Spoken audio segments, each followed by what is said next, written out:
Hello, all you chill cats, killer kittens, and variations thereupon. It's been a while. We're back though for more Fall of Porcupine. It is really warm today. It's been warm for a while. We're in the middle of a heat wave here in South Australia. It sucks. I can't handle the heat. Legitimately, I'm pretty sure, like, I don't know my family history that well, but I'm pretty sure I have just like straight up Irish and English heritage. I'm not made for this weather. I don't want to be here. It's really funny because one of my friends is currently, or at least in the last couple of weeks, was in Europe and sending photos of like their winter rainy weather, and I was just like, oh my gosh, I wish I was there. It looks so pleasant to be there right now. But we're playing a game full of Porcupine, which is set in the fall. So it has fall vibes. So hopefully, through the power of thinking, of imagination, of cognitive bias, we can pretend that we're in fall weather, and we can pretend that it is not incredibly warm, and we can pretend that all that's really happening is that we're really nice and cozy because it's cold outside. We can pretend that it's cozy in here because it's cold outside, and not because it's sweltering and the air conditioner is not capable of shutting it out entirely. Okay, so I can't quite remember what happened previously, but I don't think that there was a lot. We are a new intern at this hospital. Is it where? Are we an intern or are we a resident? I guess intern is like the first year of residency, so I think we are an intern. I've forgotten what our character's name is. But we've been basically monitoring people, giving them medication, and just before we finished off, we went and played basketball with one of our co-workers. So we'd been invited to two separate places. One of them was the bar, and the other one was to play sports. Played basketball with one of our co-workers. So we went to play basketball, and I think that I won that mini game. So we're in the day after that, and from memory, the day after that we were going to the flower shop, but I'm not 100% sure on that. Anyway, for anybody that hasn't been here previously, Fall of Porcupine is a game that's set in a hospital. It's set in a healthcare environment, so there is discussions of health issues, illnesses, stress, death, mental health issues, self-doubt, things along those lines, as well as the fact that this is a game that's very much in the style of Night in the Woods, so there's anthropomorphized animals. We're playing a bird character, and all the other characters are anthropomorphized animals of some description.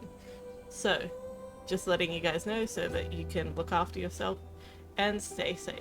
But let's move over to the game and start playing.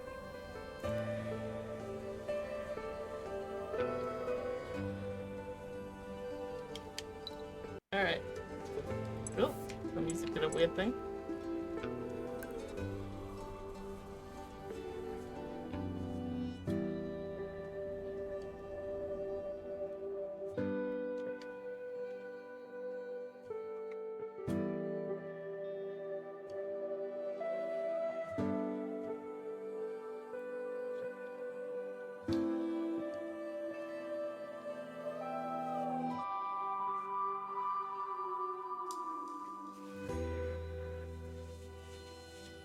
Yeah, okay, here we are.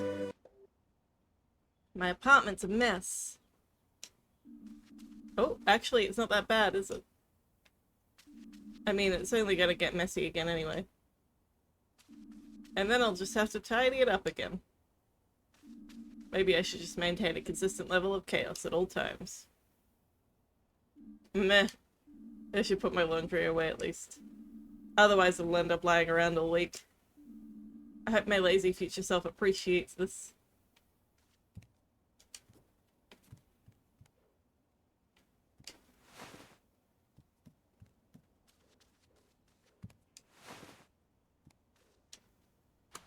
I'll turn it on the fan.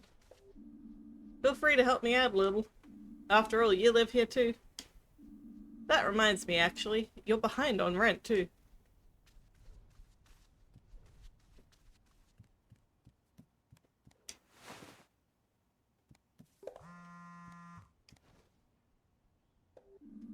Finley! That's right, our name is Finley. Hey! Peanut, is that you? Bingo! What's up? How's stuff? What's the goss? You still in bed after the accident? Yeah, no, I'm back on my feet now. I even played basketball with a colleague yesterday. You played basketball? Wish I'd seen that. Anyway, are you free right now by any chance? Yeah, I'm still at home. I'm on my first night shift tonight. Oh, exciting. Are you nervous? Nope, not yet. I'm sure that'll change later. Sounds like a distraction would do you good. You think you could swing by my store? I could use your help. I wanted to check out the high street anyway. Sure, I'll stop by. Perfecto. Thanks so much. See you soon.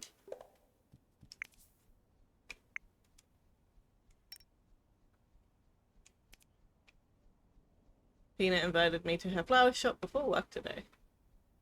Yeah, so this is the first real contact we've made in this town. I met Peanut on my way to work. She's nice, she's very nice and has a flower shop here in Porcupine, and she's my first real contact. So we did all this before we exited last time.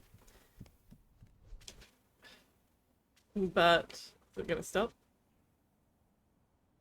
Okay, good.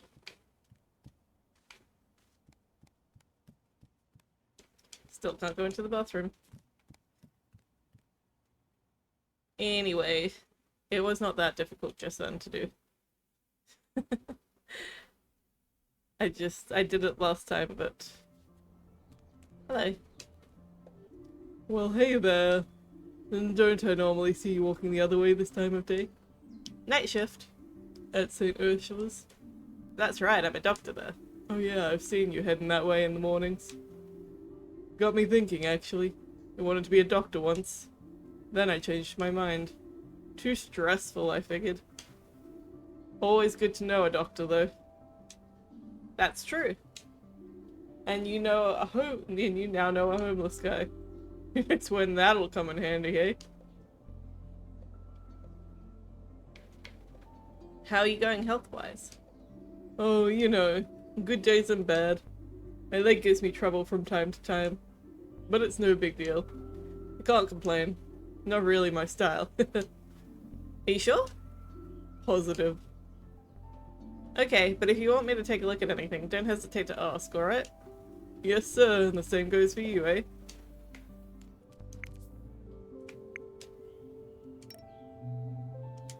Alpha. This morning, Alfio was sitting in front of my door. He doesn't seem to have a place to stay.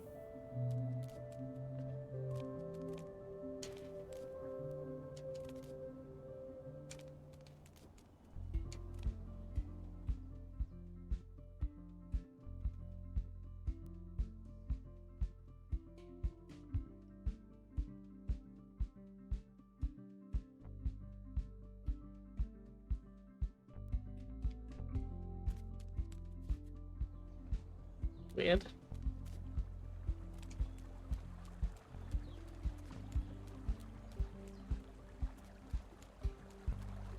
Oh, some jittering.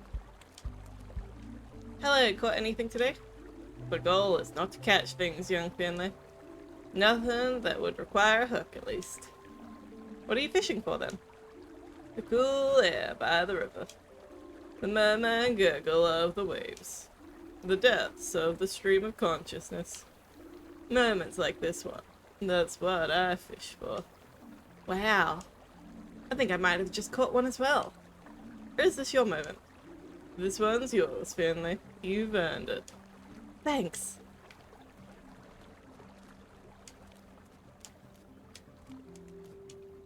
Anything over here? Is it still... It's still blocked. Oh, there goes the train.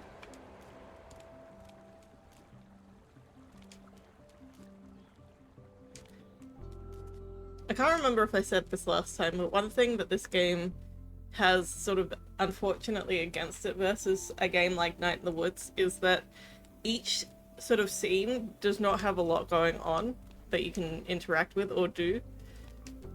That makes it interesting and sort of worth walking through. And it's a little bit unfortunate.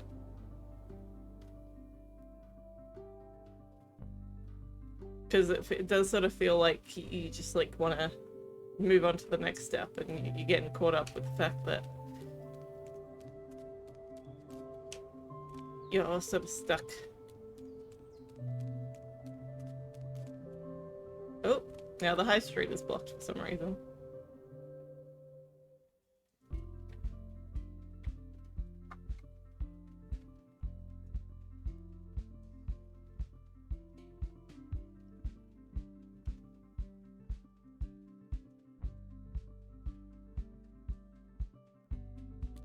Oh.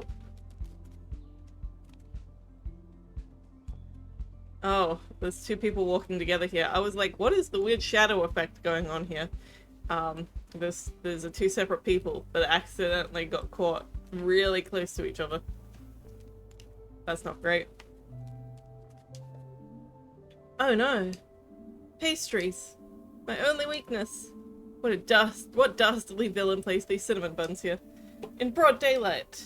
I'll find you, you scoundrel. I will find you and I will taste my sweet revenge. Can I go in? See, I can't even go in. That's rude. Hey mannequin, you're doing a great job. Thank you. It's my first day. I'm really nervous. Don't be. You look great. Thank you, thank you. But it takes more than good looks to succeed in the fashion industry. Really? What else do you need? Willpower. The will to assert yourself in order to achieve your goals. And a clear head. Lots of people get taken for a ride on their first job. I got myself a successful agent straight away. They handled all my management now. Sounds good. Maybe I should try it. You sure you got what it takes? Think so. What's the pay like? I have to get back to work now. Stop distracting me. The fashion shows of this world are depending on me. Okay, good luck. I'll keep my fingers crossed for you. When you look as good as me, you don't need luck. Oh, hello. I used to love sending postcards. If I ever have time, I'll send one to my parents. I'm sure they'd be delighted.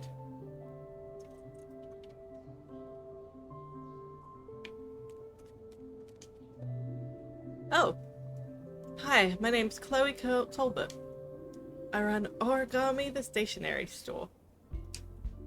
Do you have a moment to answer a few questions?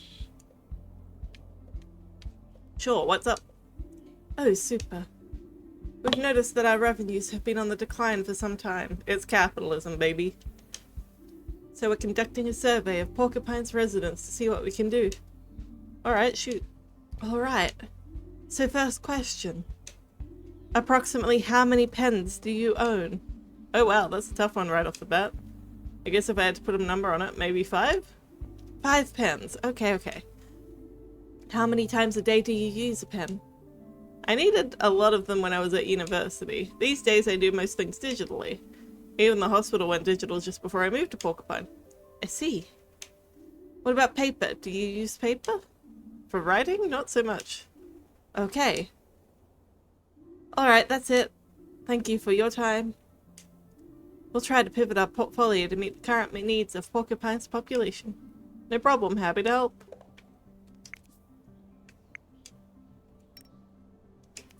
Huh? Chloe runs a stationery shop in Porcupine with her brother, Lewis. I did not get that information, but okay. No pedestrian zone is complete without a hair salon. At least this one doesn't have some labored pun in its name. Hair today, gone tomorrow. Curl up and die. Shortcuts. I've seen them all before, and every time they make my skin crawl. Is it the same thing again? Some people find it relaxing to get the haircut. I never get that. I always put it off for as long as I can. Then, when the day comes, I sit down and close my eyes and hope it's over quickly. I hope that day is still far, far away. Doesn't like haircuts. Oh, hello. Shoot. Finbo! Well, you have a silhouette of me on your wall now. Hope that's what you wanted. Are you okay? Are you hurt? Am I dead? Ha! You're the unluckiest person I know, you know that? I just wanted to come and help. I know, thanks. And you really have too. What do you mean? I needed an idea for my facade. Looks like you sorted that out for me.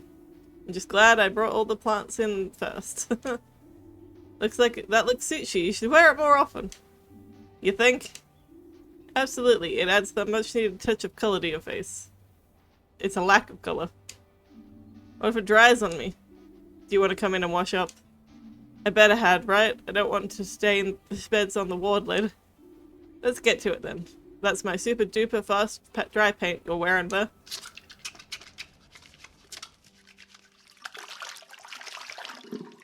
Nope.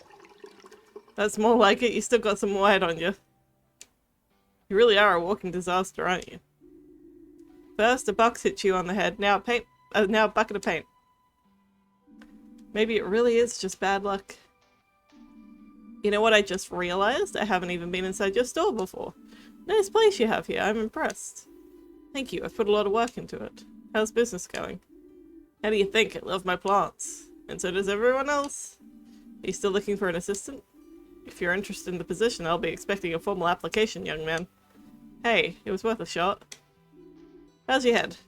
I'm starting to get used to the bump. We'll buy you a helmet with a capital F on it. That way everyone can see you coming. And ruin my hair? Never. Have you got time for a day out tomorrow? You know I don't actually want a helmet, right? No, I want to go to the glowworms glow milk woods. Want to come with me? Finley, can you hear me? Hello? What? I think I still have pain in my ears. Some careless person dropped a bucket on my head. I'm really sorry. It's alright. Yeah, I'm in. Woodlands air is good for the health. Great. Okay, time for me to head off to my night shift. See you tomorrow then. We'll just meet up at the store again, okay? And watch your head, Finley. Was that really it? That was nothing. Nothing happened. Do you water all your flowers with this tap? What? No. You got some strange notions about how my job works.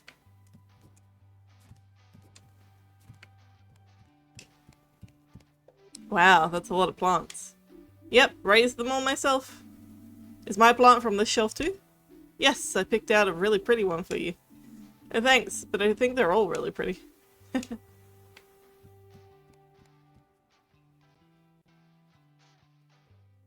See, like... Oh man, now everyone will see how much of an idiot I am. Awkward. And just why does my silhouette look so fat? Maybe I need to start exercising again. Can't climb the ladder. That's Peanut's car. Room for 2 people and 38 plants. Amazing how cluttered it is for someone so in touch with nature.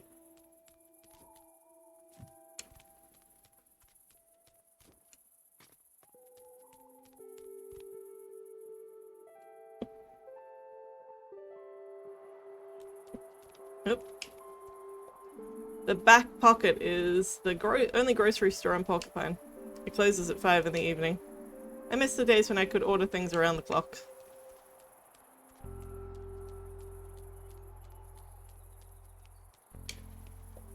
Olive oil prices are rising.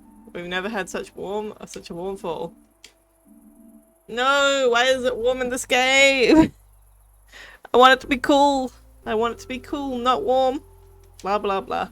Oh, it says here that the Sandalwood Wanderers have won a championship. Shame I don't care about sports. If it did, then at least I'd have some good news to enjoy. There are always fresh, locally grown vegetables here. I should eat more healthy.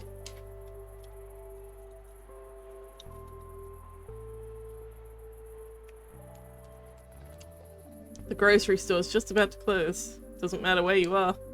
This is when people suddenly decide it's the best time to go shopping.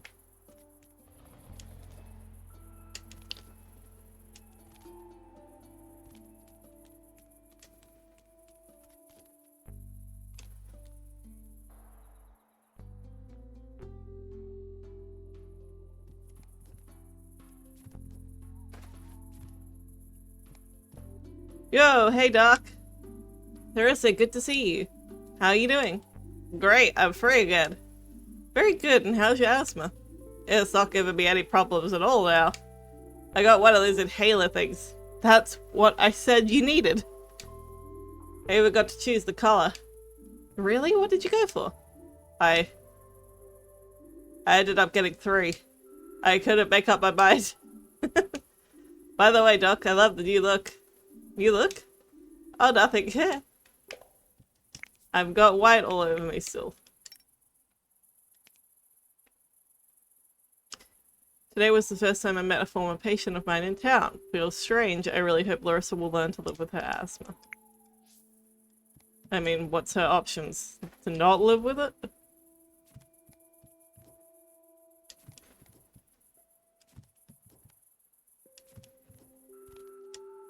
Is that a poop on the ground? Looks like a poop.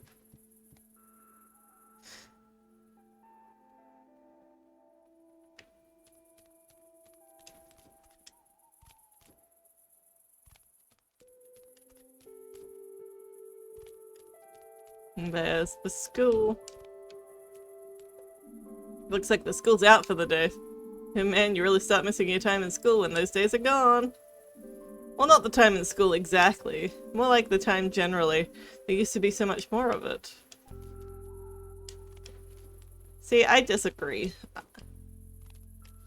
I don't know, I feel like I have a different perspective as somebody whose time was like monitored so much as a child versus now when I'm an adult. I feel like I genuinely have so much more free time.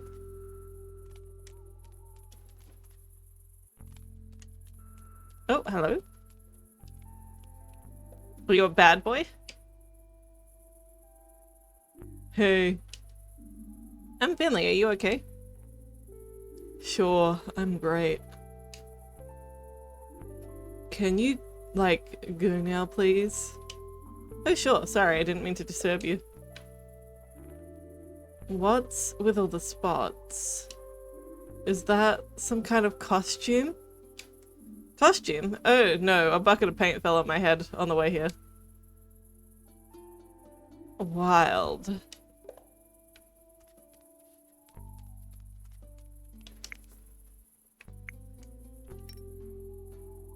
Christo! I met a boy in the schoolyard. He's caught right in the middle of puberty. Me, I was the late bloomer, and puberty never felt all that bad to me. But there seems to be something else that's bothering him.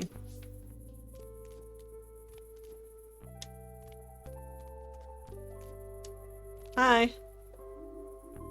Hey, Doc, what you doing here? Doc? How do you know who I am? You're the Doc that helped my friend Larissa, right? I visited her at home today. She's still a little sick. But she said her doctor was nice, and you match her description. She didn't say anything about the white spots, though. Oh, thanks. And yeah, the spots in you. They're pretty rad. Maybe I'll give it a try, too. I'm Maggie. I go to school here. What brings you to the skate park? To tell me you know how to skate? Not really. I'm just getting to know the town. I haven't lived here long. But I had some time to spare this afternoon. Cool. Must be pretty chill not having to go to school anymore. Yeah, super chill. Me and Christo spend most of our time hanging out here. Feel free to drop by again. I'd like that, thanks.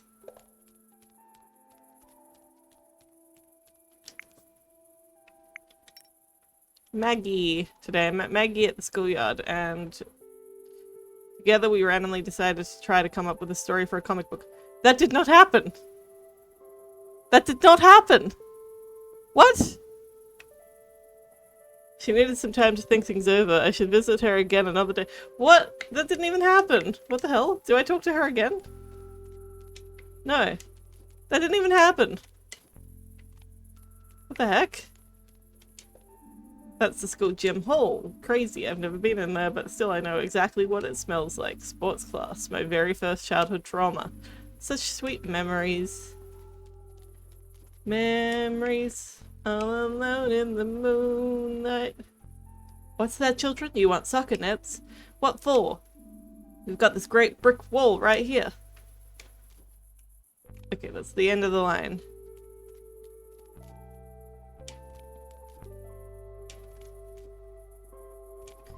And like, right just then, the note of what I wrote down absolutely did not match what happened with the character interaction. So what?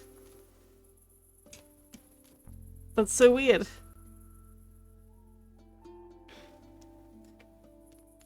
And it's part of what I liked so much about the Night in the Woods ones, is that they were like real non-specific. Like they would sort of like indicate what had happened, but they were doodles, so it wasn't like a play-by-play.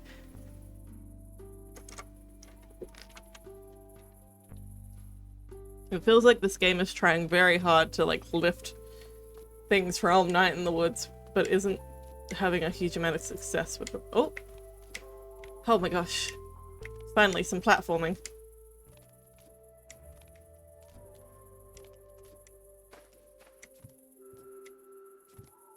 No!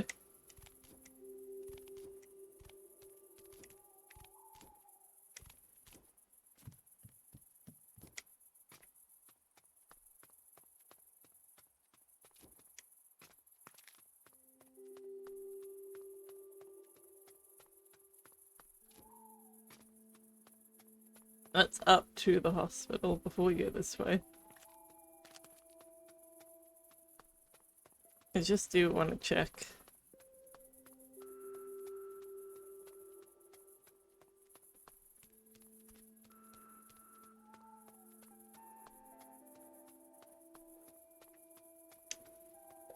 Wow, you're an amazingly beautiful statue for a public park. Tell me about it.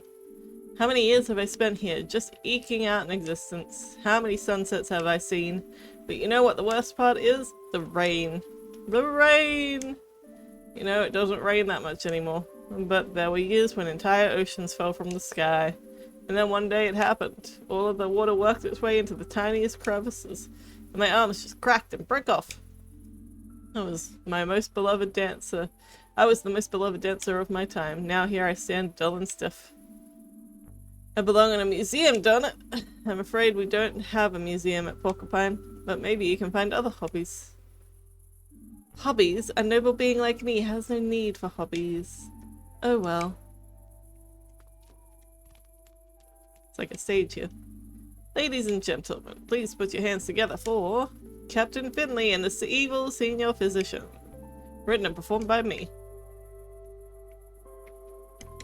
Oh, that Dr. Totowski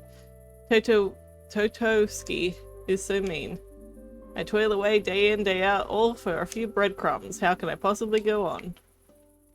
Oh no, she's coming. Haha!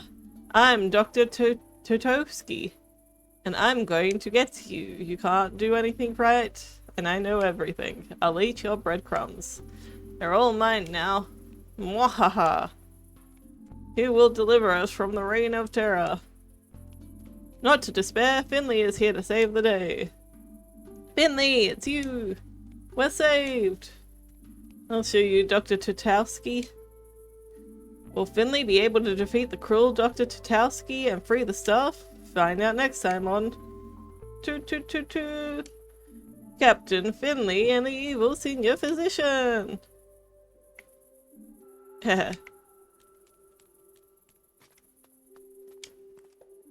Fresh air is so good, and the leaves are such beautiful colors. Don't you work at St. Ursula's? I think I saw you in the cafeteria the other day. Yes, I do. I'm guessing you're staying with us right now? Yeah, I'm afraid so. But they let me go outside at least. It's not a bad hospital, I gotta say. Been there a few days now, and I'm starting to feel better. but the smells are killing me. There's this weird pungent smell everywhere. You wouldn't believe how much I'm enjoying the scent of leaves right now. Fresh air and some sunshine can go a long way. But you should put on a coat next time. The air smells of apples and pancakes. I could stand here forever and just breathe it in.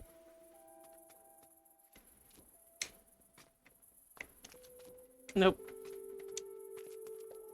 This park was created shortly after the construction of St. Ursula's Hospital.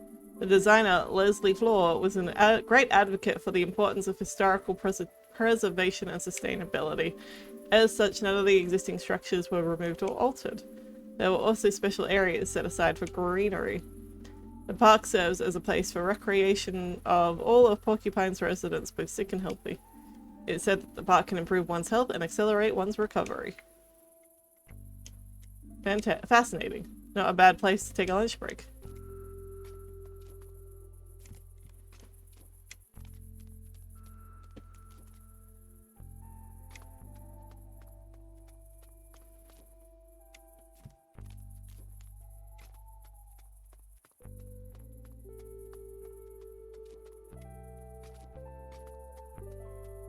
It is a shame that, like, you know, the dialogue options and the activity options of this game are not as fun or impactful as Night in the Woods. Because I can see what they're trying to get at, but they're just not quite hitting the mark, unfortunately. I am definitely late for my shift.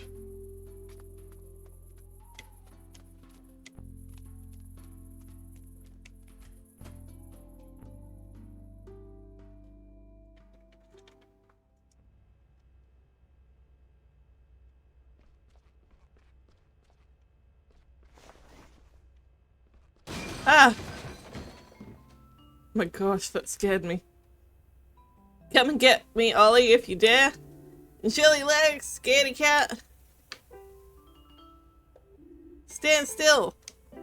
Why are you always such a chicken? Come here. What the heck? Hey, no running down here. Oh, my old nerves. What the heck? Where'd you guys go?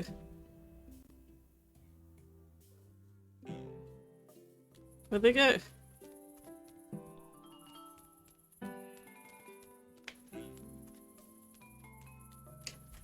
I am too slow to chase them.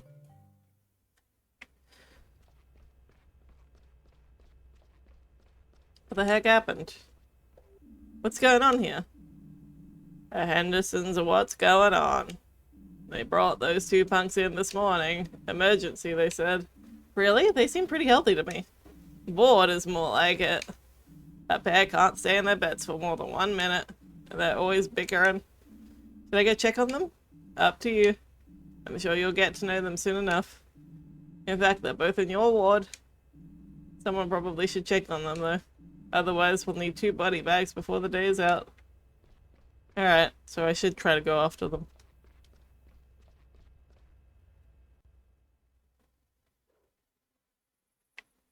Did they go this way? Ah. That's stupid. You're stupid. You. No, you. You think it's so funny, huh? No, I don't. I think you're stupid. You're stupid. What's going on here? Rudy stole my dessert. That's not true. You just didn't get any dessert. What can I do about that? Liar, you're mean. You're mean. I didn't do anything. You always say that.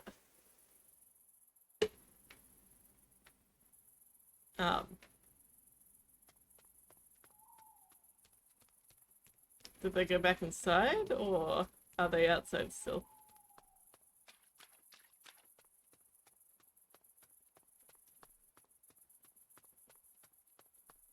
I don't see them, so I'm gonna assume they went back inside.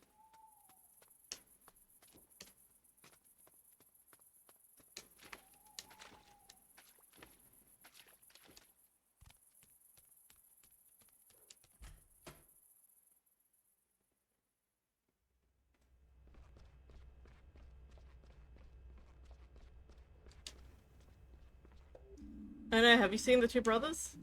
They just came zooming by, yeah. Guess they haven't ripped each other's heads off just yet. I guess not. Sounded like one had stolen the other's dessert. Oh man. I'll be honest, I wouldn't stand for that either. But they both need to calm down a bit.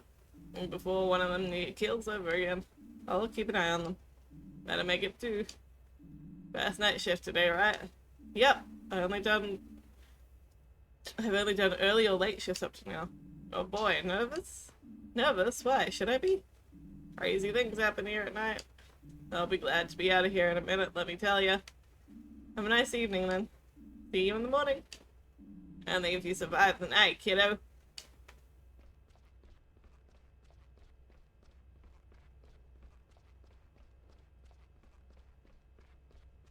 Oh, hello.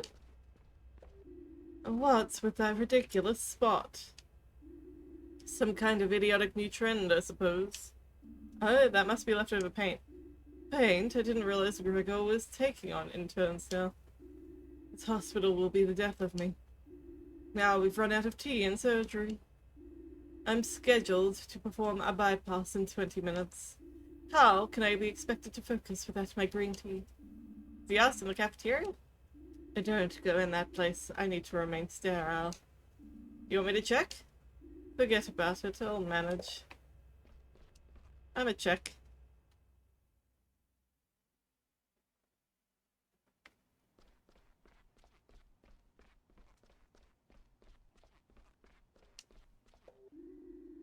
There's nothing left for today. I'm already cleaning up. That's alright, I'm not hungry yet. For your sake, I hope it stays that way. The kitchen won't open again until breakfast. There's a secret stash of chocolate bars in the break room. That should help in case of emergencies. Bah! How can you shovel that junk down your throat? I like chocolate bars. Then I don't know what chocolate then you don't know what chocolate actually is. This week was my first time eating here. It was really good, but I didn't have dessert. Uncultured oafs. I'm surrounded by them.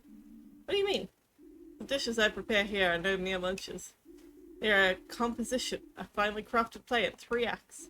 Appetizer, main course, and dessert. Together, they are so much more than the sum of their parts. And you simply left the theatre before the finale. No regard for taste. Oh, I didn't know that. Also, you didn't offer it to me. Next time I'll be sure to stay to the end, I promise. How can you afford to keep fine-tuning your dishes like this? Do you have a big budget? Even on the ward, we don't always have all the basics. Budget? But don't make me laugh. Theobald's a good guy. Maybe even a gourmet. All the same, my budget's been getting smaller and smaller the last few years. But if it's not about the finance, it's not all about the finances. Cooking is an art, my art, and art doesn't always require money to shine. Especially when you've got talent and the drive to keep honing your creation in spite of the long hours. Sure. See,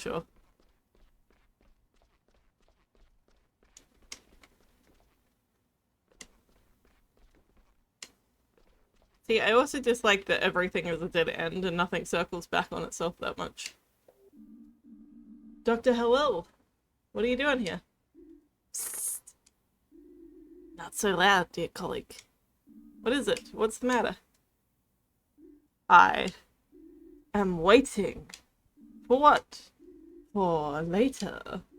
The good Sergei and I are not the best of friends, if you catch my drift. In the past, there have been complications with regards to my nutritional requirements and his kitchen equipment. Oh. Yes. I can't use my laboratory instruments to heat up my food, of course. That's why I made my way up here about half an hour ago. While Sergei was away, I seized the opportunity to use his microwave. And now? I'm waiting for dear Sergei to excuse himself to answer a call. The call of nature, you understand. That way he won't notice my presence. You think that's necessary? No. I know. Ignore me, I implore you. I do not wish to draw unnecessary attention to myself. Okay. See, I just think that the cafeteria should loop back around to the hospital.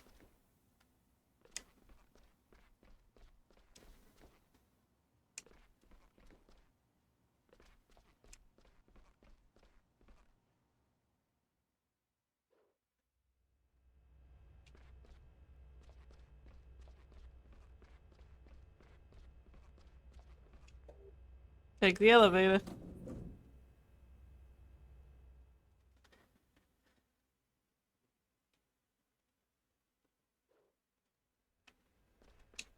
Hi, Carl. First night shift, huh? Everything good with you? And the shift's okay so far? Yeah, it's weirdly quiet here at this time of night. We call that tiredness. The staff have it, the patients too. Everyone's tired. I love the atmosphere it creates. The stillness really gives the mind a space to work. You can think about things that you don't get time for during the daily grind. For now, I'll just try to do my duties properly. That's a good idea too. Even when Dr. Krokowski isn't here, sometimes I can feel her cold breath on the back of my neck. Brr! Hi, Mia. Hi, Finley. Mia, you look rushed off your feet. Busy day, huh?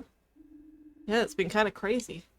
The Henderson's room 302 wouldn't keep still for 5 minutes. Can't deal with that kind of thing. Yeah, I just saw those two myself. Really? Where? Downstairs at the main entrance. Oh dear, and I just got them back into bed. Anything I need to know? The Hendersons poisoned each other. What? What, were they trying to kill each other? No. It was a dare, but I'm sure they can explain it better themselves. I'll look into it right away. Can't be that bad if the way that they're running around.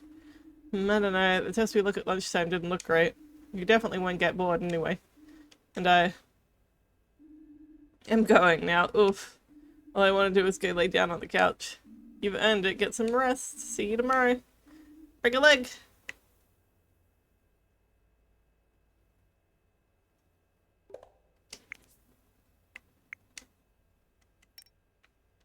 Oh, Linwood is the hospital's top surgeon. I'd love to sit in on one of his surgeries. I get the feeling that he wouldn't really like me looking over his shoulder, though.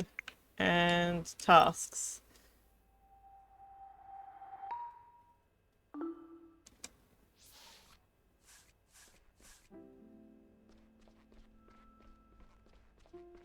I've got P31.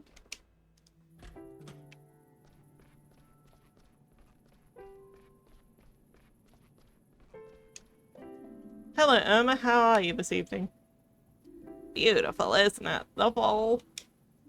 It's just a pity it always gets so dark so early. I wouldn't mind a few more hours of sunshine. It's bright enough in here, though, luckily. True, but a long walk in the fall would do me good. Still, you're right. You know, when I was young, light wasn't a given. We always had to catch it first. Catch it? The light used to be more agile than we're used to today. It was quite tricksy. I'll tell you the story if you like.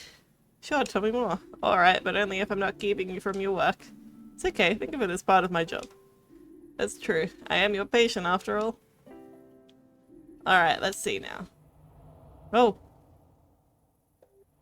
Before there were streetlights in Porcupine, we had to come up with another solution if we wanted to read at night.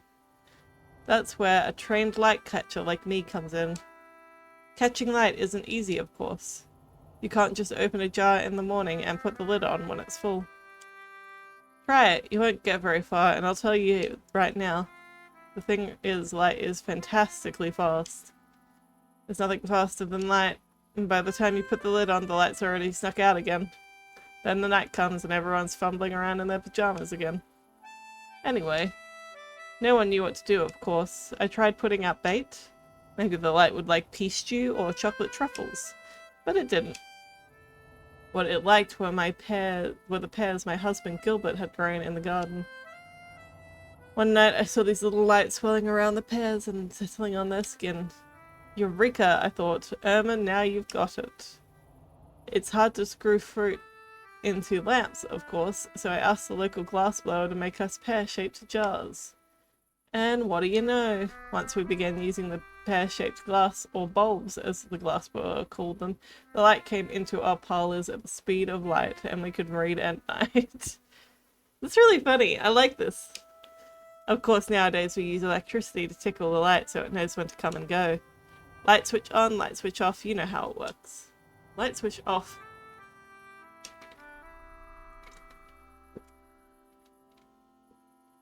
And that's how I became a light catcher.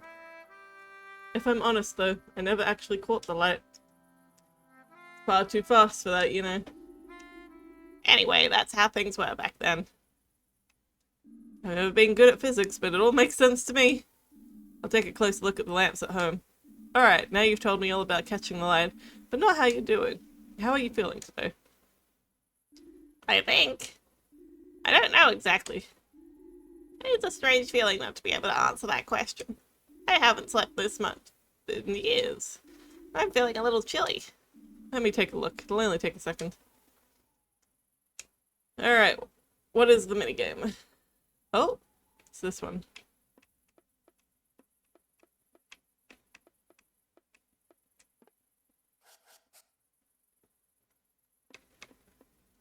That one's correct.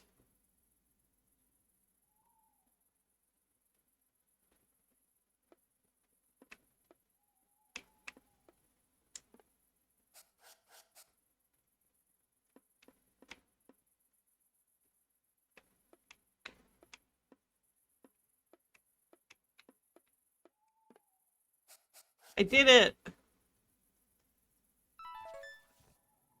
Treatment complete.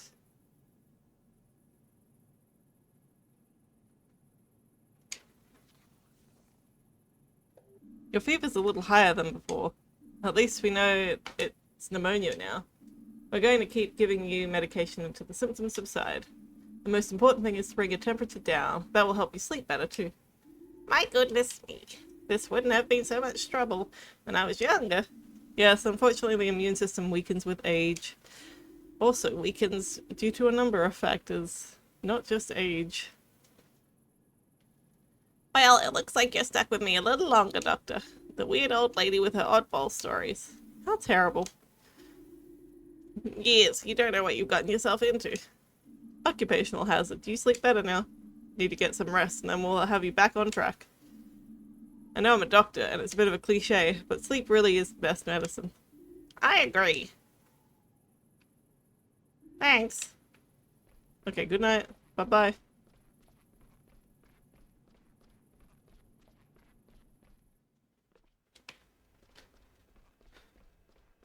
Okay, 302.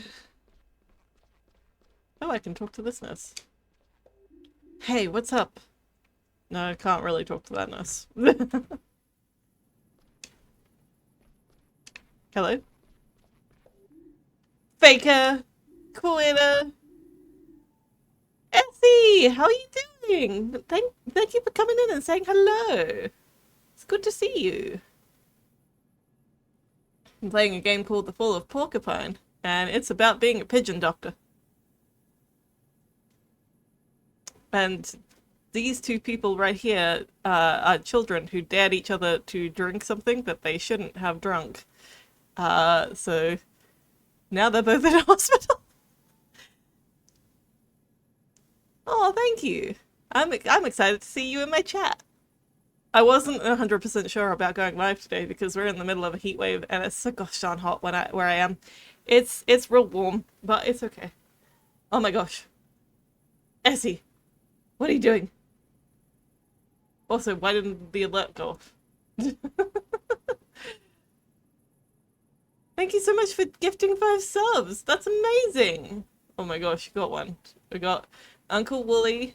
Jess got one. Oh my gosh. Jess is long time channel supporter as well as a moderator. Nemesis got one, Phoenix got one, and River got one. That's so cool. Thank you so much, Essie. Hang on. For whatever reason, I probably don't have my alert set up properly, and that's probably why it didn't play. But I'm gonna... Because I thought that I had it set up so that it would do like the same one for everything, but obviously this is what it was supposed to do. This milkshake is the cat's whiskers. That was what the alert was supposed to look like. I don't know why it didn't. The real alerts were the friends we made along the way. True. Thank you so much for all those gifted subs. I appreciate it. Oh my gosh, you did not have to do that. I appreciate it so much. I hope that you're having a wonderful day or evening or whatever time zone you're in. I think it's like late there, isn't it? It's not early. Or maybe it's really early. I don't know. It's definitely not what time it is for me. That's all I know. I appreciate you so much.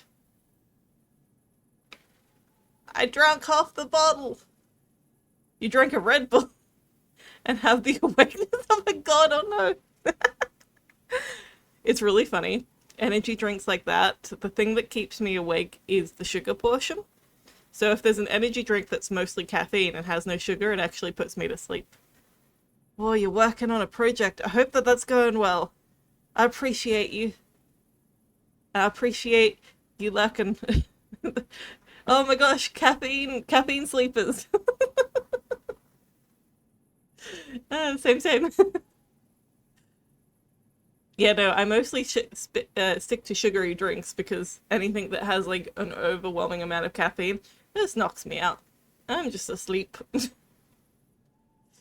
It's a frustrating time because like when I used to like work in an office, I would like go in the morning and be yawning and all of my coworkers are like, just have a coffee, and I'm like, I can't just have a coffee unless you want me falling asleep at my desk. Sugar is powerful. Sugar is real powerful. Oh my gosh. But I hope that your project stuff goes well. Thank you for coming in. Thank you for the subscriptions, you crazy person. I appreciate it. You didn't have to do it. So nice. Alright, so these guys drank poison on a dare. I drank half the bottle! I am not clicked into it. Yeah, right, I saw you spit it out. They drank poison. Because I had to puke! I puked first! Boys. He always starts it. He never stops. Boys. You're suffering from a fever, vomiting, diarrhea, and a headache. May I ask why? Mold fight! Yeah, mold fight! Do I even want to know? We found this moldy old bottle in the basement. Orange juice. Champagne. It was fermented, frothy orange juice. No, gloopy yellow champagne. I think I'm gonna be sick. Let's take a closer look. Which one of you is Oliver? Here. Ollie's always first. First in losing, maybe, blockhead. Oh man. O-L-L-I. Ollie is the toughest guy. What are we gonna do now? I'm gonna have to give you an injection. Whoa, what? No way, needles are totally lame. He's scared. Look, he's shaking. I'm so not shaking. Come on, Doc, let's get this over with. Alright, please hold still for a moment. Find the spot where the blue vein is closest to the surface of the skin. Place a syringe with A there. Hold it. Oh, I skipped. So right here?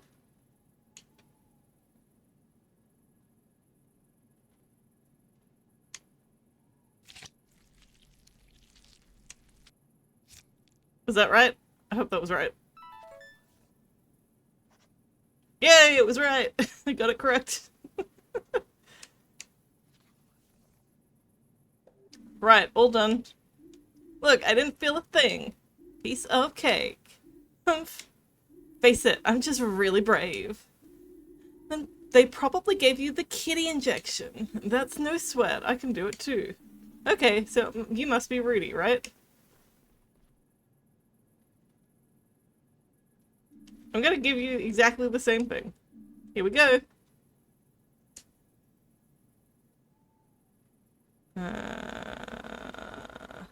That one's close, but is there a closer one? Nope, that's the closest one.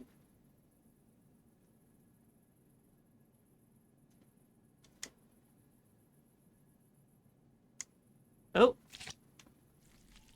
That wasn't as good. Treatment complete. An A. Stay hydrated, everybody. I shook less than Ollie, didn't I, Doc? Liar, come on, Doc. You know I was the best. Whatever. Whatever it was you drank, it's infected you with bacteria. Shigella. That's no joke. Yeah, Shigella fight! No, Shigella fight. This is serious. You've got a disease called shigellosis, which can get really nasty. Both of you are still contagious. I'm gonna need to implement hygiene and safety precautions and make sure no one else on the ward catches your disease. But I've got more shigellosis than Ollie, right? Have not. Have two. The diagnosis is exactly the same, Rudy. Huh. Boys. Yes. Yes. Forget it. Alright. Cool. So that was my treating of the boys that drank poison. We have an ad break. So we'll be back in 3 minutes. Take a break, take a stretch, get a snack, get a drink, whatever you need to do. And we'll be right back. Alrighty, we are back. Oh, I'm vibrating. press the number that made me vibrate. I was vibrating with excitement to be back playing the game. Alright. Oh, hello. Can I speak to you? Oh, hey, Finley. Hey, Carl. How's it going? Pretty well, actually. People are sleeping well today. Sandra and I even had time for a round of UCT. UCT? Urine cup toss. Is that a thing? Sure, there are even national tournaments. It's a big deal in the nursing community. Sandra and I are on Team Ursula. We've been training. It's one of those things you can only really do at night. That's not what I came here for. Your razor-sharp senses probably already told you this. But Kurakowski isn't here tonight, thanks to the outstanding seamless planning of the work rota.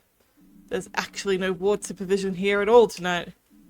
As the most senior person here, that leaves me in charge of most of the tasks until Dr. Kurakowski gets back on shift tomorrow. Oh my gosh, my ability to talk. Out the window. That doesn't sound so bad. It sure isn't, however, it does mean that I need you to sign off on your treatment outcomes. That's a pain, a thankless task. You won't win many friends that way, you know? Alright, let's get this over with. I did really well! I got S and a star! I got a star!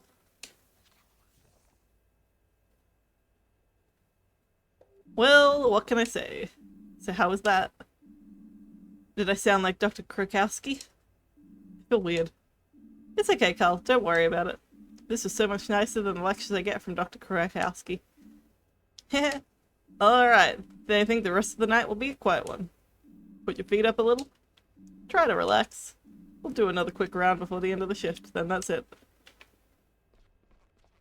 Where do I go to relax?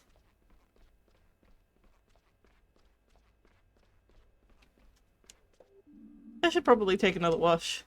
I don't want the patients thinking I'm sick myself. I'll end up getting paint everywhere. Oh, I could get the paint off. Ah, I'm paint-free.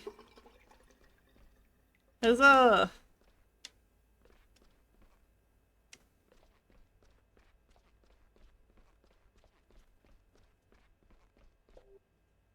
Excuse me. Can someone help me, please? There's water dripping through the ceiling. I'm all wet. That's coming from room P31. Is that Irma? Better check it out.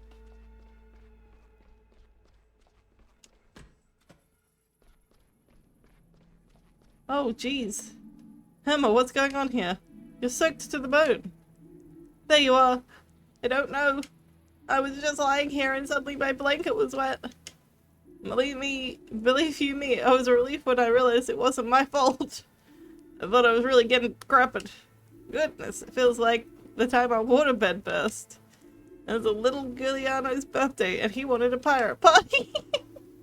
He had no idea he was gonna wake us up early wearing his pirate costume. Those toy pirate hooks were pretty sharp back in the day, you know? Hold on, just let me push you out of the way here. So sorry about this, we'll take care of it right away. Then we'll get you some new clothes and extra cozy blankets. What's going on here? Carl, it's raining from the ceiling. I can see that. Let's go upstairs and see where the water's coming from. What about Irma? Holy hot pot, what's going on here? Sandra, good to see you. Thought you guys were having a party. Can you take care of Miss DeCalma? She's in urgent need of fresh clothes and bedding. Sure, no problem. I was just about to anyway. Finley, we need to fetch Gregor and let him know. He's been working on the 4th floor ward all day. Let's try to get there first. Alright. Someone's gonna come and take care of you right away, okay? Thank you, it's getting a little chilly under this gown. You guys head upstairs. I'll take care of the patient. Luckily, we've got a free bed in 303. Thanks, Sandra. Come on, Finley, let's check upstairs. Okay, we better hurry. I didn't bring my swimming shorts. They keep saying the same things over and over. Can we just do the thing instead of talking about doing the thing, maybe?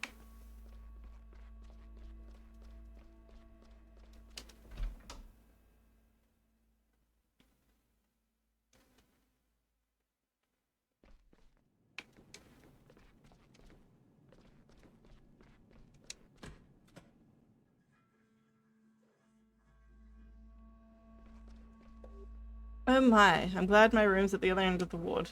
Did we call the fire service or something? Is he down the other end? Where would he be? Oh.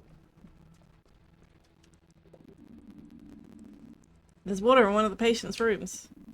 I don't say, kid. Last I checked, they weren't building a swimming pool on this floor. Don't you think we need to find the cause of it? I'm on it, kid. But if you want to help, go up a floor. To the 5th floor?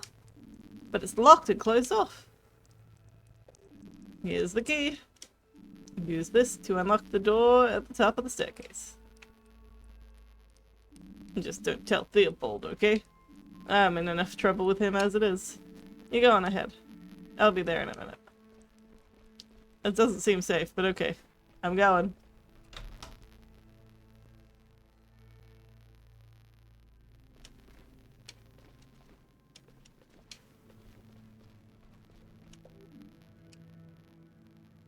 What's the matter? Nothing. Everything's okay. I totally didn't, like, you know, have a near-death experience up here at the beginning of the game or anything. What are you waiting for, then? I'm not waiting for anything. You're not scared, are you? No, I'm not scared. It's just the last time I was up here, I had that accident. That's right, but this time I'm here. I'll look out for you. It's just an ordinary hospital ward. Except for the smell, maybe. Yeah, you're right. It's a ward just like all the others. Alright, then. Let's go and see where that water's coming from.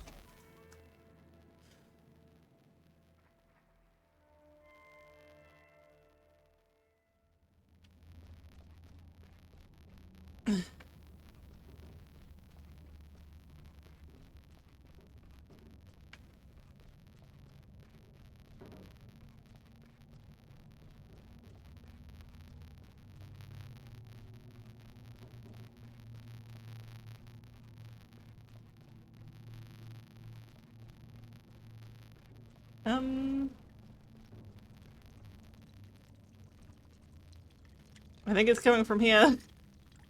Oh, look up there. The pipe's burst. I can see that. I can feel it too. The clothes are already soaked. How could something like this happen? The whole pipe's basically turned to rust. You've seen it yourself how dangerous it gets up here. The ward's ruined now. Maybe it really was for the best to just shut it down. What a mildew-infested dump.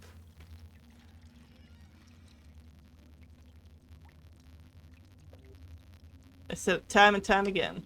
But no one listens to old Gregor, do they? Even though he's the one who has to handle it every time. Have you seen it, Gregor? Yeah, the heat and pipes burst. Hold on.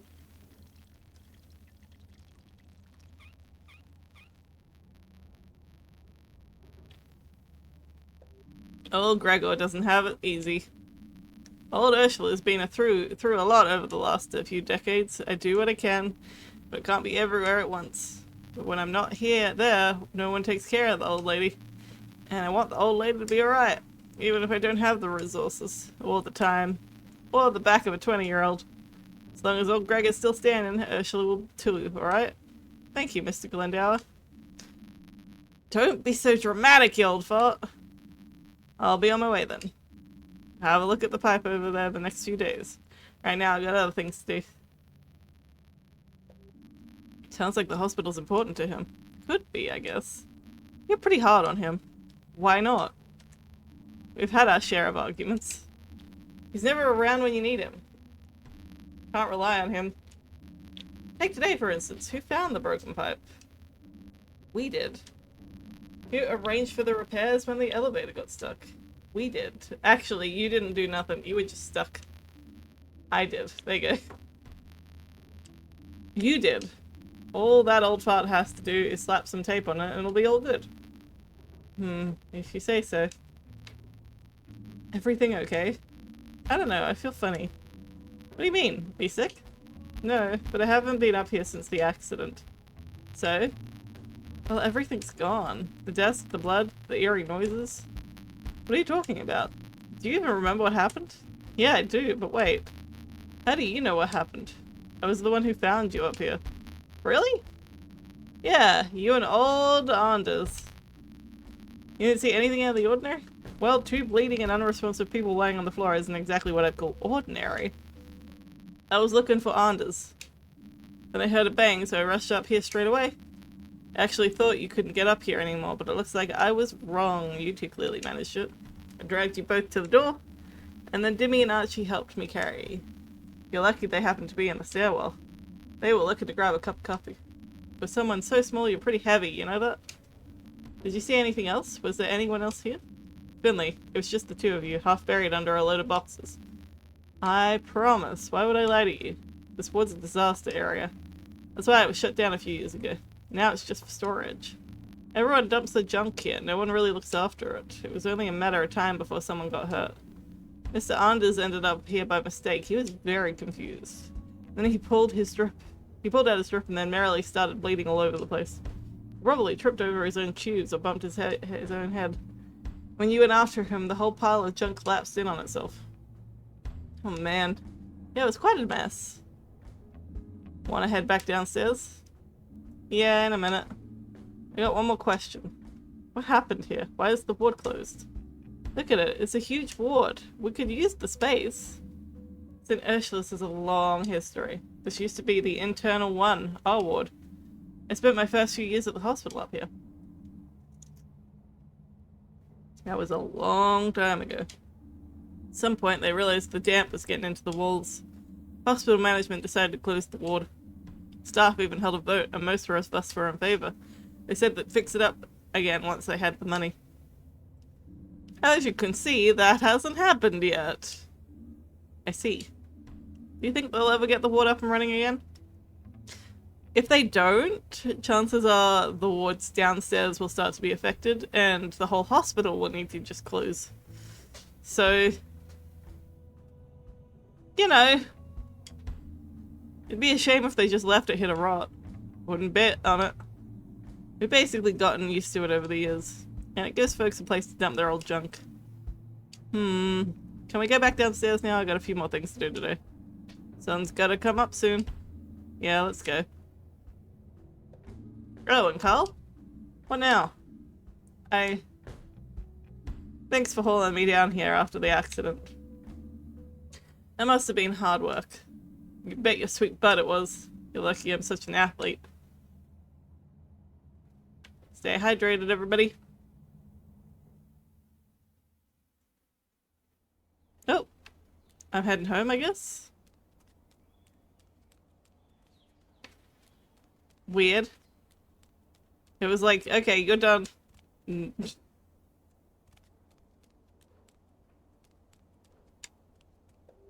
Morning there. Rough night. Good morning. Just finished my first night shift. Guess I'm not quite used to it yet. The old night drink-a-thon, huh? I don't do it anymore. I need my sleep. Me too. Now I'm gonna go lie down. You do that. I'll keep watch out here. Don't want the postwoman or garbage collector disturbing your rest. Okay.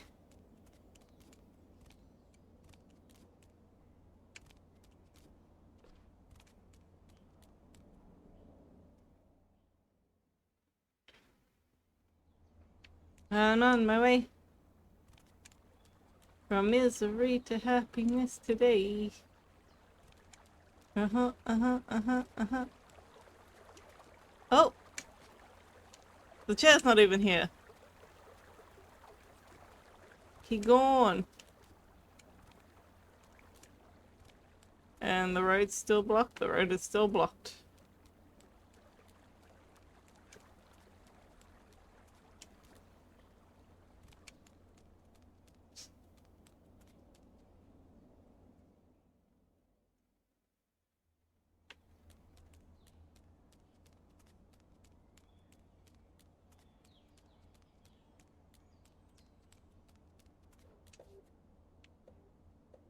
See you tomorrow.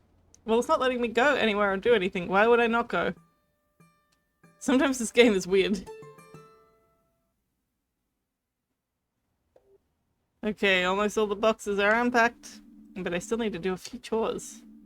The way things have been, I've never got around to it during the week. Weird. Why am I excited about having time to clean? Time has changed, I guess. Oh. Let's turn on the fan. Hey, you don't look so good. Maybe you just need a nice long drink? Wait here, I'll take care of it. Tap doesn't work. It was like that when I moved in. I made a call and they told me the downspout was clogged. And the landlady promised me she'd take care of it. She just didn't say when. Oh well, I'll just take a cup with me. Better get the water from the bathroom. I don't want that goo coming up from the drain again. And a classy drink requires a glassy receptacle. Time to prepare my patent super plant cocktail. The ingredients are water. Yeah, that's it.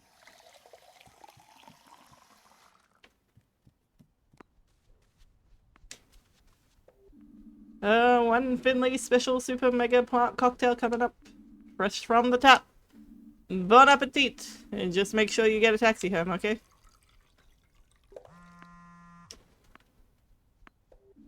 Good morning, sunshine. Are you ready for our super awesome day out? Sure am. I've just finished my chores. Chores? I thought it was your day off today. It is, but I'll never find the time otherwise. Are you remembering to water the plant?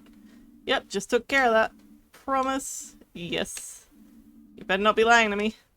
I can sense when my plants are dehydrated. I'm still holding the glass in my hand. You used a glass to water your plant? Sure, what's wrong with that? My plants only get the best water from the finest vessels. My watering cans cost as much as my car. Don't you think you're exaggerating a bit? Maybe! But it was really, really expensive. Anyway. I'm all packed and ready to go. Why don't you come over to my store, then we'll head out. What are we gonna be doing? I'll tell ya when we get here. Just tell me. I can't hear you. Come on. I think the recept... No signal. Shh. Alright, I should turn off the fan. When he said that he needed to do chores, I was expecting, like, actual chores. You know, and not just...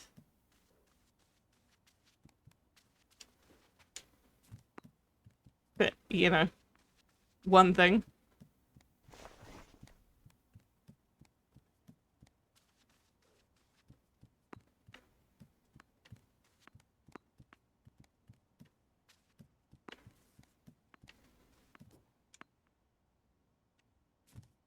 That's both stuck now. Alright, out we go.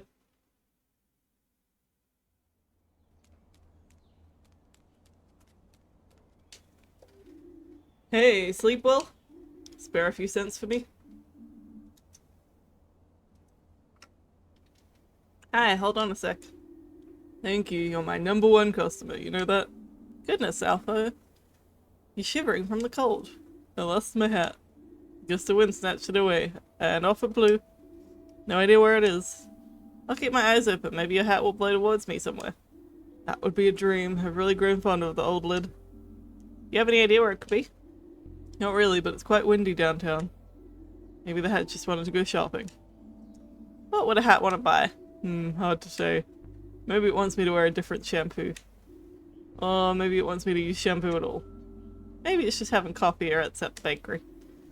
Hat does what it wants to do. Have you found my hat yet? Unfortunately not. Don't worry about it.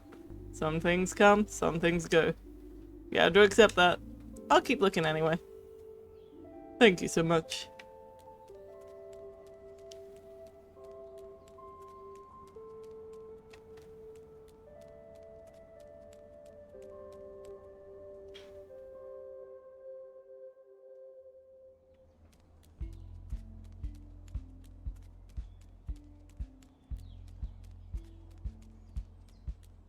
Downtown.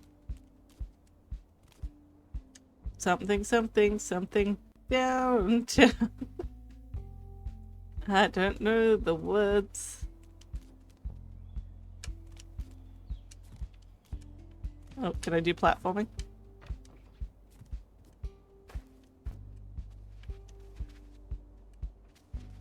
I can do platforming. Finally, platforming.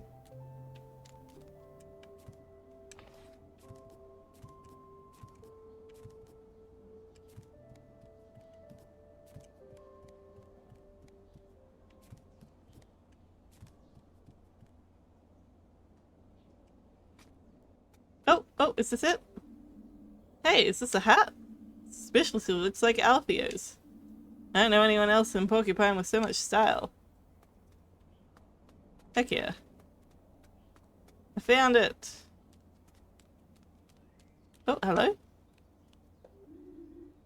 What is this trash? What do you mean? You got an eye, haven't you? Look at it. My father would have given me a beating for wearing something like this. You mean the clothes in the store window? Bah. Okay. Holy macaroni!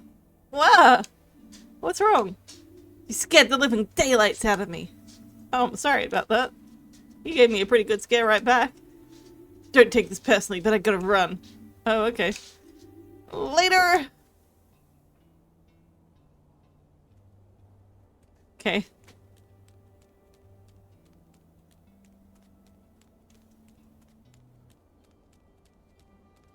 Don't mind me, I'm just taking the hat back to a friend.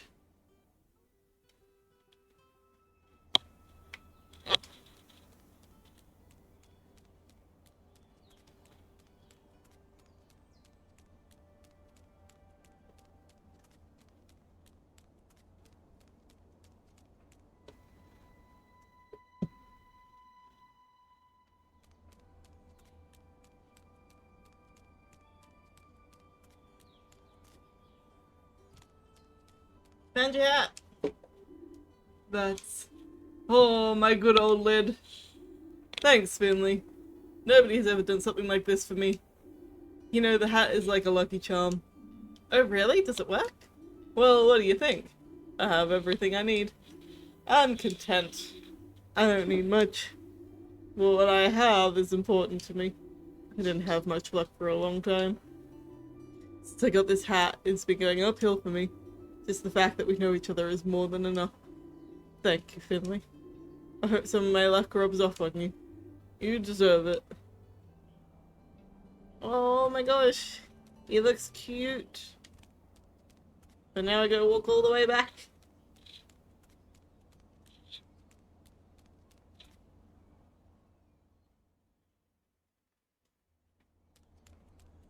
Can I do platforming here?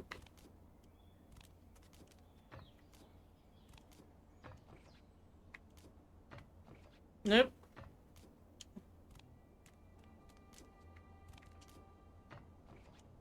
Oh.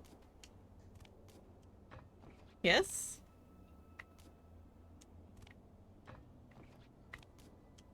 Can't go higher than this though.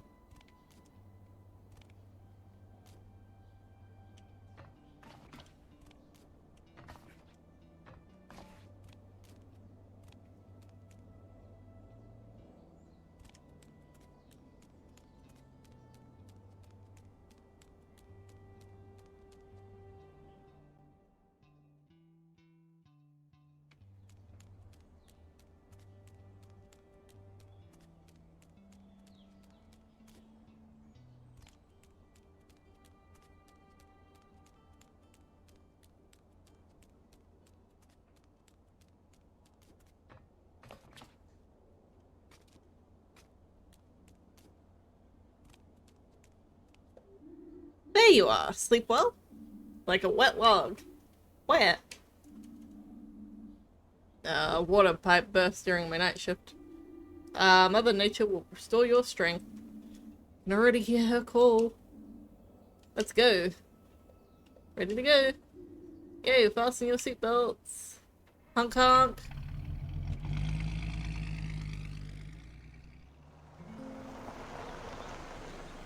Smell of pine needles, fresh air, sunshine. Everything a person needs. True, but it also makes this person hungry. Don't you have any snacks? Maybe, and a little work too. Over the weekend in the woods? Of course, the woods don't take weekends, you know. And as a florist, the countryside is my office. I thought this was going to be a fun trip. It will be. You said you wanted to show me something. What is it? You'll see. You've lived in Porcupine for close to a month now. The time has come. Time for what? Pina? The weather forecast said there'd be thunderstorms today.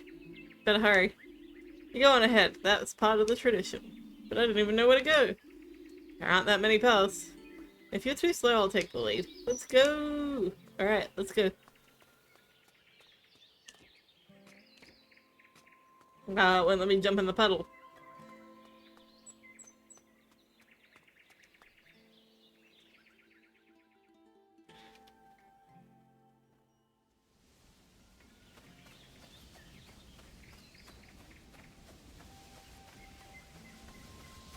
Ooh, waterfall. Don't go chasing waterfalls.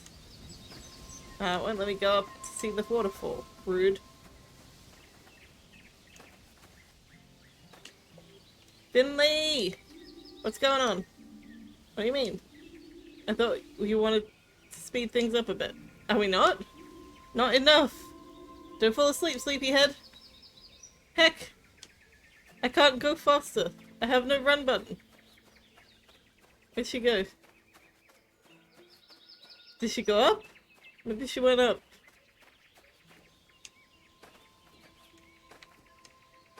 Can't go up.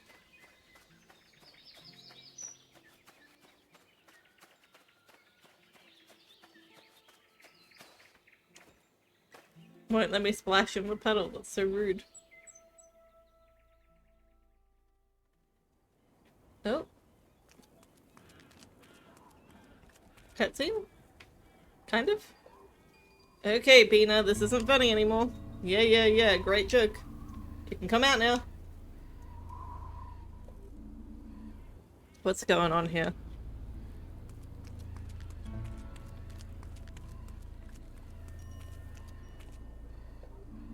What are these creepy figurines? Pina? Pina, where are ya?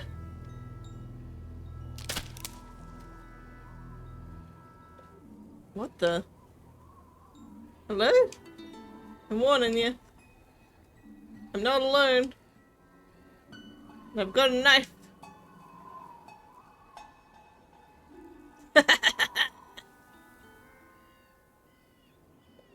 Pina, there you are.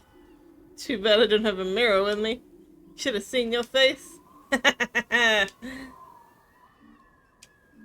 wasn't funny. My heart almost slipped out of my chest. As a medical professional, you should know that that's very unlikely. Unlikely, yes. It never happened before. I wouldn't be so sure. Where did you go? I was only a few feet behind you, then suddenly you were gone. I thought I'd never get out of here alive. Come on, Pinyo, don't be so dramatic. Found a plant and I had to dive into the shrubbery for a moment. Yeah, alright. Did you pick it? The plant? No way. I didn't read the rest of that. There was hardly any rain this summer. Even today, it's still surprisingly warm. You don't have to be a genius to see that. You just have to look at the plants. JD! Hello! How are you doing? Welcome in. It's good to see you. I forgot to read what Finley just said. But I guess that Peanut is saying, I promise. Seriously though. What are these creepy figurines? Don't tell me you put them here just to scare me. I wish. If I had the time to make things like this just to scare you, I would have a lot of time to spare. And believe me, I would use it to scare you. You're not far wrong, though. What do you mean? Well, the figurines. I did actually make them. Some of them, at least. Are you serious? What for? These are memorial figurines. This is what I wanted to show you. I figured you hadn't heard about them yet. As a matter of fact, I hadn't. Why are they here? Porcupine is an old town. Several centuries old, in fact. And whenever someone dies in Porcupine, we place a memorial figurine for them here. That way, people can come to the woods who visit those who have passed. Do you guys not have a conventional graveyard? Is this just how your graveyards work here? You're good? That's good to hear. I am alright. I am sleepy, which is normal, but I am also very warm. We are going through a heat wave here in South Australia, and it is kicking my ass. I am not having a fun time. But, yeah, I was like, I didn't stream on Friday because I was tired and it was warm, and I didn't stream yesterday because I was tired and it was warm, so I was like, I'm just gonna power through today. I wanna play this game. I wanna hang out with people if they come by. I'm just gonna do it because I can't let the heat stop me from doing the things I love. Even though I really don't want to do nothing.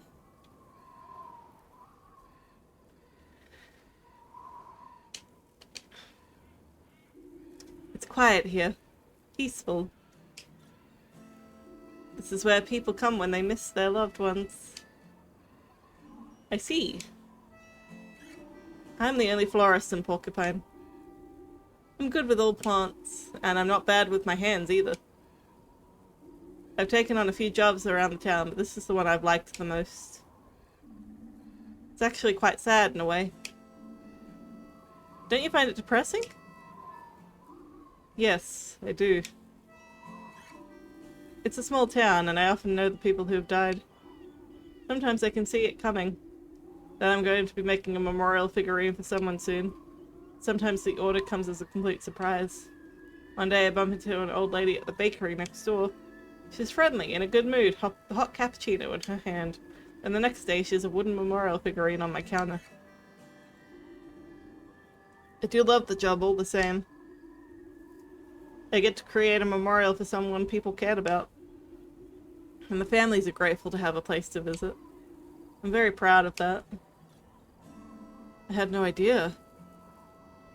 Sorry, it's been taking your energy. It sounds like this game is keeping your energy going now that you're here. It is, it's a good game. I have some complaints about it, but I'm liking this scene so far. But it draws a lot of inspiration from Night in the Woods, and I'm not sure that it actually delivers on, like, the sort of same feelings of, like, exploration and stuff. There's a lot of sort of scenes that have nothing in them, and you just sort of walk through them. At least that's what I have been feeling like so far. It's good ideas, and you know, the execution is fine. It's just not exceptional, and sometimes when you're used to exceptional, it can be difficult to go back to just fine.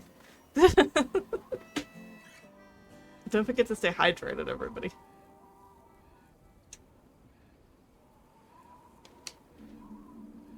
Yeah, it's very similar to Night in the Woods. It's not made by the same people, though, so I think it's just, like, taking a huge amount of inspiration from it. It's a really important job, a hard one, too. I guess. But enough of my ramblings. Now you know why you were here, and why I wanted to bring you with me. Now you're really a part of Porcupine. I see. So what now? Is there anything I need to do? Are you gonna make me a figurine like that too? Of course not. Don't be disrespectful, Finno. My backpack's full of branches, yarn, and flowers. You know, I don't just make the figurines. I also come here regularly to take care of them. And today you have the great honor of helping me. You want me to repair these figurines? I'm no good with my hands. You're kidding, right? You spend all day snipping and cutting away at your patients.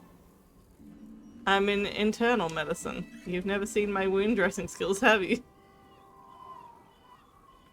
Yeah, it's a huge amount of inspiration. It's not quite copying, not quite.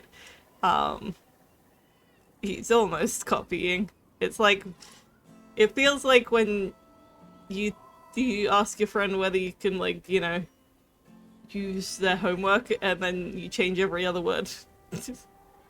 Not quite though. That's a little bit too mean to the game. I am enjoying it though. It's a good game.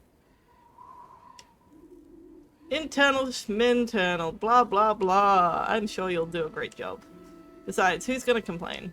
Unlike the people in your ward, these ones are dead already. Now who's being disrespectful? There are figurines all over the woods. The town's been around for a while, like I said. I'll give you some bronze just to fix up the figurines with. So how do I find the broken figurines?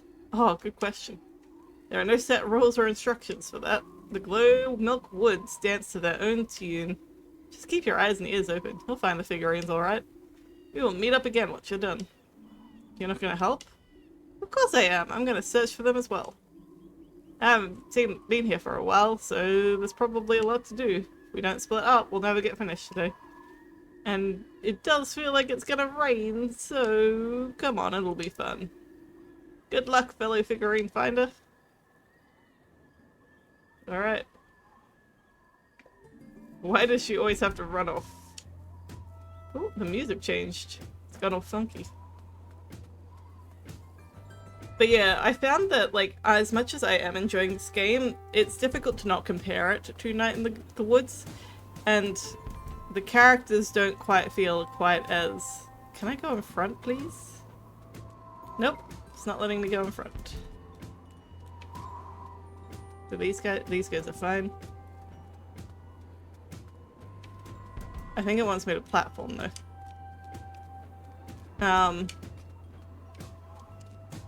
Bouncy, bouncy. That's cool. I'm enjoying that. The characters aren't quite as alive in this game as they are in Night in the Woods.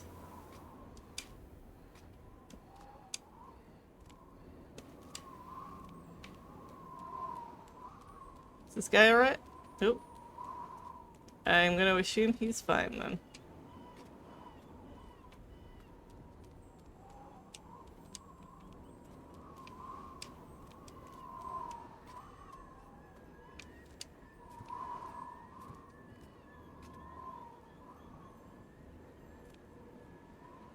Oh.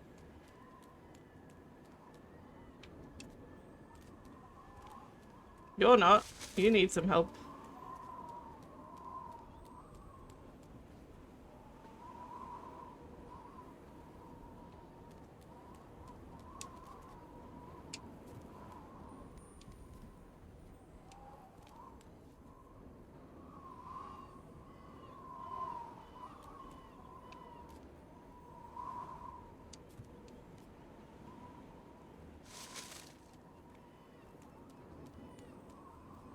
Okay, so that's the end of the trail.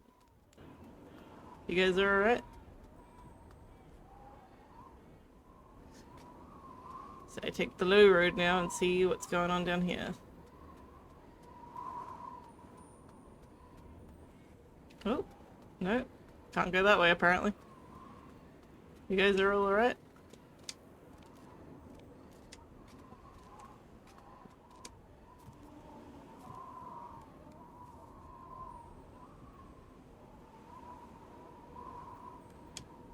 I thought I fixed that one. Is that a different one?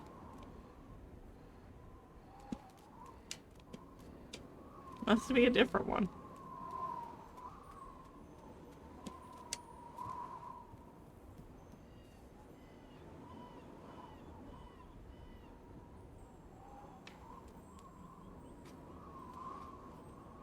Oh, and there's this one here. And that's all of them.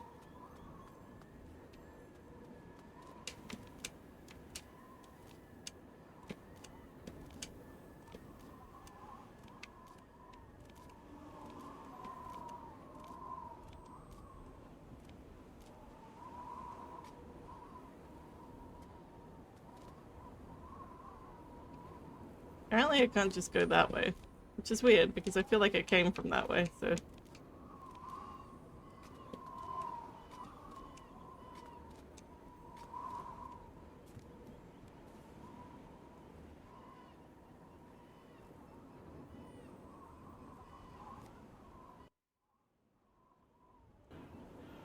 Oh, hello? Hello? What's going on here?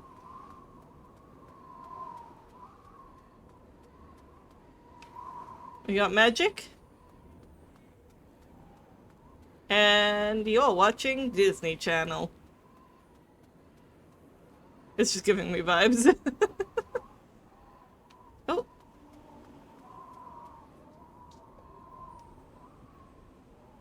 Oh, she's gone to visit one of her family members. And then he got a full bucket of paint on his head. Luckily, he wasn't hurt, but he looked so funny. Peter? Yikes! Oh, Finley, not bad. You made me jump a little there. Sorry, I didn't mean to. It's okay. Were you just talking to someone? Yeah, that's true. I come here sometimes too. This one right here. That's my brother's figurine. I was just telling my brother about the paint bucket thing. I didn't know you had a brother. How could you? I've never told you before. Actually, he's my twin brother. I'm sorry. It's okay. It's been a few years. We always got into the best scrapes together. Looked out for each other. The plant store was his idea too. Then one day he was diagnosed with leukemia. By the time we found out, it was already too late. We spent some time at St. Ursula's. I don't know what to say. It was for the best. It was over quickly in the end. It wasn't easy for him, but eventually he was able to let go. I made his figurine too, of course. It must have been hard. It is. It's so sad. This is the hardest one I've ever made. But the most beautiful too.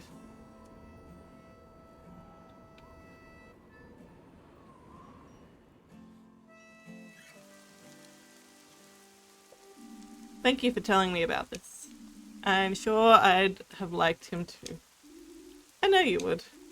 You can come here with me again sometime if you'd like. Then you can have a chat with him. But now we need to go. Told you it was gonna rain. Alright, I'm getting pretty hungry too. Take care of yourself, folks. I'll check back with you soon, alright? No fighting now. I love you. Oh. Ah! Jump scare.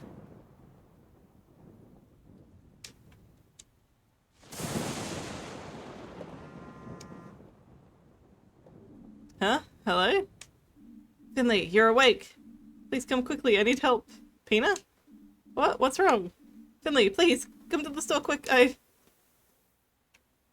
Pina? Pina, are you there? Oh no, I better go over there and check on her. It's the middle of the gosh darn night.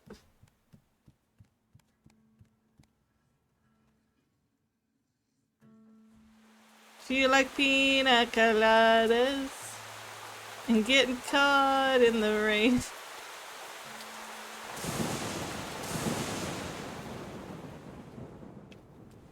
Oh, hello? What was that? Why did I just get a screen wipe twice? Oh jeez, the bakery smashed. Oh heck, the storm is wreaking chaos.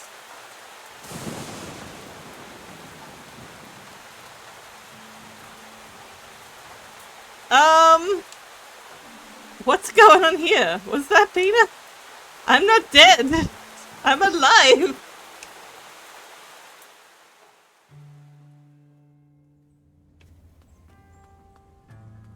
Oh.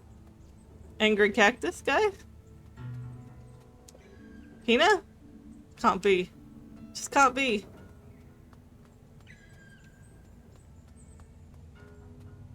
Pina? Where is she? Hello?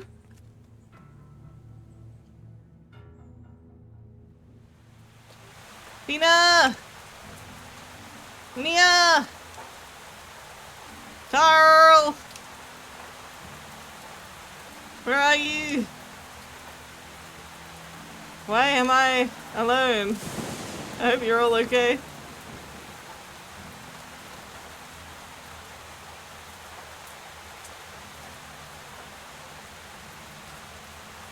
Oh! Okay, so this is just a dream, right? Dr. Krakowski, what are you doing here? Well, I could ask you the same thing. What am I going to do with you, Finley? If you carry on like this, I don't see a future for you. If you carry on like this, I don't see a future for a lot of people. Have you taken care of it yet? Taken care of what? I can't keep repeating myself. And I can't keep holding your hand all the time. People are going to die, Finley. And it will be all your fault. But go to work, your shift's about to begin. I'll hurry and I'll work hard. Chop chop.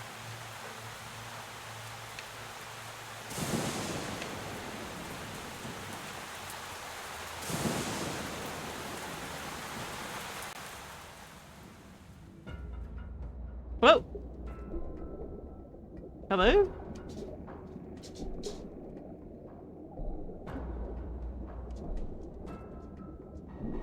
Dang, I got told. I did.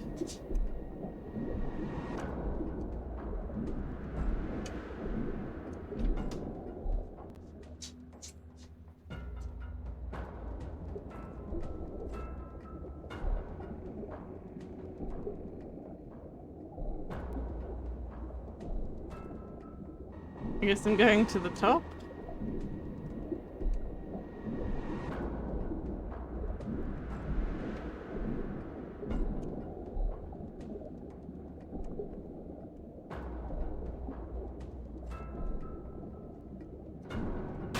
Oh, shoot. What the hell?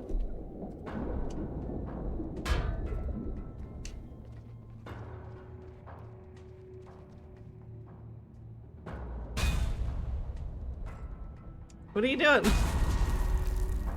I've said it time and time again. Nobody ever listens to old Gregor. But Gregor is the one who has to do it every time.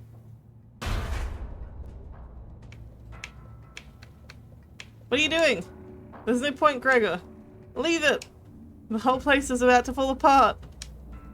The pipes, the walls, the electrics. The pipes, the walls, the electrics. The elevator. The patience. There's nothing old Gregor can't fix. We can handle this. Gregor, stop! The patience. Leave it to me. Leave it to me.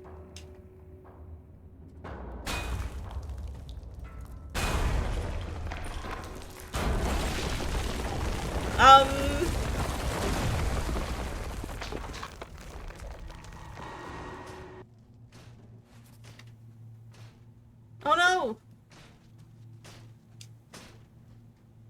Where's my plant? Where's my plant? Oh no!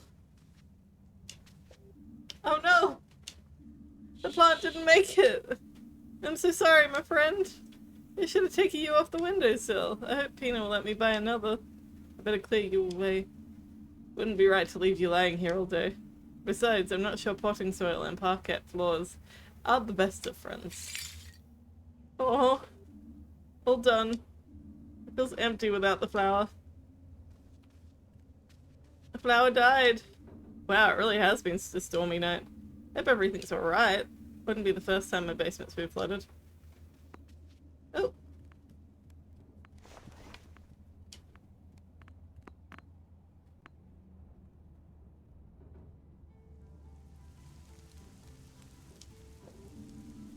The windows had it. How did that happen? I think a branch broke off and hit the window. Better get a broom. That sucks.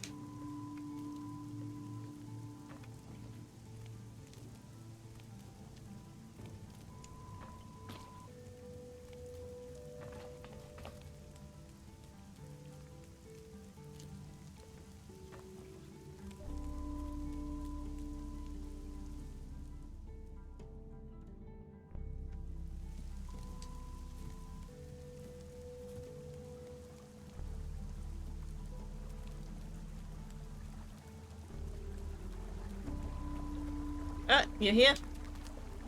Hey, Frog. You're still set out here in this weather? No such thing as bad weather. The end of fall is often grey and muddy here. In many countries of the world, water falling from the skies, cause for celebration. But like so many things, this weather has its downsides. You're right, there, it's cold and wet. I want it to be cold and wet. Oh no, that's not what I meant. But I did lose my breakfast this morning, blown into the river. I was very much looking forward to my tomato sandwich. I'm sorry, I'm afraid I didn't bring any breakfast with me either. That's alright, things come and go. No point crying over a soggy tomato sandwich. I'll just try to make 2 tomorrow instead, then I'll sit by the river, like I do every day, with 2 delicious tomato sandwiches in my pack. Early retirement has its perks. Apart from the money, of course, but sitting by the river doesn't cost anything. Tell me, Finley, what drew you to the river? Your stream of patience? Helping. It feels good to help. When the people around you feel better, do you feel better too? Exactly. And when you feel better, do you find it easier to make them feel better? Yeah, I guess so. I think I shouldn't let things or people get to me too much. Even Dr. Krakowski. Is that what you think? Yes, I'm certain. Wow, stream of consciousness. Stream of consciousness. Cool beans. Maybe don't bring a tomato sandwich and not expect it to be soggy though, because that is not the rain or the river talking. That is just the nature of a tomato sandwich.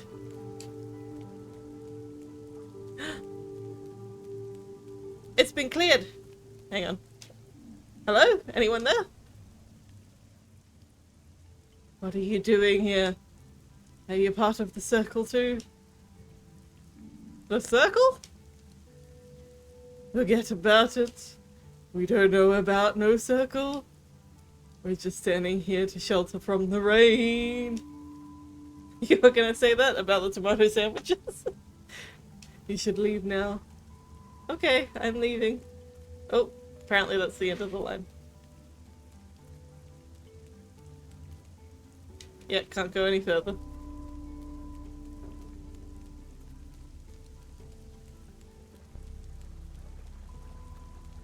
Well, that's a shame. I was so excited. I'm like, oh my gosh, they let me go to a new place, but they were not letting me go to a new place.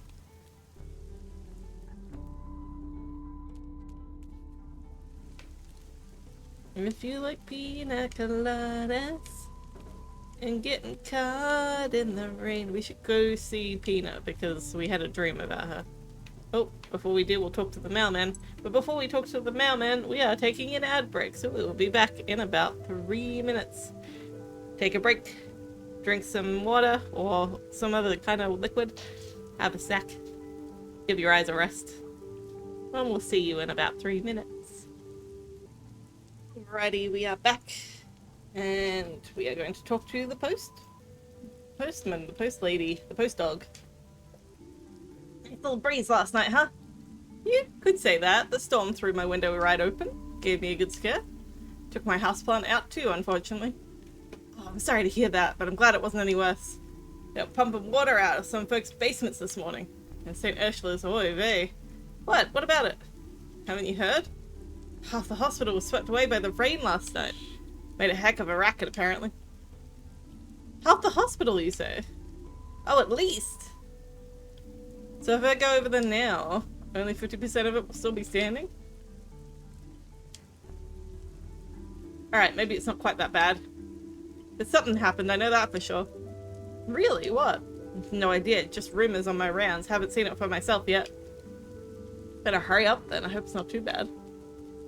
I gotta go check on Pina though. Because I had a bad dream. Gotta go check on Pina. Oh, you gonna take the bus? Alpha, it's good to see you. I was worried something had happened to you. Oh, it was some storm, huh? You're telling me it woke me right up when a branch hit me in the face. And I don't even get me started on my socks. I've only got one dry pair left. Had to hang the rest over a fence to dry off. At least you're okay, that's the main thing. I've had worse nights. I got a bit of a sore throat, but I'm about to treat myself to a hot coffee. Besides, I found the sound of the rain soothing. Be careful not to catch a cold, okay? You got it. I'm guessing you're off to work? Oh, I'm sure the bus will turn up soon. It's alright, but I'm gonna walk today. Stay dry then. That's the golden rule, especially when you don't know where you're going to dry off again. KKK. We're going to... Oh, hello? Oh, help! What's up? Oh, nothing. Oh, my heart, please don't scare me like that. Okay. Just waiting for the pump. My basement's flooded last night. All of my winter clothes were in there. They're all ruined now. But I'm glad everything else survived intact. Okay. I should stop talking to the squirrel lady. She gets a real fright when I talk to her. Gosh darn spookum.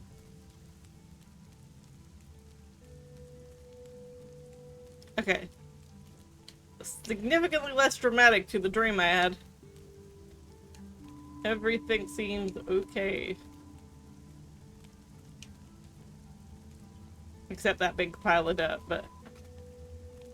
it's all okay-dokay.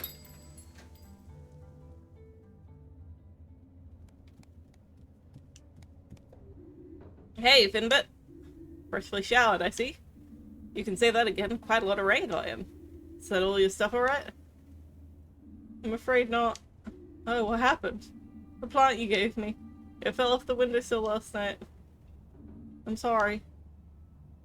Don't worry about it, Finley. It's a shame about the plant, of course, but it's not your fault. All you did was give it the best spot in the apartment. You couldn't know it was going to end up being so hazardous. You're not mad? No, of course not. I'm afraid I don't have a suitable plant at the moment, but if I can, I'll get you a new one, I promise. Okay. Everything a bit of a mess here too after last night. The first thing I'm gonna do is try to get everything straightened out again. I'm gonna need to get to the hospital. Hope everything's alright though.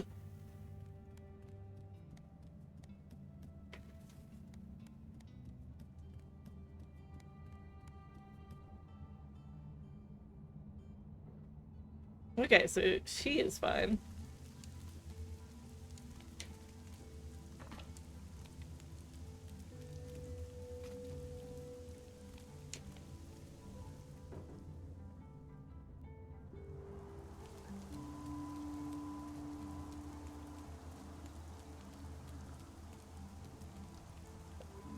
There was heavy rain throughout the local area last night. Strong winds and flying objects have caused significant property damage.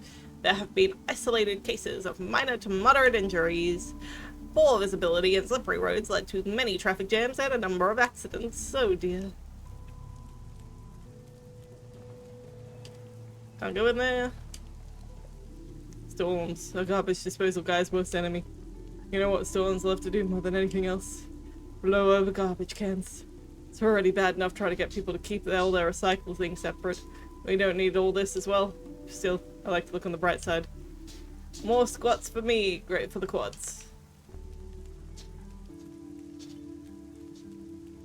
Always look on the bright side of life.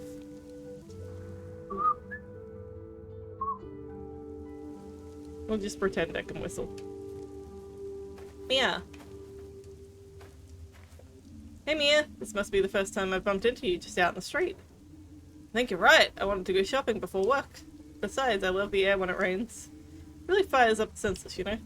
Alright, well don't let me keep you. Sure we'll be seeing each other again very soon? Yep, see you soon.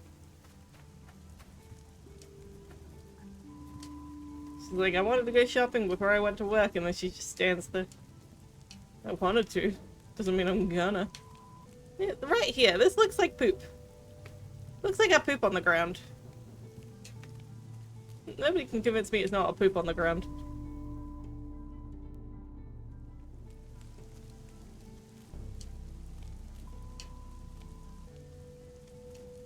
This also looks like poop. Pigeon poop. Finley, you got some explaining to do.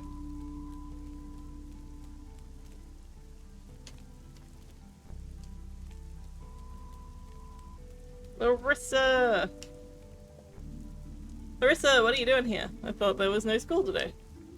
Sure isn't. I am a treasure hunting, looking for the storm treasure. I used to do this with my dad. Well, he's away right now. You could always find great stuff lying around after a storm, because it throws everything around like crazy. I've already found a blue rubber band and a Viking playing card. Can't wait to see what else is hiding out there. Sounds cool. Just look out for falling branches, okay? A good treasure hunter always remembers to look out above and below. Okay.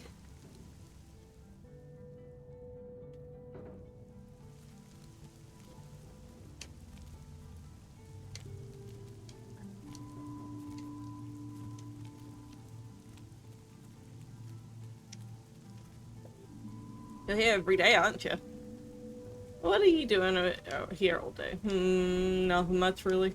Christo says where he has to skate, but he's just sitting around all day. Many believe that this is what skating is all about. School looks kind of empty. There aren't many children in Porcupine. Most people here are older. That's why there isn't much to do for us around here. I think skating is boring. What would you like to do? Good question. I like stories. Always loved to write. And I love to come up with a story one day. Maybe for a comic or something like that. I collect the comics, but Christo isn't really into them. Well, do you have any ideas? Sure thing. You want to tell me about your ideas for your comic? No, they're really bad. Come on, I'd love to hear them. It's not even finished yet. Maybe I can help you. When I was young, I would always make up stories. Really? So you're like a writer? Sure, something like that. Even if I'm too busy procrastinating my PhD thesis right now. This is goddamn too relatable. Well. Okay, so do you really want to hear about my idea? Sure, go on. Okay, so the story is set on a distant planet. And it's about this brave, strong, super cool heroine. And she can do all kinds of stuff. She's just the coolest. Yeah. Oh, so that's it? Yeah, I told you it wasn't finished yet. What do you think? Do you like my story?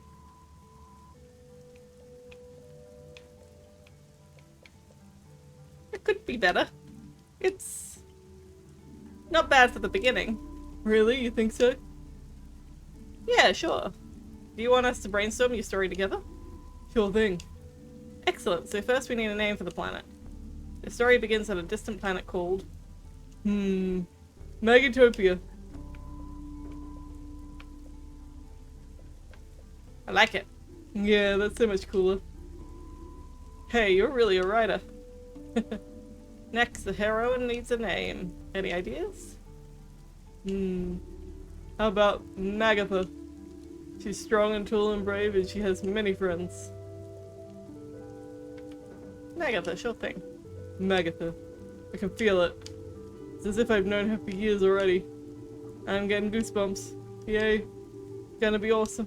Magatha. The savior of Megatopia. This already feels so much more real. But oh man, being a writer is so hard. Do you want to leave it for now? Yeah, I think I need a creative break.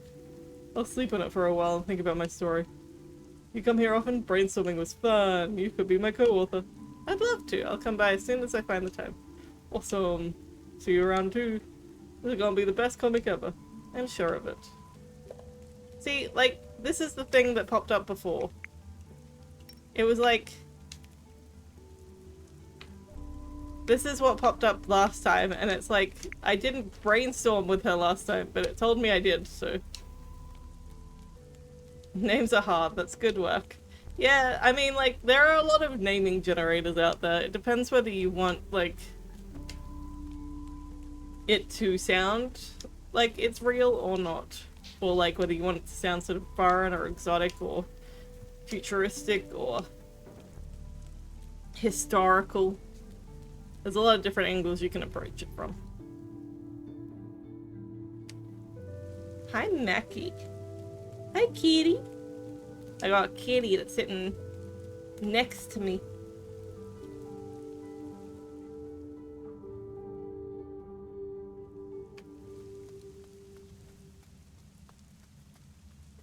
Oh, what a good kitty.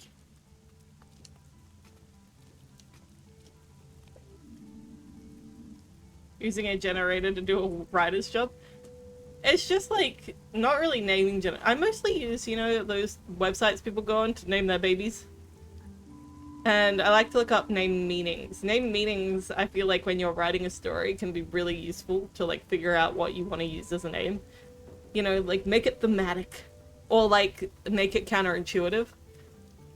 Like if you name like somebody who is like against the hero, something like really that means like pure or like holy or something like that, and then like, you know, give the actual hero a really sort of dull name or something that means like, you know, something kind of boring. Or something average. You know, there's a lot of angles you can go with it. Especially if it's from another culture. Exactly. Sometimes you need to just look up what names mean. Like, my legal name literally just means eighth child. And that could be useful if you are, like, writing a tale about sort of a lineage thing. Like, if in this specific instance it's important to, like, you know for... Because you know how sometimes there are fairy tales that it's, like, the seventh son of a seventh son? But it's also, like, can be useful in stories about lineage where, like, the firstborn is the most important. And it's like, here is, like, the eighth born child. But it's like, in any other context, it'd be important in Discworld, yeah. Exactly. But, like, in another context, it's just a cool sounding name, but if you look up the meaning, it's like, oh, that's a boring meaning. Because it just means eighth.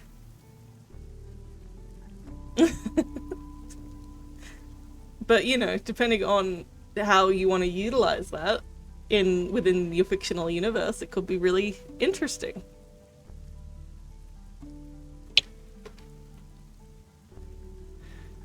What are you doing outside in this weather? Not like it's any of your business. But I like the rain. Besides, anywhere's better than home right now. Don't even ask about that. I don't want to talk about it. Okay, bye.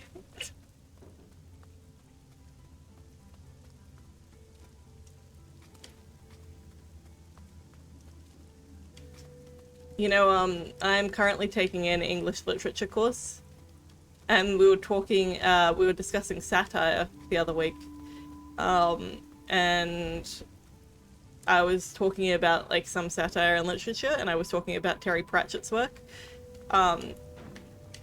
and I was like, you know, Discworld and the other students I was with, because I'm, like, technically a mature age student, they're all, like, fresh out of high school. And I was like, you know, Discworld and stuff. And all of them just give me these blank looks. And I'm like, really? This is, like, I feel like this is still culturally relevant. And then I said, Good Omens, and they were like, oh. And I'm like, yeah, he wrote that with Neil Gaiman, the book. And I'm like, I know that I don't necessarily, I'm not, like, the most literature savvy person. There are a lot of great classics that I haven't read. I haven't even read that many Discworld books, to be perfectly honest, because I did a bad thing when I tried to read Discworld books, and I tried to read from the beginning, and that's, people say not to do that. People say not to start with The Color of Magic, and I did, and I had a bad time. So he's been gone a while, and it's a shame because I feel like a lot of his stuff is still culturally relevant.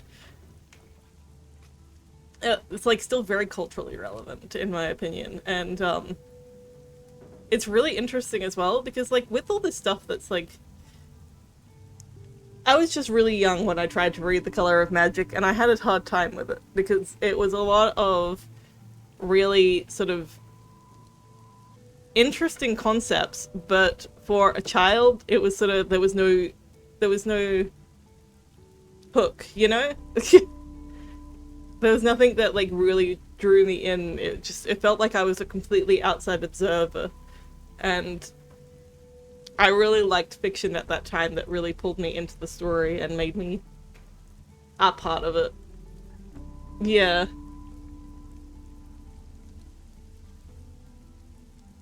It is. It definitely is. I just, it was a struggle for me at the time to connect with that specific story.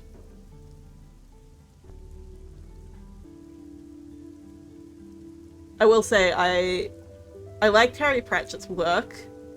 I wouldn't say he's my favorite author, personally, but I think that more people should know about him, you know? I feel like he's not irrelevant, and it was interesting though, because like recently with like all the stuff that's been going on with this Willy Wonka movie that's coming out or has come out, I don't even know where it's at yet. He's not yours either, but your family all loves him. Yeah, that's fair. But like a lot of people are like, did you know that Charlie and the Chocolate Factory was based on a book? And I'm like, yes. Didn't everyone? Is this something that culturally people have forgotten about? I thought Roald Dahl was still relevant. I know that he died like 40 years ago, but still, like, everybody knows Matilda. Like, the Matilda musical just came out recently as well. Like, not the actual musical, but the movie musical. It's just like... And also there was recently a remake of The Witches, which, you know, there's definitely, like, issues of, like, anti-Semitism in Roald Dahl's work. He was not, he was not necessarily a great guy, and definitely put a lot of biases into his work, but... Right? I feel like a lot of kids would still be reading him in, like, you know, primary school, because, like, I don't know, I always read Roald Dahl books as a kid. I feel like it's still relevant. I don't know. Maybe I'm just out of touch. Maybe I'm just old. Also, I'm doing a vandalism property destruction right now, and, I'm not gonna get in trouble for it. Because apparently I cannot damage cars no matter how much I jump on them.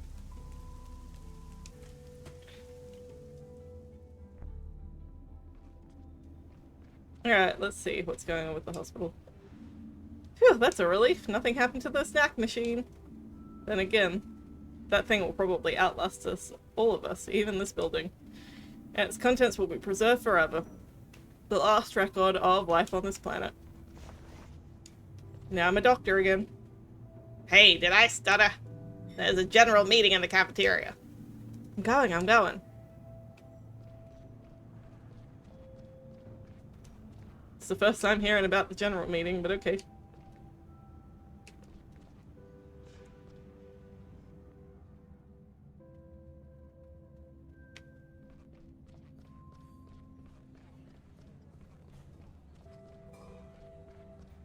Woo!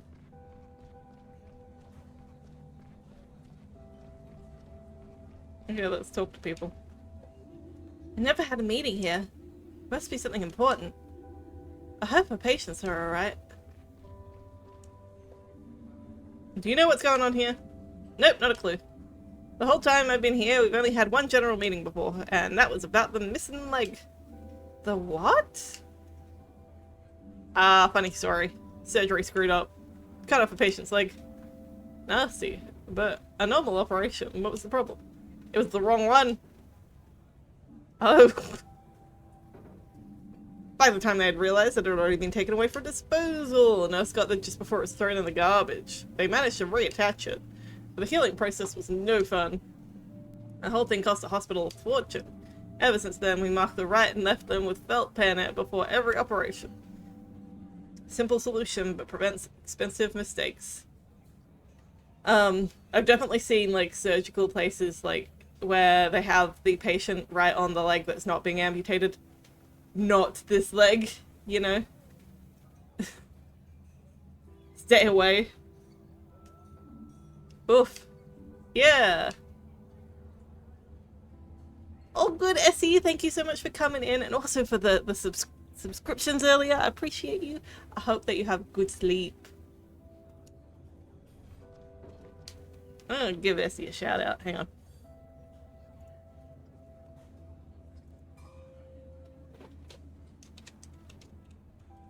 Essie is wonderful, and Essie has the most fun and Well, the cat's out of the bag. relaxing streams. And I know that she often says that she's not as cozy as she comes across, but she's still pretty gosh darn cozy. You're wonderful. And also, while we're here, I'm going to give JD a shout out, because I also very much enjoy JD's content. JD does some fun stuff. Well, the cat's out of the bag. I'm usually only there for the cozy streams, the non-violent streams. But he's just a very relaxing presence, and I can't imagine that relaxing presence goes away too much when the violent games are played. I appreciate you guys, and Essie, you are so cozy. You don't even know it. Now go be cozy and sleep. I don't have all day. I hope Dr. Theobald has a good reason for all this. What did you make of Mr. Heidrick's announcement? What do you want us to make of it? Yeah, what? We're never in the building anyway. Even the roof caves in will be alright. Exactly. Besides, we keep our noses out of the business side of things. Driving ambulances, that's our job, and that's how we like it. Full throttle. It's what you're told, that you're relaxing, that you have a relaxing presence. It's true. It feels like even when things aren't going well, it's still just a chill time. What's all this? I can't work under these conditions. My first customers will be here any minute. Okay, well. Hey, you're already here. Yeah, my shopping didn't take too long. And then I got on the bus straight here. Any idea why we've all been called here? I think it's about the damage from the storms. Did you see the huge chunks of rubble lying around outside? Yeah, do you think that's why they've called us all together like this? They want us to clear the rubble away together? Perhaps, hopefully that's the worst that's happened. Maybe the building's unstable. If that were true, don't you think we'd be having this meeting outside? You're right there, I guess, again. Ladies and gentlemen, if I could have your attention, please. I think it's starting. I got a really bad feeling about this. I'm sure it won't be too bad. Let's get nearer to the front.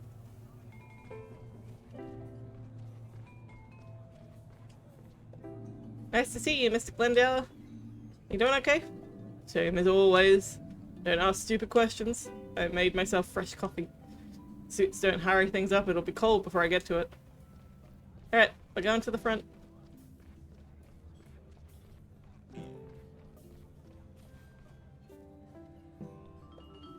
Thank you all for coming. I realize we're all very busy, so I'll keep it brief. First of all, you'll notice that Dr. Theobald isn't joining us for this meeting. There's been a lot going on today, and our chief physician has a few matters to attend to. As such, I'll be speaking on his behalf today. As you may have noticed... Wait, this is not the voice I gave him earlier. I think he had a country twang. It was like a, I'm just a simple countryman. As you may have noticed, certain irregularities occurred in the hospital building last night. I understand there are some concerns.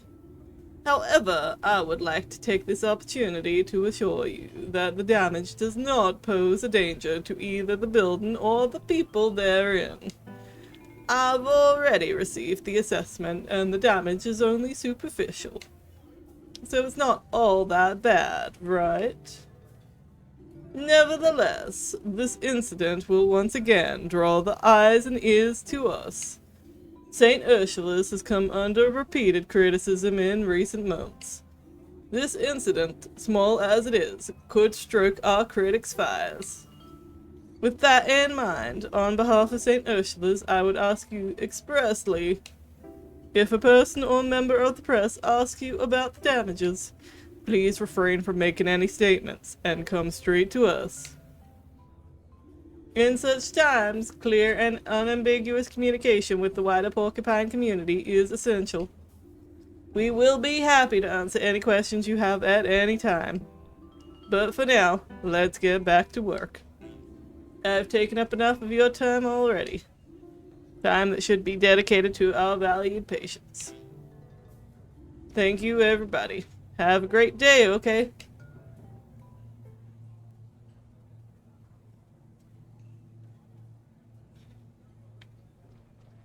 Oh, hello? What do you make of all this, Cull? What a load of nonsense. A lot of fuss about nothing. Now we got even more work than usual to catch up on.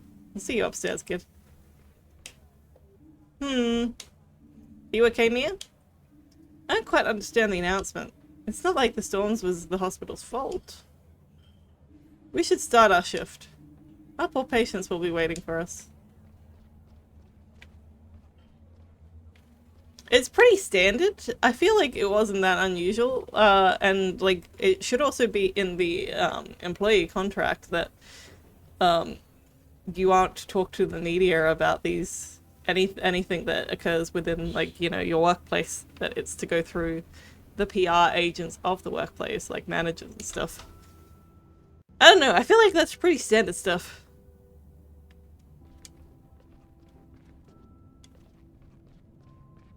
But I feel like they're trying to set it up so that it's, like, seems suspicious.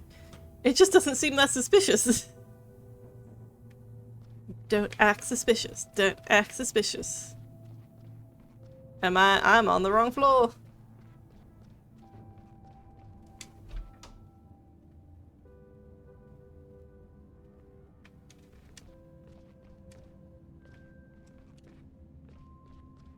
This one's my floor. Is it not my floor? I'm confused.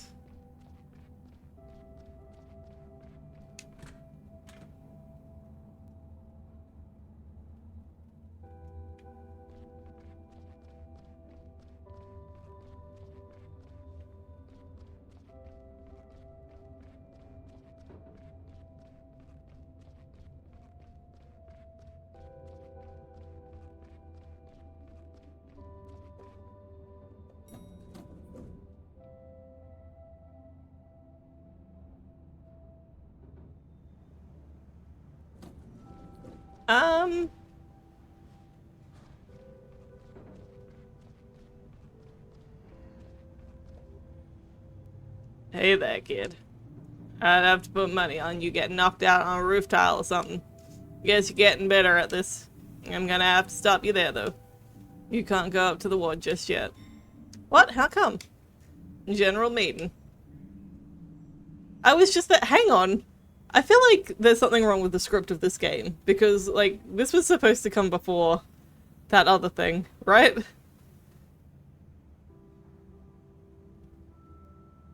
Because when I came in, she was like, I'm not going to repeat myself, there's a general meeting. And I'm like, you never said it in the first place. And now she's acting like this is the first time that she's made the announcement. And it's like, the general meeting already happened. And this is not the first time that this has happened in the game. There's a few of these sort of bugs that, like, the scripting is not in the correct order. It's weird. A few things need clearing up. Dr. Theobald and Mr. Hydrick will be talking at the meeting, but who's going to take care of the wards? He said it's only going to take a few minutes. So head on over to the cafeteria. Don't keep the others waiting. But I was just there.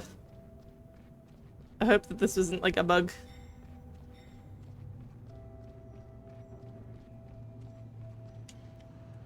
Well, it's not going to let me go in there.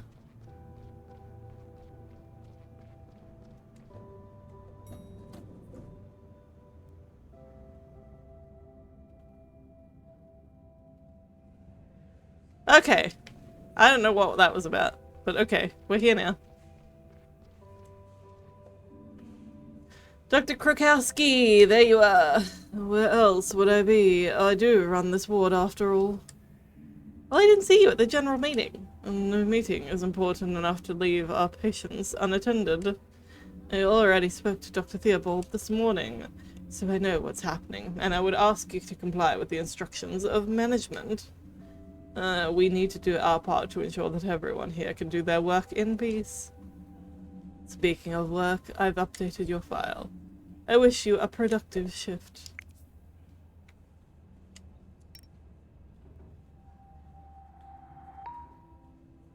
Schedule updated. Oh, she's been moved to 303. We're gonna go to 303 first because I want to visit Irma first. Irma! My love, hang on. Can I talk to you? Can I help you? How do I put this? It's a little embarrassing. There's no need to be embarrassed. I don't think that muesli went down this morning. I'm afraid it's making me throw up. I'm really sorry. Don't worry, people throw up here every day. Do you need something? I don't know. I'll try to close my eyes again. I'm always so tired after breakfast. I feel that. I'm also very tired after breakfast. Hello, Finley. Did you have a nice weekend? Yes, thank you. A little stormy. How do you like the new room? Well, I missed the waterfall a little. But now it's raining cats and dogs in front of my window, so that's something. I must have been the storm. Strange, isn't it? When the sun's shining, water drips from the ceiling. But when the real storm comes through, the building stays perfectly dry. Yes, pretty ironic, isn't it? Do you know if the hospital has dust trolls by any chance? Dust trolls? I don't believe I've heard of those. I'd be happy to enlighten you if you have a moment. Sure, I'm all ears. Alright, then let me tell you about the stormiest night of my life. It was a stormy fall night. The rain was coming down in buckets. We had to tie everything down to stop the wind throwing it about. Little Giuliano was at the bar with Gilbert. I could only hope that they were both okay. I was home alone, nailing boards to the windows. The whole house was shaking, but I secured what I could. Unfortunately, that didn't include our porcelain windmills. Though they were ugly old things, to be honest. Anyway, I made the best of it. I fired up the stove and cooked the only thing that helps me on stormy nights like that. A hot cinnamon cocoa with an almond crust. I curled up in a blanket and settled into my favorite armchair. Then suddenly, the whole house rumbled, and a bundle of twigs fell on my head. I was about to throw them in the trash when I heard these little voices. Hey, what are you doing? She wants to throw our house in the trash. What's she thinking? They shouted. The sounds were coming from the twigs. There were these little creatures living in the bundle. They called themselves dust trolls. They came by that name because they liked to collect dust from people's houses and use it to sew clothes and blankets. We chatted for a little while. Unfortunately, their home had been damaged, so they asked me to fix it. I didn't have much on hand. The dust trolls saw the broken windmill. That ugly thing, I asked, but the trolls liked it, so I glued the pieces back together and set it up in the hallway. The trolls were beside themselves. They partied all night, right until the storm had passed. And guess what? Since that night, I've never needed to dust again. The dust trolls have always done it for me. I even decided to buy a second windmill and put it up at Gilbert's. It saved me a lot of time over the years, all of which I spent happily in my armchair, wrapped in a blanket with a hot cinnamon cocoa. It's nothing better. I should see if any dust trolls want to move in with me. It'd be a huge help. Well, I'm afraid I don't know exactly how one goes about getting them to move into the house. Seems to be just happen. Do you think Gregor Glendale knows about this? Yes, I know he does, in fact. It was his favorite story when he was young. Shall we take a look at your lungs? I was hoping my story would captivate you enough to forget about the work. And I can see there's no getting around it. I'm a little exhausted anyway. I'd like to rest my eyes for a spell. I'll make it quick then.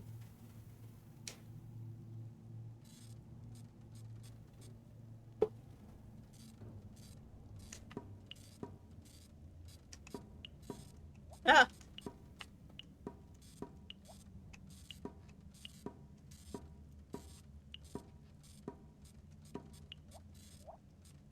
Ah! This is rude. That was not enough time to go back up and down. That was rude. That was mean and rude. I didn't like that one.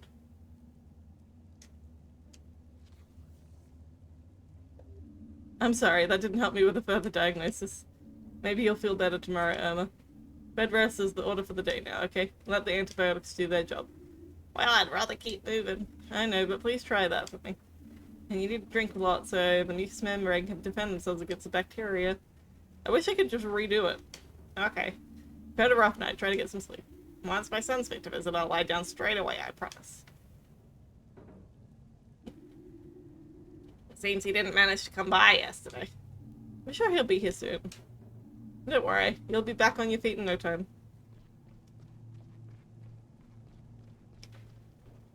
Wish I could redo that one because that was real bad.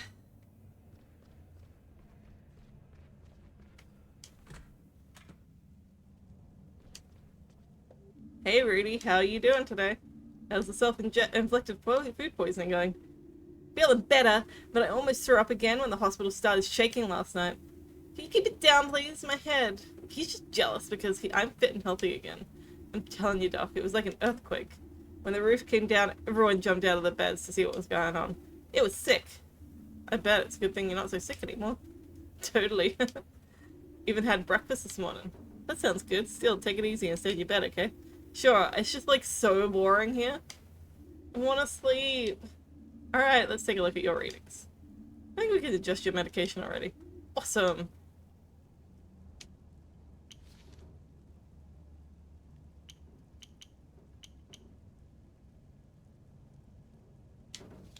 So we're gonna want that.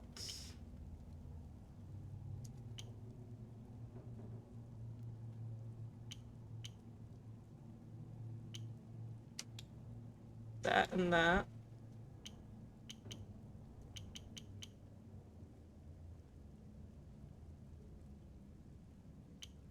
Oh.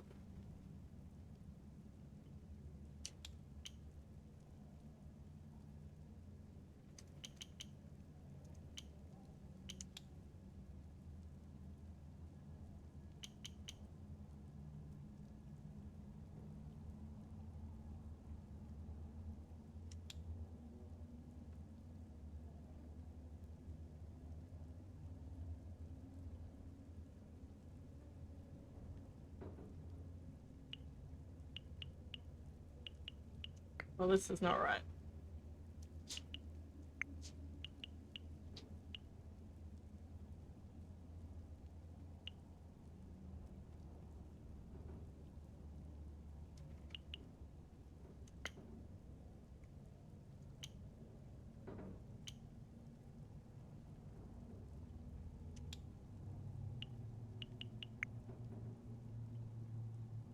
One, two, three, four, five. Okay, that looks better.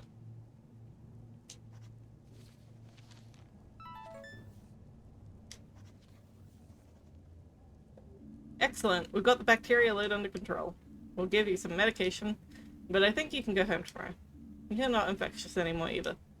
If you can keep yourself out of trouble for a few weeks, you'll be back to full health in no time. Yeah, I'm way stronger than the stupid Shigella. Did you hear that, Ollie? What again? Leave me alone, okay? I'll take a look at Ollie. Take it easy and try to get some more sleep. On it! Is everything okay? I feel so sick. Can't keep anything down. My head and stomach hurt so bad. It didn't sound too good. I'll give you the same shot I gave you yesterday, okay? This should get the Shigella back under control. Sure. Do what you can.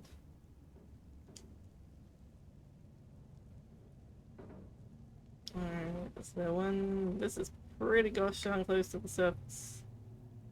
Just making sure there's not another one that's somehow closer to the surface. Nope, that's it.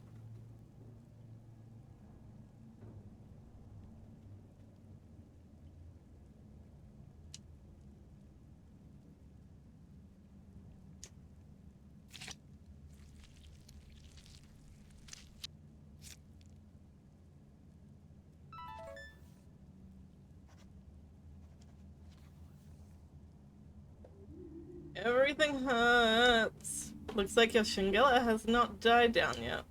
Your body's still fighting it. Come on. Don't be so dramatic about it, Olinator. Ollie? He's not being dramatic. Your brother needs to stay here until his readings improve.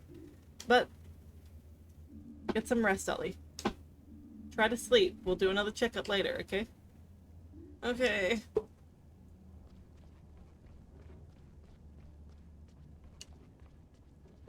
Your brother's really not doing well.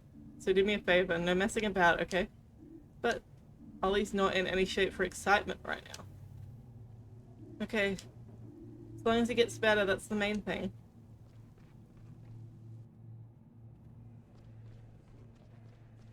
That is the main thing. All done. Excellent. Alright, let's see.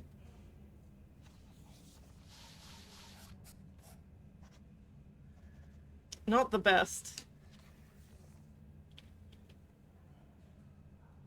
Thank you, Finley.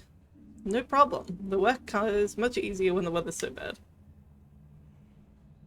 Take care, Finley. You must have sensed how tense the atmosphere is here.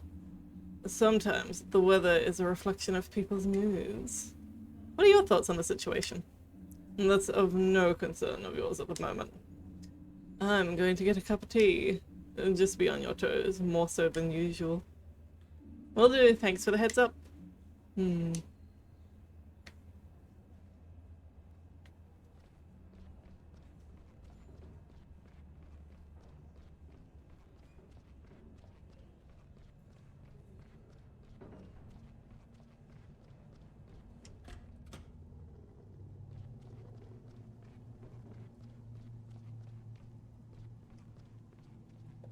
You're still here. Are you looking for something? No, I thought I'd keep you company for a little longer. So friendly. Would you mind answering a few questions for me? As senior physician and your immediate supervisor, I suspect I have a certain obligation to do so. You may ask me a question. 1. What do you want to know?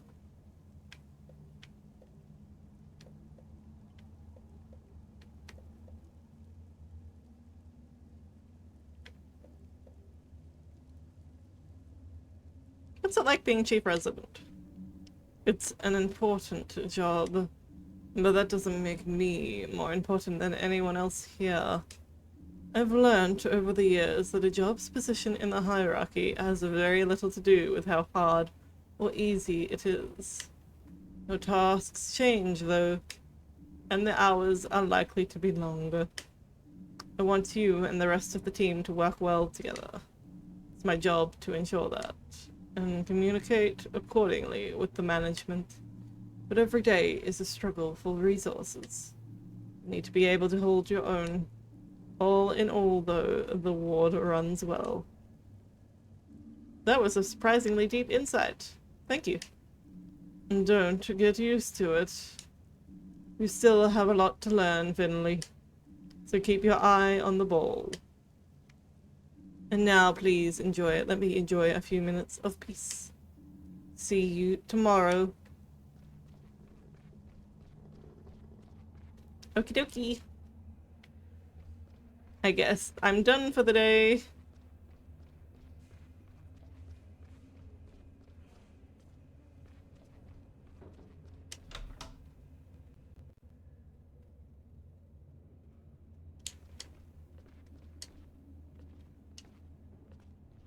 Whoa, what the heck?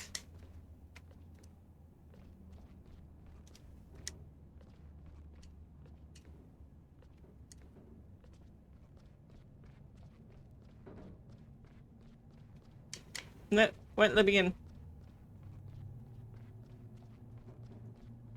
Won't let me in.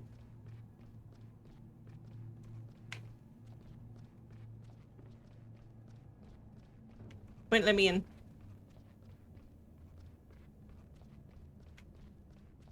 I'm locked out. Can't even go into the basement.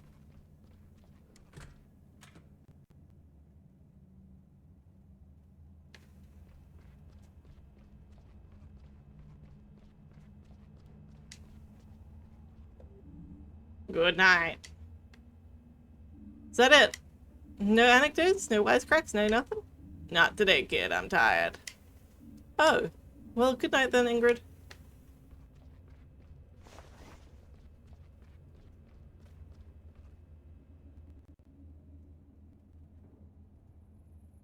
Oh! There you are! Have you two been waiting for me? Yes? Me and I have been speaking. There's a really weird vibe here today. We want to go over to Gilbert's and talk it over. Oh, I'd love to come. Thanks for waiting. No problem. Let's get moving. It's already pretty chilly out. Yeah, man. Closing time. Oh. Why is it always me? Why is it always me who ends up clearing up these messes? Mr. Glendower, do you need help? Help? No, thank you. It'll only take longer if you try to help. Okay, bye. The rubble's still here. No wonder, it must be pretty heavy. I bet Mr. Hydrick isn't happy about it. Bah! It's all going down the drain! Okie dokie. Very positive thinkers here.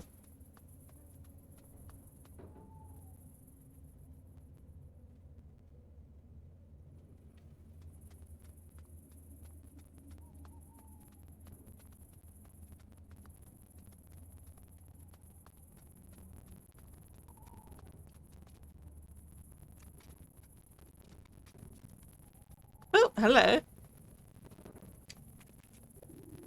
Hey, you three. Can I get you a coffee? Not for me, thanks. What about you two? More in the mood for a beer. I'm afraid I've not been sleeping well the past few days. I think I need to give up caffeine. Oh well, worth a shot. Come by again sometime.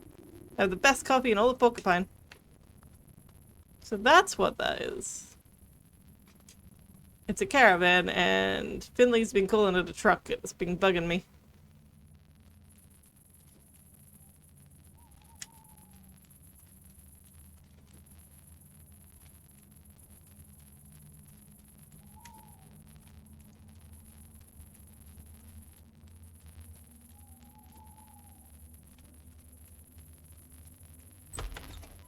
Here we are! I don't think I've been inside this place before. Hey, you three. You're all soaked. Hey, Giuliano, we need drinks stat. Be my pleasure. Sit down and warm yourselves up. There's a free table back there. We'll take that one. No problemo. What can I get you? I'd like...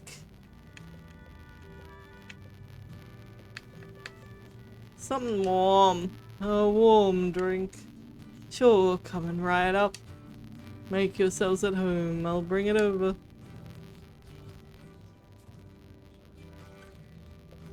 That's the stuff. How do you like your drink, Finley? Oh, it's great. That's what I like to hear.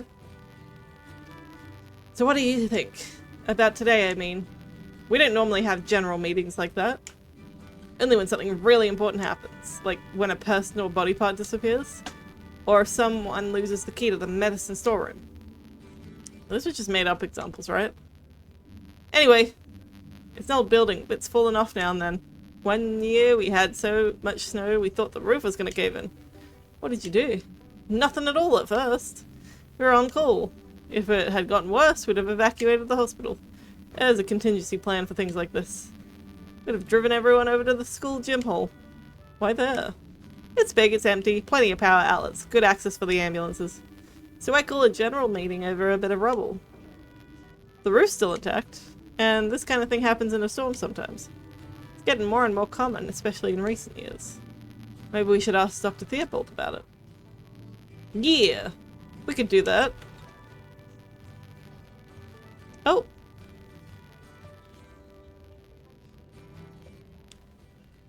Get a load of this, Patrick. That's our table. What are these losers doing here? I was about to ask the same thing, Ralph. Disrespectful, if you ask me. You said it. I know you three gains. You work over in that hospital, right? Oh, and little Carly's back at it again. Still recovering from our last little chat, huh? What do you want? We want an apology. An apology? That's right. Patrick had an accident a few weeks ago. Got hit by some stupid bus driver. If I didn't have such quick reflexes, I'd be stone dead right now. We're sorry. Sounds like you got lucky. It could have been a lot worse. You'd like that, wouldn't you? Tell him, Patrick. Well, I didn't get away completely unscathed, of course. I had a deep wound on my arm and needed stitches. Instead of treating it properly, the hospital just stitched it up and sent me straight back home. 2 days later, it was like it was on fire. You can't imagine the pain. I'd take antibiotics. I can still feel it now. Yeah, it's all your fault, you young bunglers. Well, very sorry, of course, but these things happen. We weren't the ones who treated you. We don't work in the surgery. Leave us. We do our best for every sick and injured person that comes to us. And so do the staff in surgery. Complications can happen. It's not ideal, but it's not uncommon either. Huh, you hear that, Ralph? She admits it. It's their fault you're chronically handicapped. What? But You're not listening, Ralph. Oh, yeah, right. Now I'm the liar. You would say that. I'll tell you what. We should shut that place down. Throw all those idiots out and tear the whole dump down. If you weren't all so lousy at your jobs, my wife wouldn't have been dead for the past 5 years. And now you're messing with my best friend, too. And like that's not enough. You get to pocket all the insurance money as well. We'll work our butts off day after day. What's up? Can't take a little criticism? Did you choke on your silver tongue? I know a good hospital for that. But it ain't in this town. Haha, good one, Ralphie. I'm sorry. Hey look, the little cotton swab does talk after all. What did you say? Say it again, real loud in here, don't you think? I'm sorry about what happened to your wife. But these two didn't have anything to do with it. You know that. What you don't know is how hard we try. Every day, every night, sometimes we don't even get the chance to sleep. So come on, let us enjoy one night out together, okay? Well, I accept your apology, but that still doesn't make up for the damage done to my friend. Let's see now. How about you pay our tab for a year? That should cover it. You just won't let it go, will you? Maybe we should give you a smack. Maybe I should give you a smack in the mouth. Wouldn't be the first time. Just try it, wise guy. Carl, don't be stupid. Oh, you must be the boss around here. Bet you like ordering folks around, huh? That's it. Time to crack some skulls. Oh, gosh. Alright, well, I have an ad break, so we'll be back in about 3 minutes. And then we're going to fight people. Okay, we'll be right back. Alright, we are back. And we are going to fight. So it's go time. You're not letting him get away with that. Time to wipe that grin off Ralph's face. Each fighter can attack once per round. Choose an attack and let them have it. Keep an eye on your health points and magic points.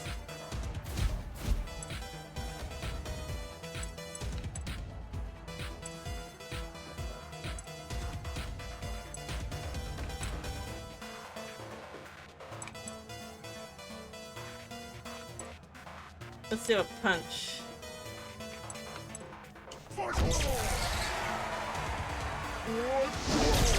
Whoa.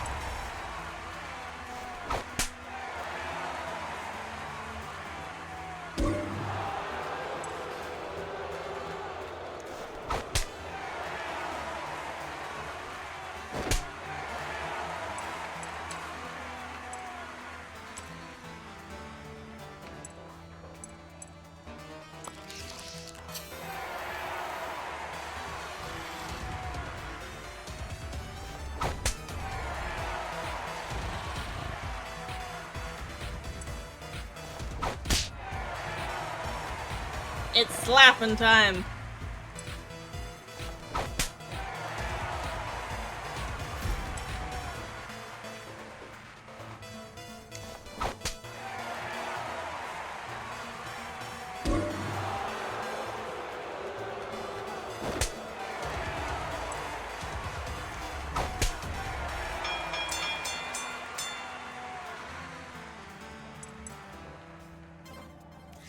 I need to regain some MP.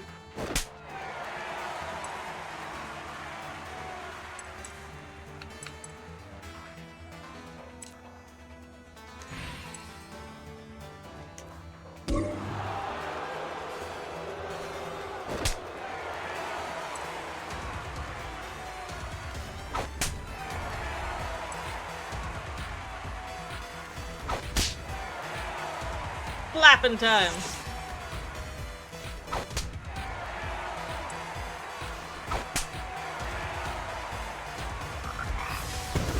Whoa.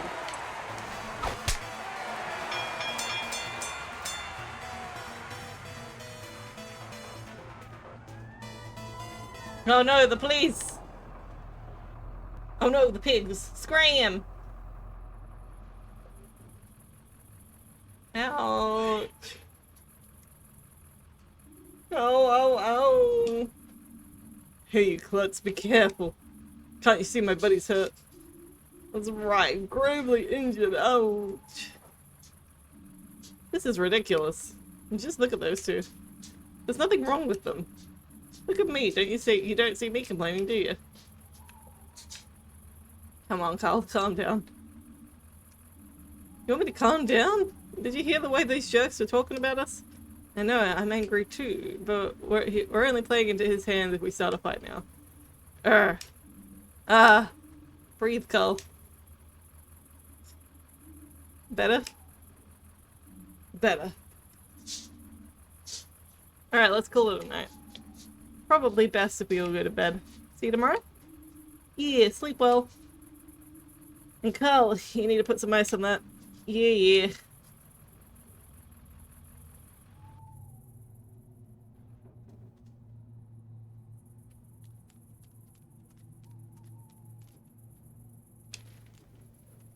It's a little bit messy. What a night. I can't wait to go to bed. Sleep.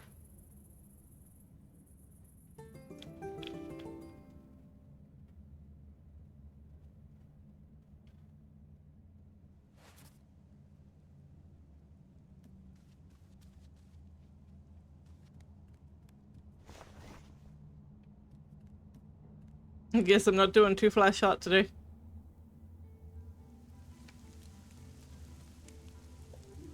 Why the pale face? Not had your breakfast yet? No, I can't eat a thing. Oh, a touch of the old stomach trouble. You could say that. It's too bad. Is he hungover? But a walk in the fresh air can cure most ills, that's what I always say. Are you cold?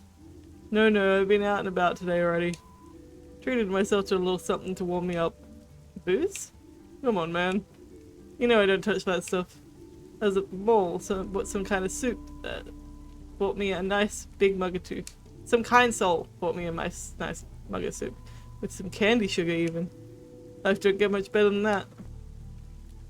That's real nice.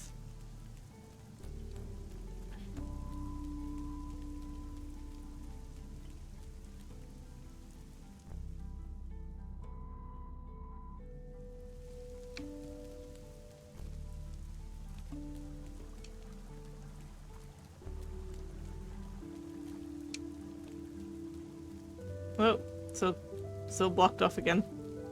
I missed my chance to be part of the circle.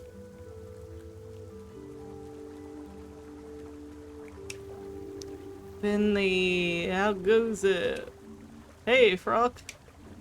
I'm by the river again? Of course, couldn't leave you hanging. Leave me hanging over what? Over this. This? Our river meditation. Have you been feeling the benefits yet? Yes, absolutely. And then take a few more deep breaths. And grab a thought from the stream of consciousness to help you flow through the day. Have you got one? Yep. Good. If you need more, well, I'll be here. The river and I. Rock? Finley? Thank you. Nothing to thank me for, young fella. I've learned all that Frog has to teach me, apparently.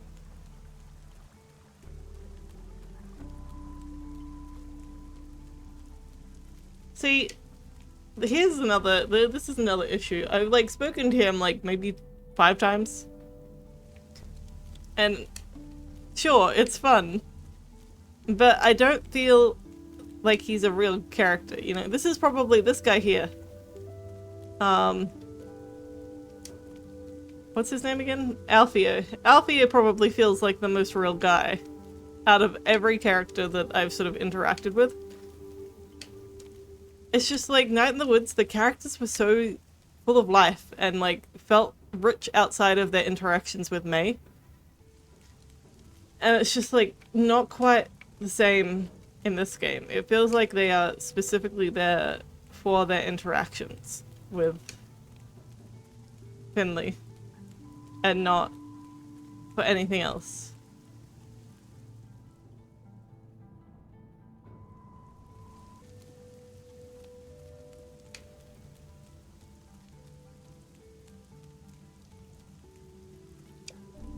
Ever since Pina showed me the memorial figurines, I've seen the Glow Milk Woods through different eyes. See, even that was not a meaningful sentiment to me. It just doesn't, it feels like it's lacking, you know? I don't even know what it's lacking, it's just lacking something. And it's very weird because usually I'm pretty good at putting things into words, like my analysis. I need to think more on this. It feels like the characters don't exist outside of the interactions that Finley has with them, and Finley doesn't even feel like a fully fleshed out character. I don't know anything about Finley other than he's a doctor. Like, it just doesn't, this doesn't feel real, it doesn't feel grounded, it doesn't feel like these people exist. And I know that that's weird because they don't, the characters, but like, you know, that's the way you want to build a world, build a story. You want to make the characters feel like they exist. And these characters just, they feel like characters. They feel like caricatures, really. It's kind of, it's a little bit disappointing. Anyway, I'm going in there right now. Even the thought of alcohol is enough to make my stomach churn. Not to mention what we put Giuliano through yesterday. It won't have been his first bar fight, but I doubt it ever gets easier.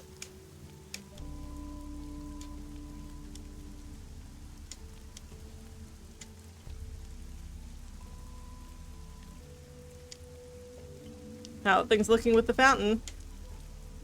Do you think you'll be able to get it up and running by the Hibernation Festival tomorrow? And now I'm suddenly hearing about a Hibernation Festival that I didn't know about before. Of course we'll get it all back in working order, but these old pipes really have seen better days. Seen better days. They need a proper cleaning or replacing ideally, but hey, that's not my problem. Well, whose problem is it then? Hope you didn't see the bar fight yesterday. You bet I did, but don't sweat it.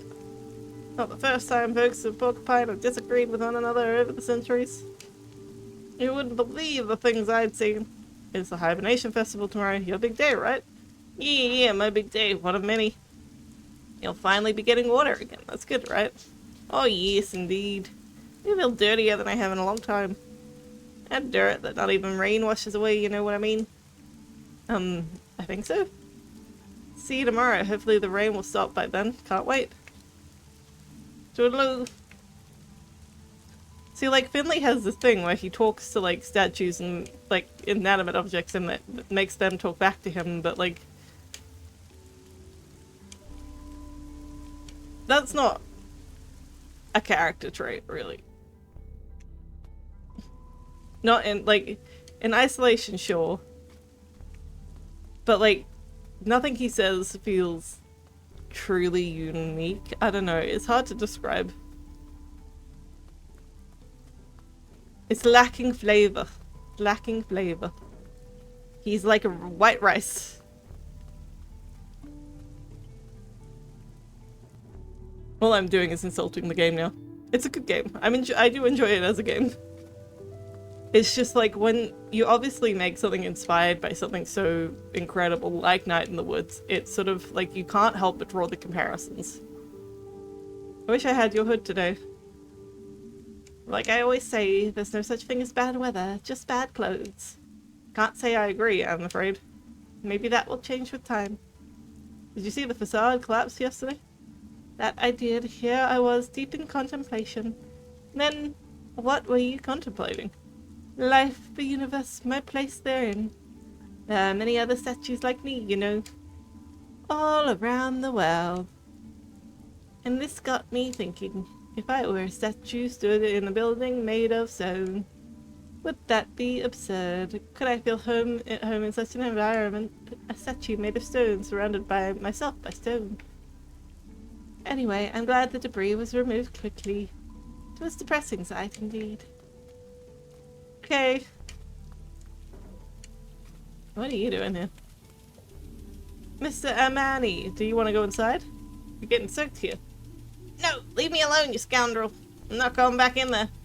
It's filled with murderous backstabbing friends, all fiends, all just out for my money. Okie dokie.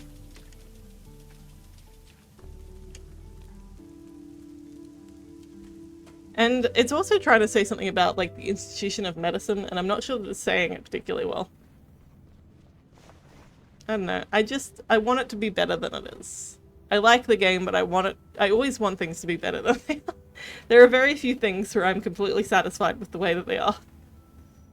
Even Night in the Woods, I love Night in the Woods, but there are some aspects of that that, like, I feel like could be vastly improved.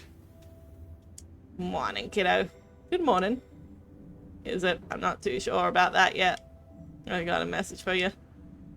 Dr. Theobald wants you to see you in his office before your shift starts too. He didn't look too happy. What? Why?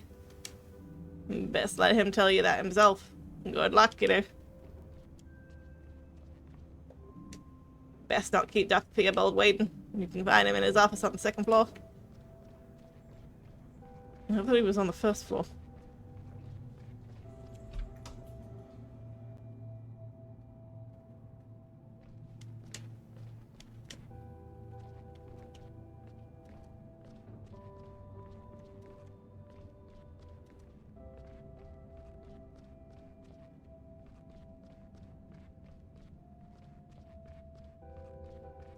Yeah, it's the 1st floor.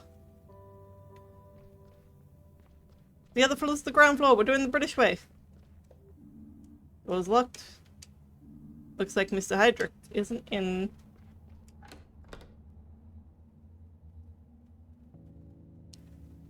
Oh, I know what this is about, the bar fight. Oh, there you are, Finley. Mia. Carl. Thank you for coming. We all have a lot to do, so I'll get right to the point. We've heard about what happened last night. Carl was only defending himself. It was a personal matter. Unfortunately, we don't quite see it that way. Personal matters can also impact on your job. But Dr. Theobald, you weren't there. I'm not going to be the fall guy just because this place is coming apart at the seams. And that's enough. I've already spoken to Dr. Krakowski and Mr. Hydrick. I don't like to do this, but under the current circumstances, we need to show that such actions come with consequences. Carl, you're on leave until further notice. Sorry, what? A little distance ought to do you some good. But now for you, Mia and Finley. I am also issuing you a warning. This will be recorded in your files. Excuse me? But I expected better of you too. This was on the very same day we had expressly requested that the situation not be allowed to get out of hand. Let this be a lesson for the future and for all of us. Please understand, I do not like this any more than you do. But as chief physician, I am liable for any incidents involving my staff. And when one or more people misbehave, it reflects poorly on all of us. Now please, get back to work. I hope you have a successful day.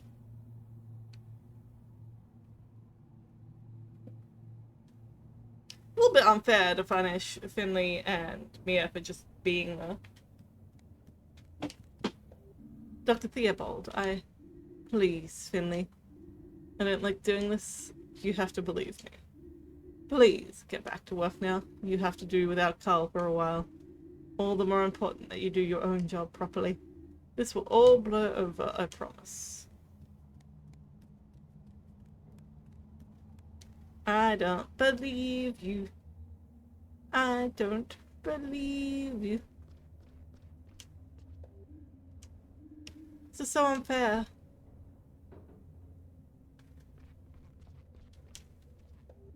Carl, it's okay, kid. It's a dumbass thing to do. I know that. Maybe a short vacation will do me good. Give me a chance to calm down. I'll think about a few things. I'm just sorry you guys got dragged into this. I don't think he did anything wrong. He did, okay. Carl very much did do something wrong. But I don't think Mia and Finley were actually, like, at all involved, really. It's, like, I do not think that they should have had action taken against them just for being present. But Carl should absolutely be fired. Like, he absolutely did the wrong thing, and Finley is incorrect by saying this. Again, I don't know what this game is... I don't know what this game is trying to say. I don't know if they're saying it particularly well. You know? Sometimes that ain't the point. I'm gonna head out. Maybe I'll go out for a nice leisurely breakfast. Haven't done that in years. Hey, do me a favor. Sure, what do you need? Keep an eye on the ward, will you? We don't have enough staff as it is. Sorry, I'm making your workload even worse. You'll be fine. You get plenty of rest and sleep and you'll be on tip-top shape when you come back. You got it. I'll check in with you later. Look forward to it.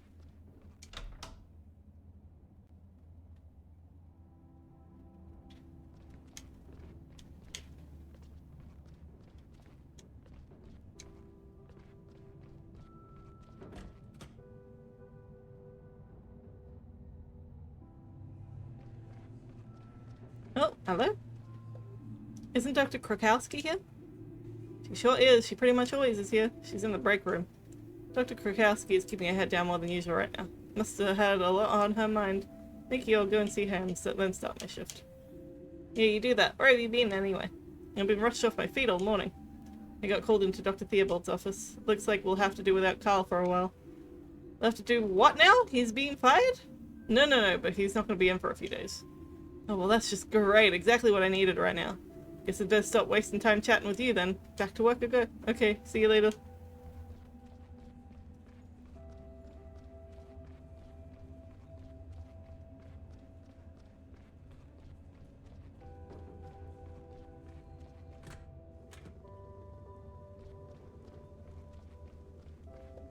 Dr. Krakowski, you won't believe what Dr. Theobald said. You mean about Carl being put on leave? Yes, exactly. How did you know? I assumed that was how the conversation would conclude. The issue was raised in the organizational meeting this morning. I was also told about the incident at Gilbert's. It was clear that the incident would not pass without consequences. Not these days. Dr. Krakowski, if I could explain, and there's no need to explain anything. You know exactly how I feel about it. And you also know how imprudent your behavior was, given our current situation. But I understand your feelings. Believe me, everyone here does. The frustration, the short fuse, the thin skin. It's all very understandable. Nevertheless, I support Dr. Theobald's decision. It is not the time to indulge in such provocations. And Carl is a good nurse, the best we have, I would say. This makes it all the more important that we compensate for his absence. Focus and do good work. I will try my best. Thank you, Finley. This is another chance for you to show me what you've got. Have a good shift.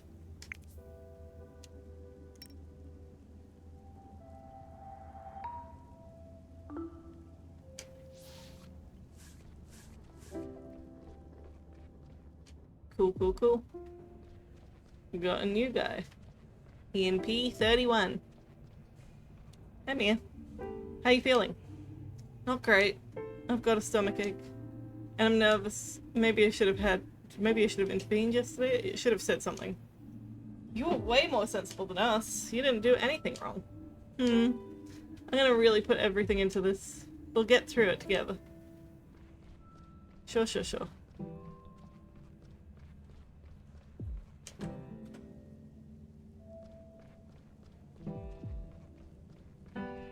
Hello, Mr. Bat. Ah, there you are, finally. I need to make an urgent phone call. I was meant to be in a meeting a client 4 minutes ago. If I make them wait any longer, there will be serious consequences for me. Really, I don't have the time to be here at all right now. First of all, good morning to you. You're Miss Van Galen, right? Sonia Van Galen, that's right. You came to us yesterday with some symptoms. Would you like to take a moment and explain exactly how you're feeling? Dizziness, heart palpitations, headaches, a sensation of swimming in a deep black sea, but never reaching the shore. Same as usual, basically. I'm sure you're familiar with the condition. Same as usual? Well, more or less. The sensation has intensified over the past few days. Sharp chest pains, moments wherein I didn't quite know where I was or whether I was awake. My colleague advised me to get checked out after I fainted twice yesterday. It sounds like you have a heart condition. Do you have any pills you can give me? I don't think this is a problem we can solve with a few pills. Let me take a closer look at what's going on. Alright, but please don't take too long.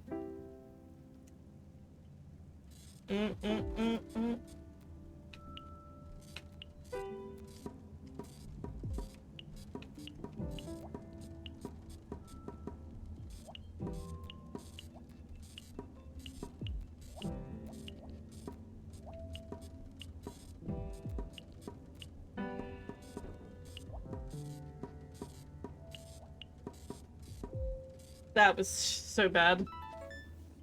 I wish that it would stick to one button. Really? Because, like, it's the up and down is already hard enough. It already goes and it doesn't have a rhythm to it. It's not a rhythm game. It doesn't have a rhythm to it, so it's really difficult. I don't like that one. Your heart rate is incredibly high. To start with, you need some rest.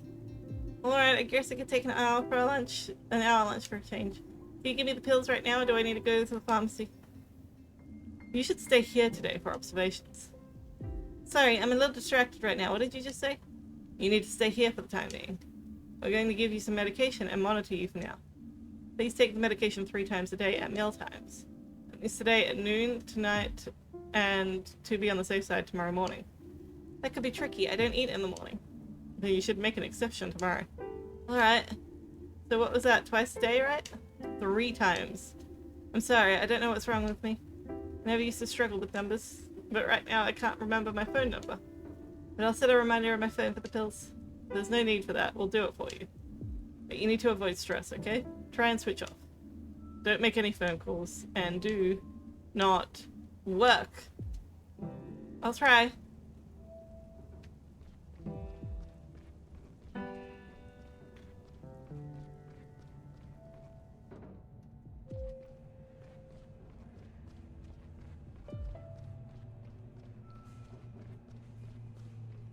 Rio 2. His brother went home. Oh, no, he's here. Hey, you two, how are things? I'm doing great, Doc.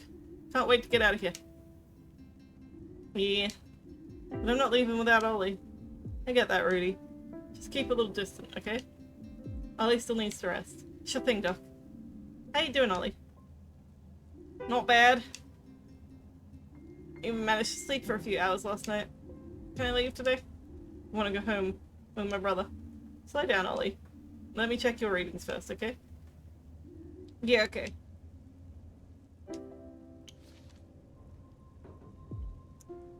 Okie dokie.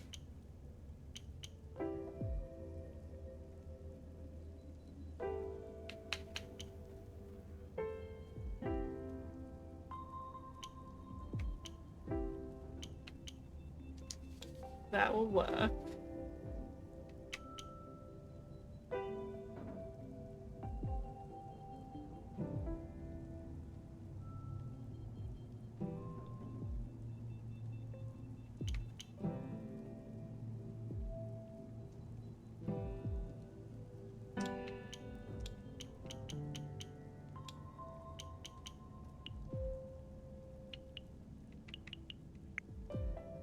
That looks about perfect.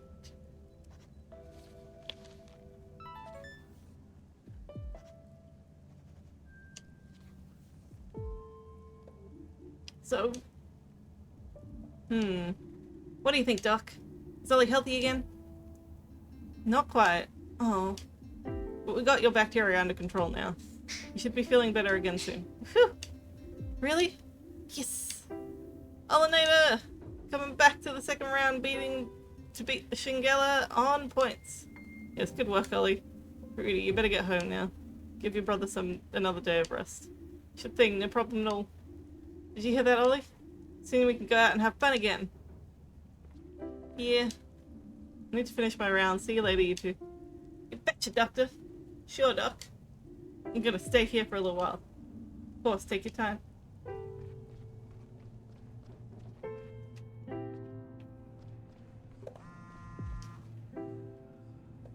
Hello? Greetings, hard-working fellow citizen. Hello, Carl. I wanted to see how things are going. I just can't keep away from you guys. Everything's okay so far. Everyone's a little tense. I'm also in the middle of rounds right now. Let me catch up properly another time, okay? It's a fabulous idea. I was just sitting here drinking a nice hot coffee when I got the urge to go out and do something. Could use your help. If you have the time, meet me at the supermarket after work. At the supermarket? Yep, I'll explain everything to you there. I'll have to hang up now. Just busy, busy, busy. You know how it is.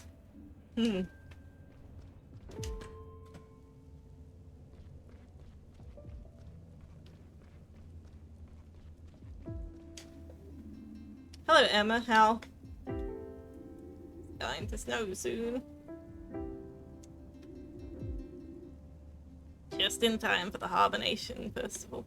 Hibernation Festival. You think so? No. I know so.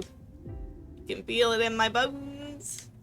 My limbs always start tingling like this when the snow's on the way. It's how I know it's the first day of winter. I'm sorry, I feel a little wistful today. My lovely roommate was discharged this morning. I suppose that's made me a little lonely. How are you doing, Finley? Same as always. Is something bothering you, my dear? Oh, you know, just everyday life. I see. I could tell you a short story to cheer you up. Why don't you start by telling me how you're feeling today? Oh, that can wait. You have a few minutes to spare for an old lady. I'm all ears. Would you like to make yourself a tea first? In this weather, it's important to take the time to get cozy. Thanks, but I'm okay. Doing my rounds has warmed me up. Alright. Now, where to begin? Before little Giuliano was born, I used to travel a lot. When I was young, I was doing an apprenticeship and renting a small room in Sandalwood. One beautiful spring morning, I was strolling through this lovely little flea market. I found a beautiful old globe there, and I bought it right away. I placed it in my room and decided right then and there I was going to visit somewhere on that globe in real life. So without further ado, I started making plans. I packed up some clothes, a little something to munch on, of course, my travel journal to record my journey, and last but not least, 3 lucky dice. I didn't have much money at the time, so sticking to the bare necessities suited me. One cool spring morning I set out. After I crossed the first couple of borders, my stomach was growling. I had no money left, of course, but I did have my lucky dice with me. I walked into a fancy restaurant, one that served the finest food the country had to offer. I challenged the owner to a bet. If I rolled the higher number than she did, my meal would be on the house. I lost. I spent the whole next year working for her in the kitchen, scrubbing my fingers to the bone. I also promised her one of my lucky dice. After a year of hard work, I managed to work my way up to co-manager of the restaurant. But my journey wasn't over just yet. I had more than enough of the restaurant business by then, so I continued on my way. I didn't need the money. I relied on my intuition and my 2 lucky dice. It was the dead of winter and my shoes weren't as waterproof as they used to be, so I called a cab. I challenged the cab driver to a bet. If I rolled the same number as he did, he would give me a free ride, wherever I wanted to go and however long I wanted to go there for. I rolled the dice. I lost. That's how I met my next boss. His name was Gilbert. Spent 2 years driving people all over the country. Didn't get the chance to get out of the car much myself though. But I still had a lovely time, and Gilbert and I got on like a house on fire. After 2 years, we closed the cab company and hit the road together. I kept the second lucky dice hanging from the rearview mirror on my cab the whole time. We travelled wide and far until one day we pulled up in a dreamy little town called Porcupine. It was my birthday, so we headed to the old tavern to celebrate. We had a great time, staying up until almost sunrise. The owner of the tavern was an elderly gentleman, and we soon got to talking with him. I challenged him to a bet. We rolled the same number 3 times with our lucky dice. He would let us have the old tavern. But on the 3rd roll, disaster struck, and the dice fell off the table. Gilbert went to pick it up and slammed the back of his head into a light fitting as soon as he got back up. He spent several weeks at St. Ursula's. The hospital was still pretty new back then, you know? When he was healthy again, he took my hand, and we looked at each other and the same thought in both of our minds. We wanted to stay here, in our little Porcupine. Forever. We scraped together our savings. We worked hard, and 3 years later we had enough money to buy the small tavern. Anyway, that's how the story ends. You shouldn't always rely on your luck. But it doesn't hurt to give it a shot. At least, not most of the time.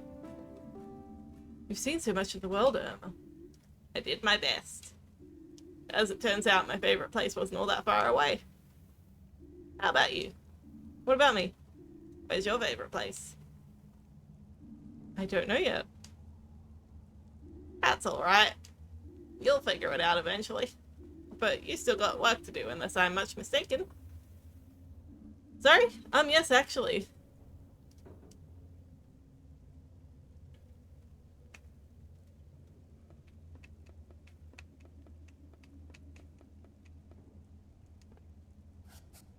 What?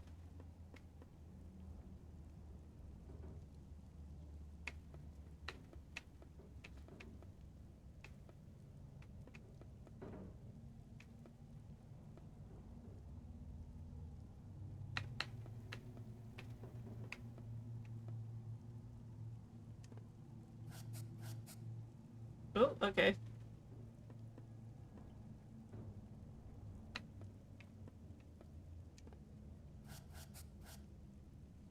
I'm pretty good at that one.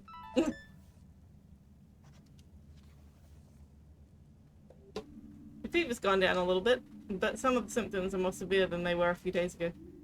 Should I be worried? We'll manage it. I'm gonna go talk to the senior physician. Thank you.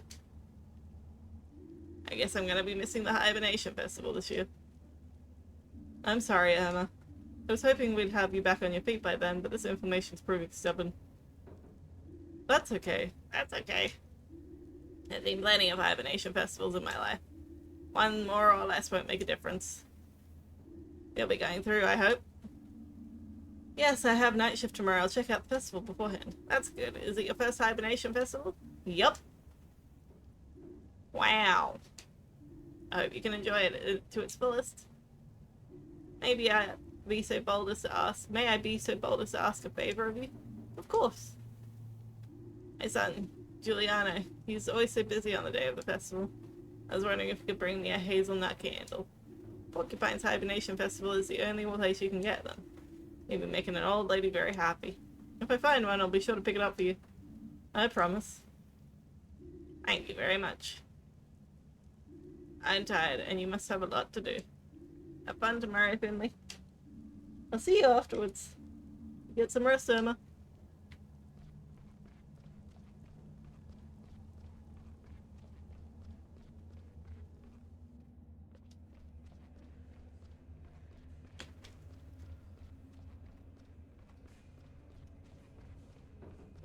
Still in the break room.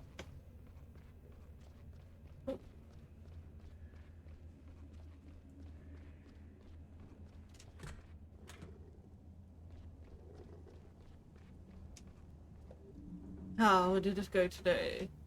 Not bad. It's been pretty quiet, luckily.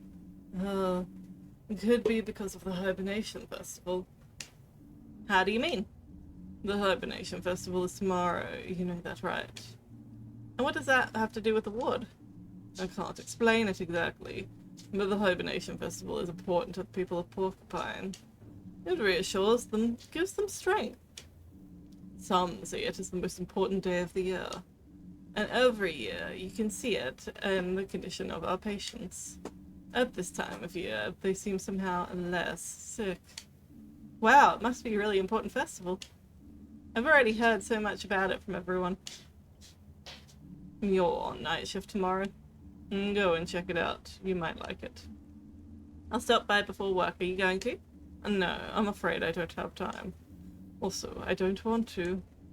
Just do me a favor and don't get into any trouble, okay? Okie dokie. I'm just really bad at the one mini game. Stop assigning me the mini game. Thank you very much. I can see you're not letting the situation distract you too much. Keep it up. I know that you can still improve further. Happy Hibernation Festival for tomorrow. I'll see you tomorrow evening. Tomorrow evening? That's right, I'll be on the night shift too. So get some rest and make sure you're nice and fresh for tomorrow.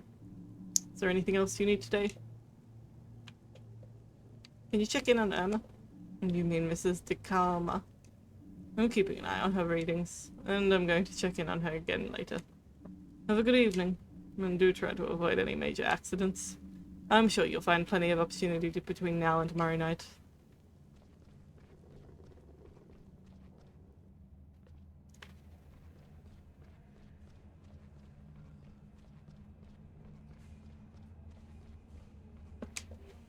Take the elevator.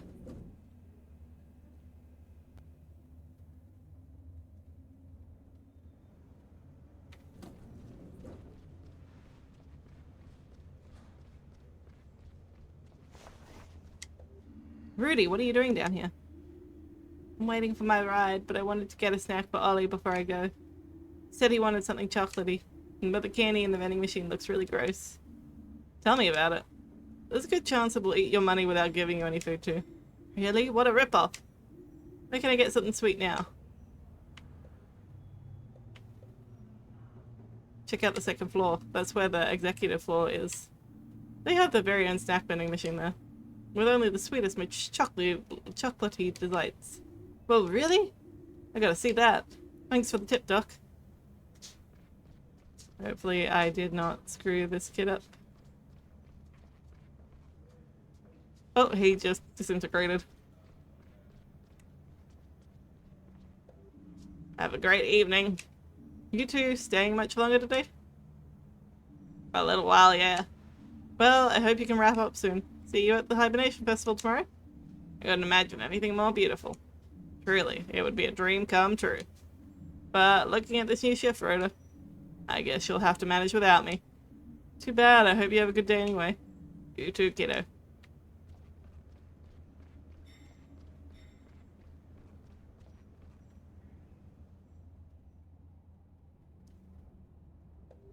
Hey, Finley.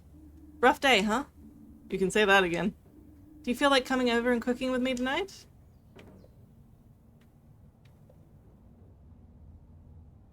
I did say that I was going to meet up with Carl already. Sorry, I said I'd meet up with Carl. Okay, maybe another time. Take care, Finley. I'm also going this way because this is where the shop is. It's where the supermarket is.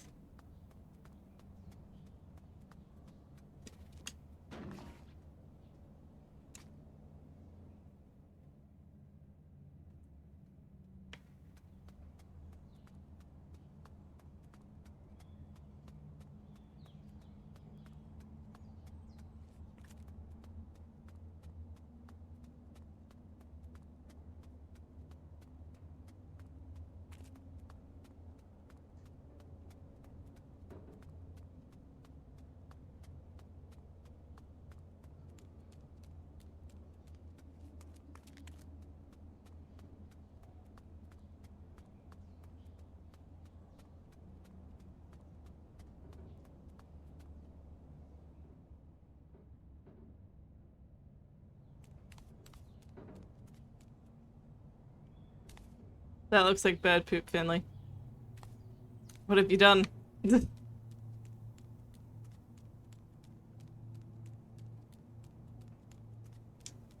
Oh, hang on.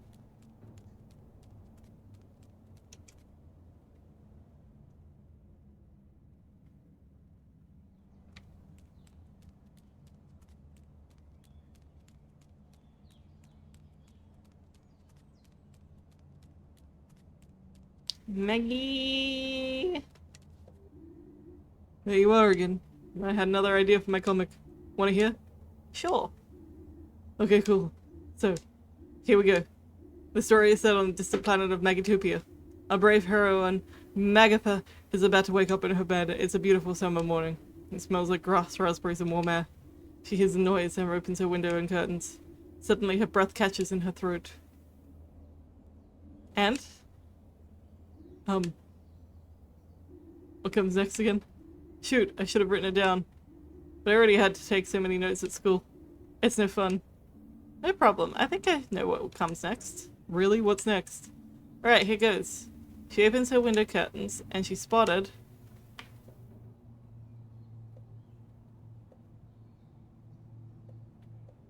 the planet's queen standing in front of her door. Yeah! Her name is Queen Kaki, the most powerful queen in the whole universe. The queen and Magatha are best friends, because she saved the day a lot. And after her adventures, she'd always be invited to the throne room, where they had punk band playing an all-you-can-eat buffet. Sounds amazing. Yeah, but the queen is really sad, because Prince Poletta, her son, has been kidnapped. For real? Yeah, by none other than her worst enemy. Who could it be? Lord Temper. No way. Yes way, the super evil Death Rider of Death. That sounds serious. Yeah, super serious. Queen Kaki asked if she could maybe rescue the prince. Without missing a beat, Magatha grabs her things and leaves. Where's she going? Straight to Lord Temper's usual fortress of fire, where he keeps Prince Polenta a prisoner. Wow, that sounds exciting. I'm guessing you're getting goosebumps. Ugh, I'm done. That was exhausting. That's awesome. I'm so curious about what will happen next. Tonight, I'm going to think up more stuff. Can't wait.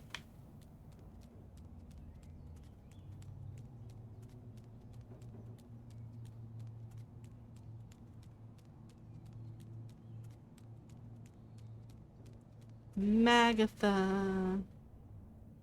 Magatha. Magatha, the heroine of Magatopia. Can't property destruction that car.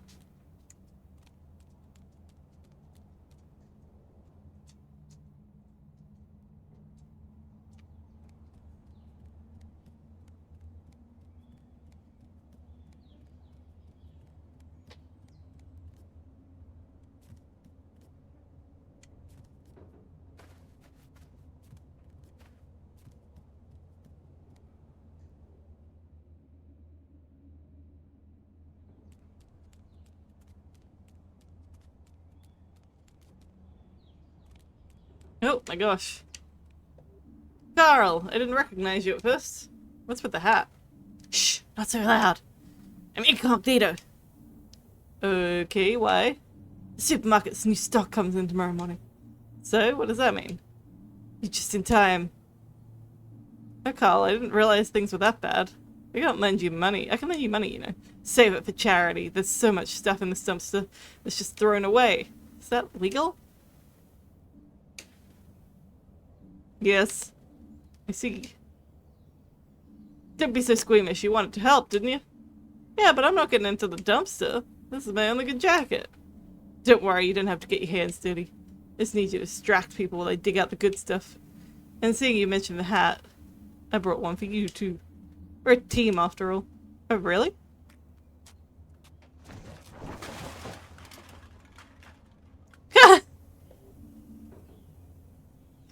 Are you serious?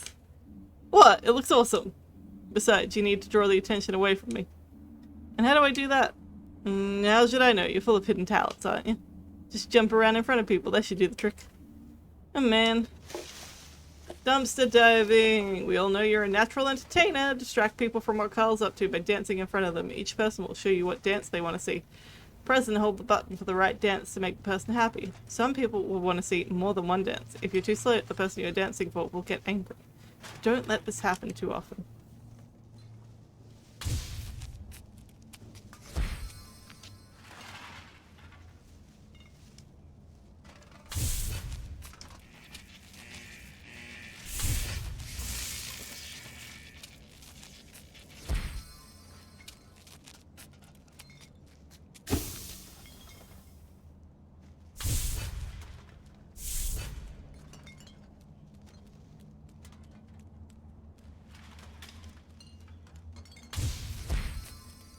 Oh, wait, hang on. That's an A dance.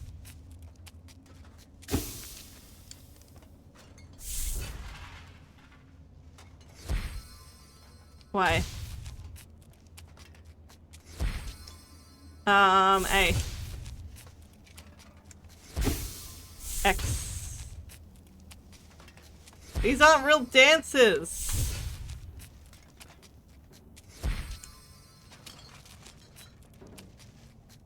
There's nothing even, he's barely moving.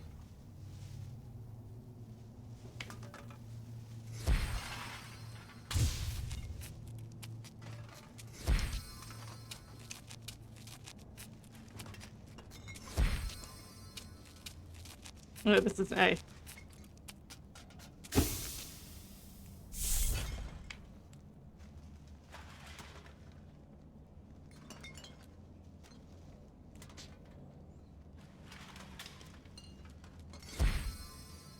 See, this is X. Like, nothing's happening.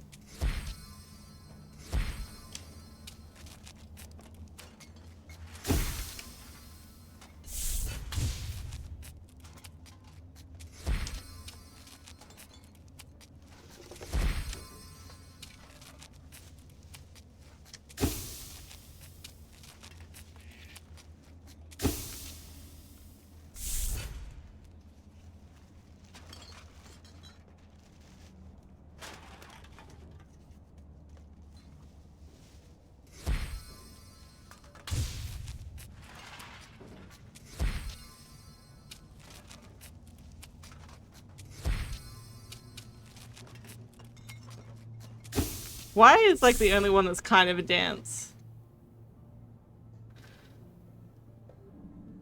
That was good, we got stuff. So now you're gonna eat it at all? Finley, this isn't for me. We got 2 orders for tonight. One's on the high street, the other's over by the old tunnel. Your neck of the woods, more or less. Let's get them delivered quickly. It's pretty frosty out here. What about the hat? What about it? Can I take it off now? No, we're not done yet. It's your delivery hat. You need it so people recognize us. Alright.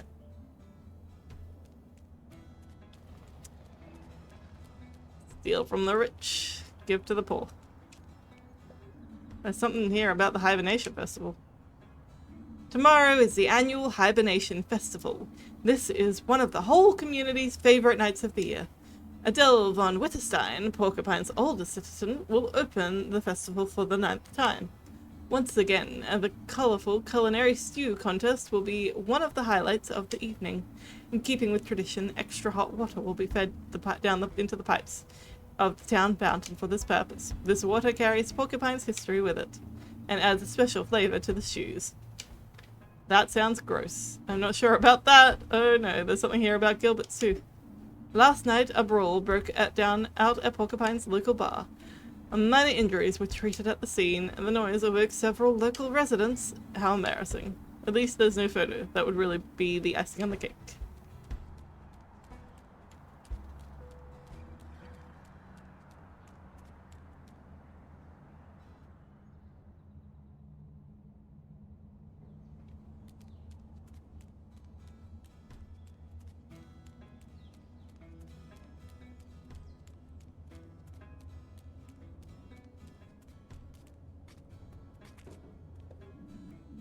Hey Ruben, glad I ran into you. Why, you still outside? It's starting to get colder. Leave me alone, you big lug. What are you two loitering around here for? And what's with the ridiculous disguises? I've been wondering the same thing. Hey, is that any way to greet your young, motivated delivery guys? Bah! I got a bag of food for you. You can keep it. I don't need your grub. Come on, you old geezer. I know you can use it. You need healthy food and lots of it. Winter's coming and your immune system isn't what it used to be. There's even a pack of prunes. I know how much you love those. Alright, give it here. There we go, bon appetit. I'll try to bring you more next week, okay? Yeah. Let's keep moving, Finley. We got one more order. I hope we're taking it to Alfio.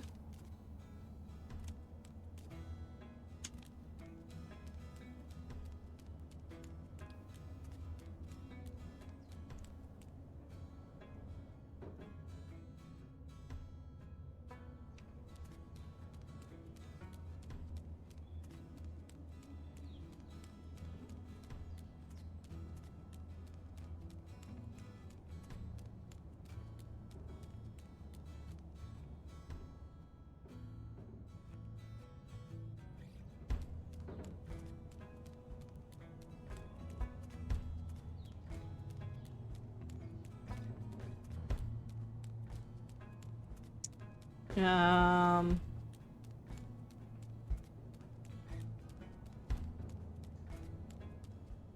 Maybe on the high street?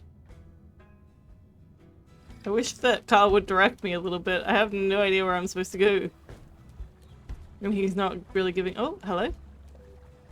Elfio, my good man. My delivery helper and I have got something for you. Oh, is this all for me?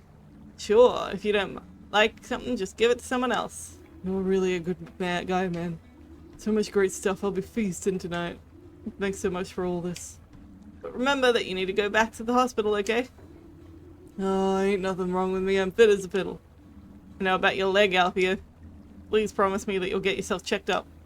Will you stop bringing me food if I don't? Of course not. It's all yours. Just think about it, okay?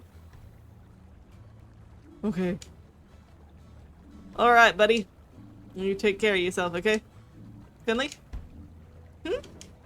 We're done for the day. Off to bed. Good job. Take care, Alfio. See you around. Sleep tight, you two. Cool hats, by the way.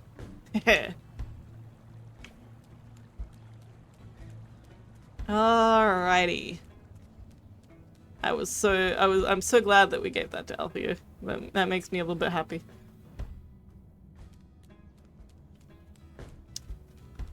Alrighty, so it's now time for apparently my character to go to bed. I have an ad break though, so I'll be back in about 3 minutes. See you soon. Alrighty, we're back. And I had a quick look at progress of the game, and we're about halfway through, I think. We're like day 5, so we're at that halfway point. Alfie is right. What do you mean? That we look good in the hats? I told you so. You just have a hat face. No, about you. You really are a good guy. Ah, get out of here. I only help out when someone can't afford a crumb to eat. It's no big deal. All the same, I kinda enjoyed it too. You put on quite the show back there. Nearly had me clean forgetting I had my own job to do in the dumpster. I'm heading off. I want to be fresh for tomorrow. Really looking forward to it. The Hibernation Festival? Hibernation Festival! See you there, I'm hoping. Of course, I'm not going to miss my first Hibernation Festival. I'm on night shift though, so I can't stay that long. No worries, we'll make it the best of it. See you tomorrow! You make a great delivery assistant, Finley. You should definitely do this again sometime. Sleep tight!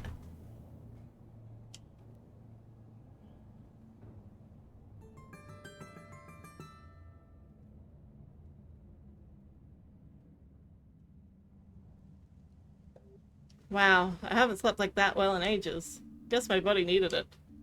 No crazy dreams, no thunderstorms, just sleep. I hate that doorbell sound!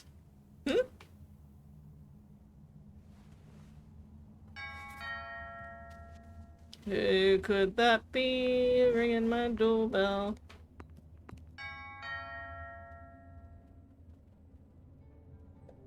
Finley! Happy Hibernation Festival! Thank you, same to you.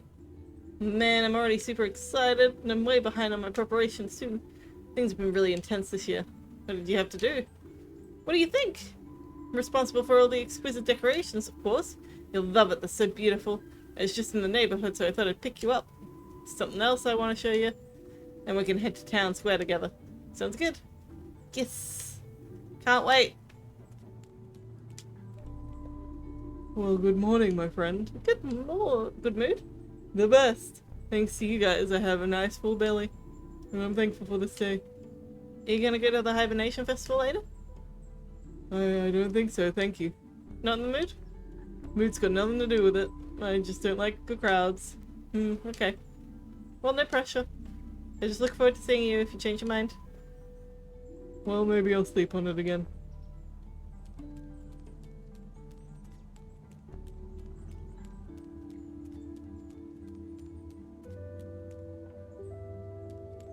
Are you stuck?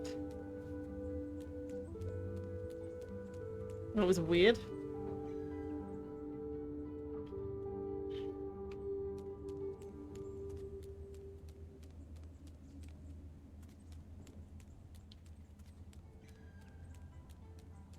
the biggest problem, I think, is that the writing just doesn't stand up. There's like, the story is a little bit too weak on its own. And I would also say The Night in the Woods, the main story of like the main conflict, I would call it, of the cult situation was a little bit weak. But the characters, it's the writing of the characters was so strong, and like the main focus of May and her friendships was so strong in that game. And that's just like, the character writing in this game is particularly weak. It's just so weak, and then the story is not there. It's like not, it's I'd say the story is probably, well, it's not even at a similar level. I'd say the story of this one is even weaker, because it's not very clear. It doesn't have a clear through line. At least not yet, that I'm aware of. So it's just like, the character writing is like so much weaker than Night in the Woods. And then there's also like no compelling story component. So it's difficult, because I really do want to like this game. And I think it's a fun game, but it's not a game that I feel like I can recommend to anyone. Because it's not very good. You know? And it's not saying anything new and interesting, in my opinion. It's a bit of a shame.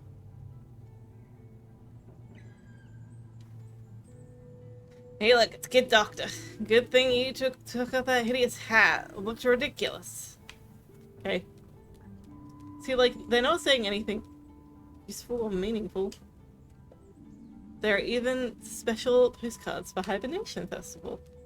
And you're not going to show me? I don't get to see them. Oh dear, oh dear, oh dear. Is everything okay? Yes, no, I'm nervous. What's going on?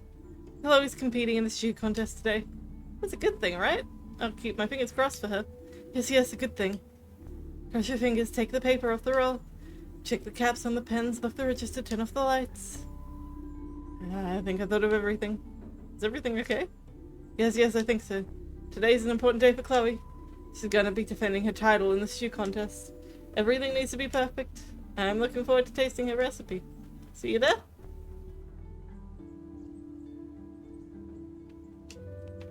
I got stuck for a second. Wasn't letting me move. Ta-da! What do you think?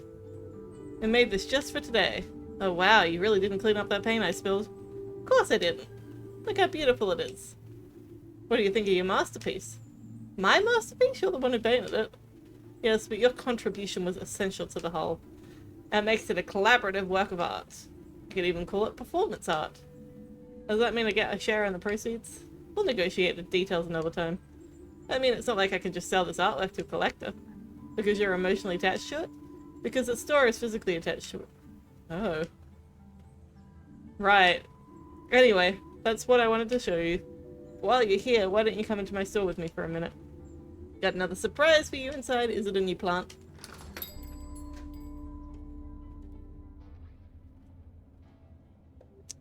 Clean up party! Clean up party? Is that the second surprise? Yes. Let's look at my store. I was up all night putting up the decorations together.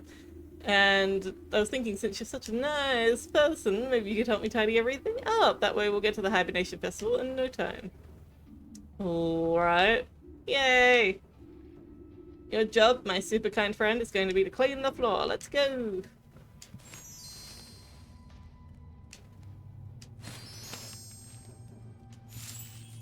Didn't even give me a broom. How's it looking? I'm done. Superly duperly. Fast as lightning, Finno. Ready to head out then? I was ready the moment I walked in here.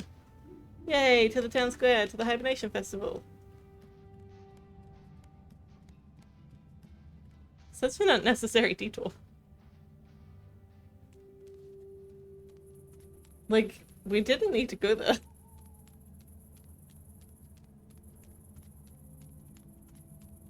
That wasn't... Nothing interesting or fun happened in that detour. This is what I mean when I say the writing is real weak. Like, there was that part, that nice emotional part, where Pina was talking to us about, like, essentially the forest graveyard, and that was kind of cute. But, like, that was nothing what we just did. We saw, like, she painted flowers on the silhouette that we accidentally left, and that wasn't particularly interesting. And then we cleaned up, and that also was not particularly interesting because it wasn't a minigame, it was just pressing X 3 times. So, like, I'm sorry, but that was nothing.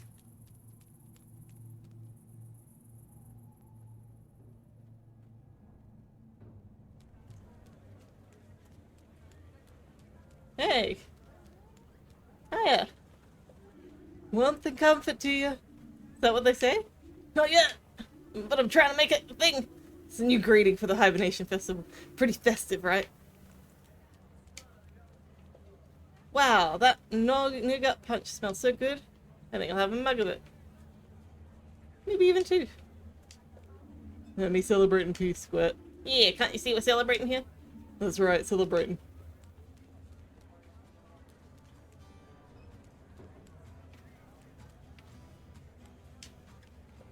Mr. Hydric, I wasn't expecting to see you here.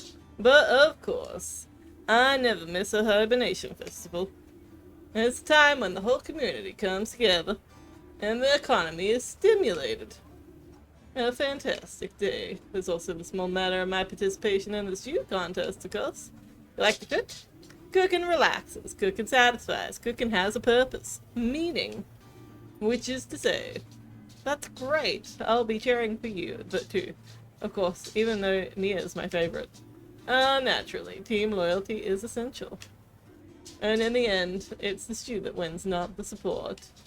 I look forward to an invigorating competition. Good luck. Thank you, thank you. And a joyful Hibernation Festival to you. You too. Tomorrow we work hard, today we celebrate. Hello, Grey Flower. Grey what? Oh, nothing. Carl, how's it going? Never better. Did you know that they've got hot cocoa with brandy here? Okay, how about everything else? I feel better than ever. Finally have time to think about the important things in life. Like how hot cocoa with brandy. Even slept in late today. Man, I needed that. I'm not leaving here until all the stills run out of the food and all the kegs drained. You don't know. Did you know Mia's taking contests? Do you contest today? Really? No kidding. No kidding. Oh, Mia's gonna be a champion stew maker this year. Old Colbert might as well pack in her gruel and head home right now. Haha! This calls for another drink. I need to line my stomach with alcohol before I start scarfing down Mia's stew after all. Isn't it usually the other way around? Hey, what do I know? I'm not a doctor. True. You're way more competent than any doctor I know. Wish I didn't have the night shift tonight. Well there, don't get frowny face, Finio. My Fanio Finley friend. You and me, we're celebrating today. Haha! I feel great! Hey, have you seen Giuliano around here? Not yet. He wanted to serve his extra foamy craft beer today. I'm gonna find the old scoundrel. I'm getting thirsty. See you later, Radiator. Hey, Giuliano! Does anyone know where Giuliano is? And he's gone. How are you feeling? Are you ready? Hey Mia? Anyone home? 2 tablespoons of truffle powder. Or was it 12? Finley, was it 2 or 12? You have to tell me. I don't remember anymore. I feel sick. Calm down, Mia. Take a deep breath. Okay, okay. Okay. Are you okay now? I think so. How many spoons of truffle powder go in the stew? None. There's no truffle in the stew at all. That's better. You can do this, Mia. You've done a great job with everything so far. And I've been looking forward to sampling your stew all evening. You're gonna win, I just know it. You really think so? You bet! It's gonna be amazing. And if I can help you in any way, just say. I'll be right here watching you cook everyone else off the stage. Yes! We've got this! Thank you, I feel a little better already. Maybe I'll have another swig of my drink first. Whatever works for you. Just relax for one moment, I'll be back. Better go over the recipe one more time. Can I buy one of the candles? Hello! I hope you're enjoying the festivities! Can I interest you in our homemade fall tea tree towels? We still have a few castanets to Or how about a traditional hazelnut candle? I'm afraid I still need a moment to get things ready. Why don't you come back later? I think I'll be ready after the stew contest. Okay, after the stew contest. Oh! Today there is no history but that which we write ourselves. I can already feel my dancing feet starting to itch. That's gonna be a big one. You youngsters just wait and see. Woohoo! I can feel it. It's like I'm 20 again. Let's dance ourselves hungry.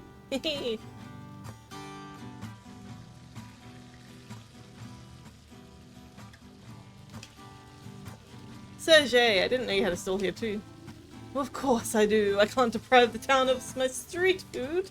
All of this reminds me of my days as a young traveling chef. I fired up the grills on so many streets in so many cities. But don't be fooled.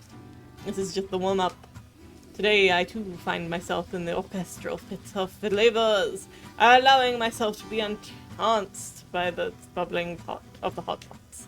Today there will be no long symphony of several moments. On this day it all comes down to a single chord. The perfect note. And I will call this masterpiece Sergey's famous pepper stew. Sounds delicious. And you are blessed, don't you see? You are one of the lucky few who may get a chance to sample the bowl today. This is one hibernation festival you will never forget. There you are. I was just warming up my voice to cheer Chloe on. Want a sneak preview? Yes, maybe? Okay, here it comes. Go, Chloe, go! Everyone else's stew is woe! Everyone else's stew is woe? I may need to work on my grammar. I'm rooting for everyone in the contest. So you're rooting for Chloe too, great! I'm selling actual goods from our store today. Pens, greeting cards, wrapping paper. But if I'm honest, my thoughts are elsewhere. All I can think about is Chloe winning that trophy again.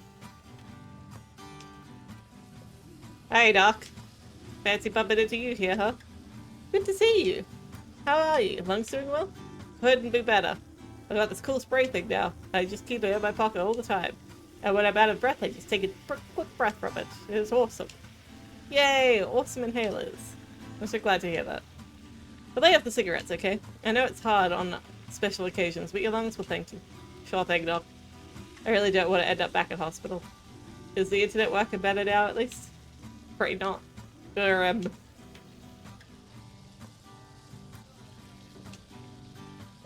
Hey, could you buy us a mug of nougat punch? No. Come on, I just want to try it. You want to end up in the hospital again? Okay, okay.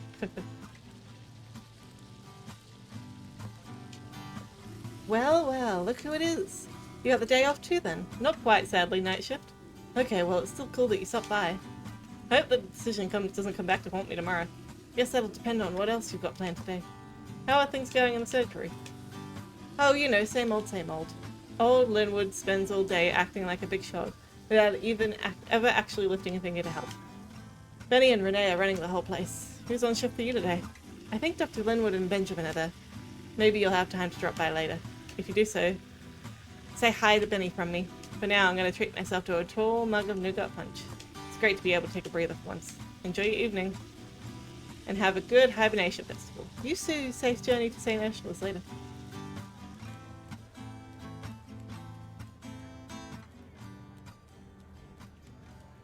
Is there anybody else I need to talk to?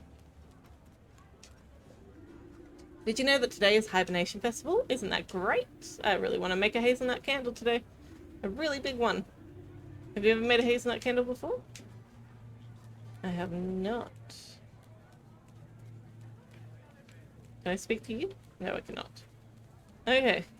That's all good. Let's get the stew on. Ready? Oof. Yeah, I'm ready. I'm rooting for you, Mia. Thank you. Fellow Porcupineans, may I have your attention for a moment?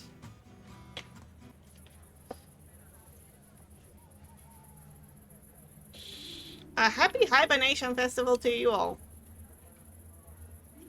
Today is a special day for me, as I have the honor of officially opening the Hibernation Festival for the 9th time in a row. You'd think this would be a cakewalk for me by now, but I'm still nervous. Nervous with joy. Seeing all of you celebrating with you. This is always the highlight of my year. I look into your faces and think back to all the wonderful years I've had in this town. I've seen so many of you grow up. New faces have joined us. Old ones have left. And me?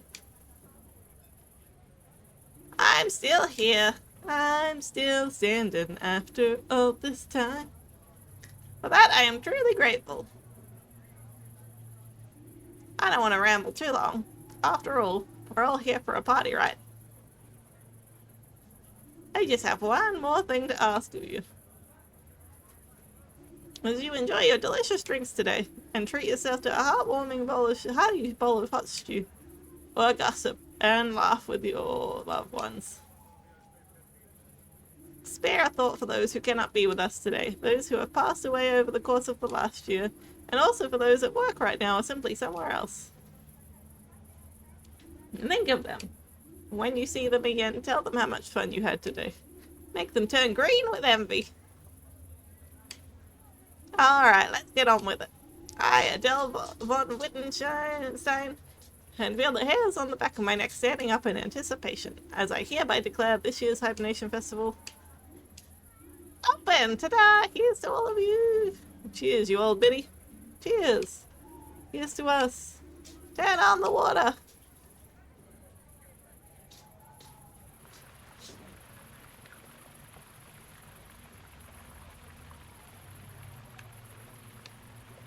Just like every year, hot water is passed through the pipes of the town fountain to keep us warm and serves as the base for the stews. Good luck to everyone taking part. Bon appetit to all of our stew samplers. Here's to us.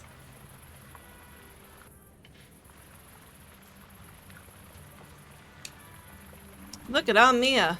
Go Mia, give Hydrick a good roasting. And Sergei too. He's been on my blacklist ever since he took the fried corn off the cob off the menu. Show him how it's done. Woohoo! Where is Mia? Over here?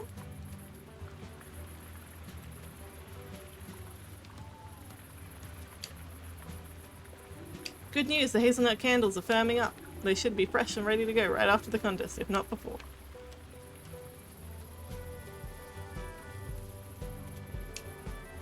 Look at Adele bopping away. I'm hoping I'm like that when I grow up. Don't tell anyone, but a tear came to my eye when she was speaking just now. Anyway, I really hope you enjoy the festival. Too bad you can't stay to the end, but you have yourself a great time all the same. See you around, finish Mia. Finish Mina.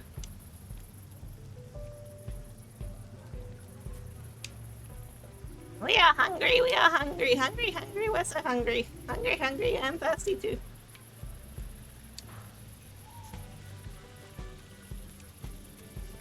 Hazelnut, hazelnut, hazelnut.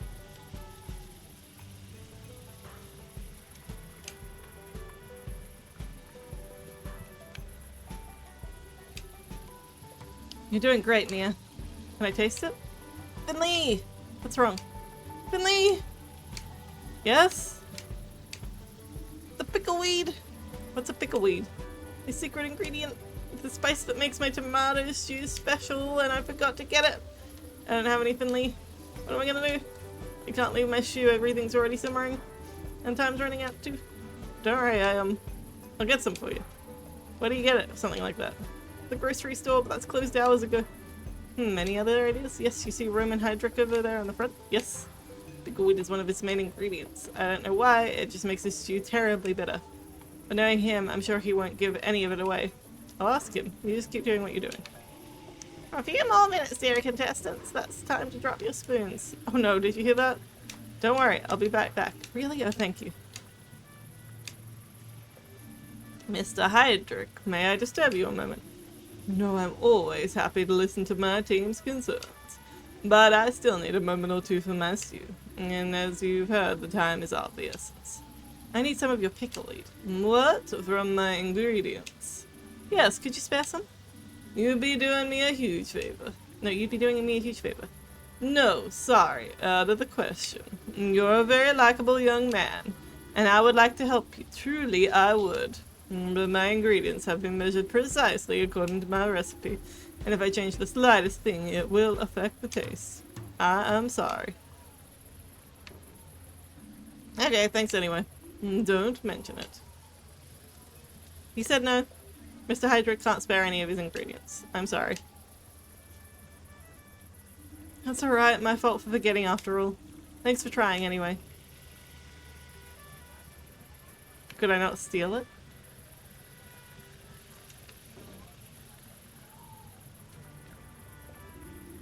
My young colleague. I have been thinking. You are a part of St. Ursula's Hospital, just like myself and our other young colleague back there. We have to stick together. With that in mind, I've decided to give you some of my pickle leave. Really? That's very kind of you. But of course, I can't simply just give my ingredients away.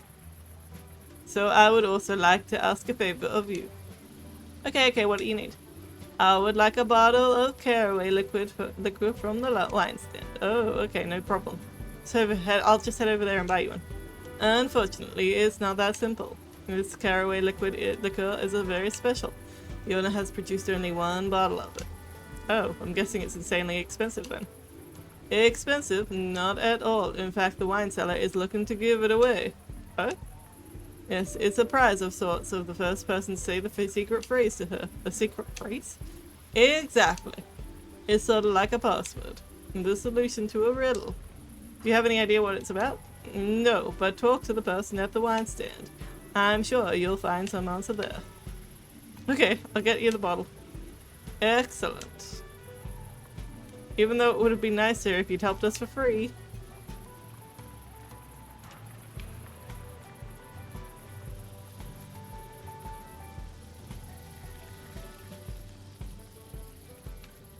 Must be back over this way.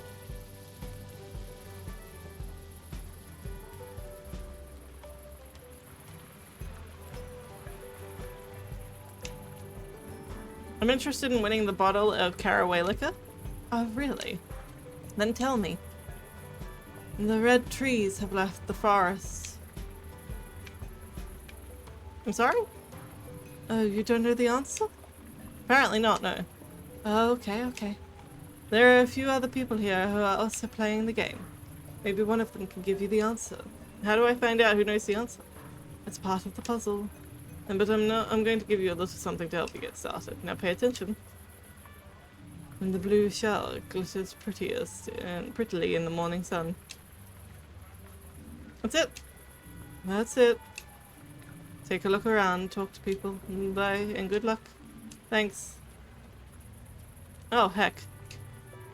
The blue shell glitters prettily in the morning sun. What are you talking about, Finley?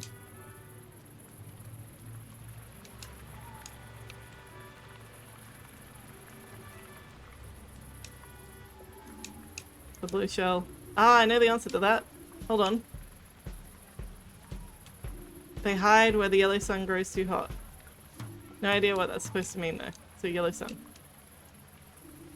Hang on. We're looking for people with a badge. There's the yellow sun. They hide when the yellow sun grows too hot. I know the answer. The green train is almost here. Thank you. The green train! The green train is almost here. Oh, that sounds familiar. It travels onto the purple sea. Thank you. I don't think anybody else over here has a button. Nope. The purple sea.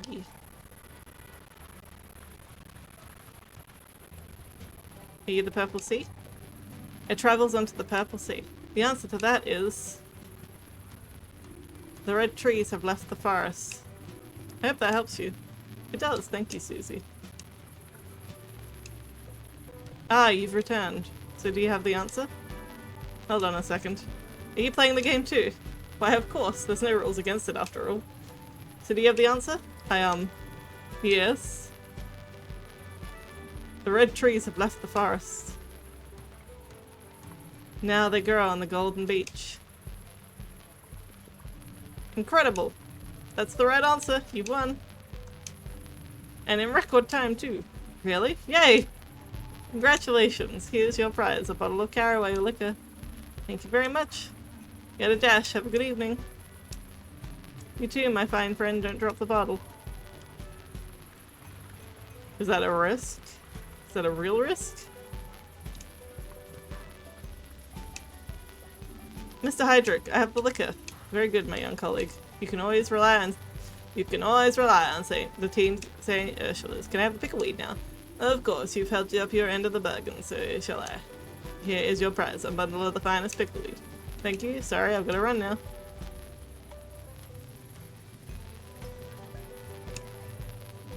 I've got the ingredient. What? Really? That's awesome. You're the best sous chef in the world. We can talk more later. Time's running out. We can talk more later. Time's running out.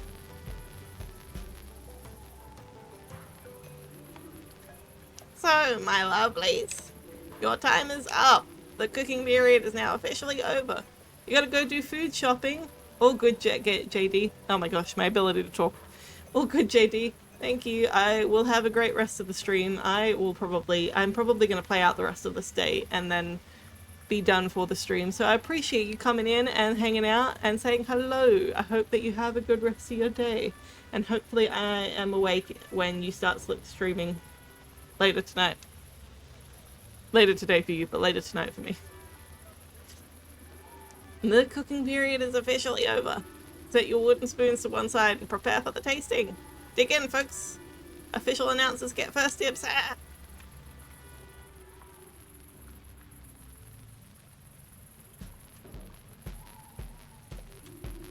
That was fantastic. I hope you all enjoyed it as much as I did. I don't think I'll ever need to eat again. But before we get to the award ceremony, there's something I'd like to get off my chest. There are a lot of different people living here in Porcupine. Some have only been here for a short time, others have spent their whole lives here. And that's good, and the way things should be. Be kind to each other, be grateful, be understanding. If you do that, Porcupine will remain the beautiful place that it is. Maybe these are just melancholic thoughts of an old woman. Or maybe I've already had a new gut punch or two. But I love all of you. So before the food coma sets in, let's get to the award ceremony. To refresh your memory, here are all the participants and their creations. Chloe took us on a wild journey through the world of porcini mushrooms. Roman presented you with a spicy pickleweed pot.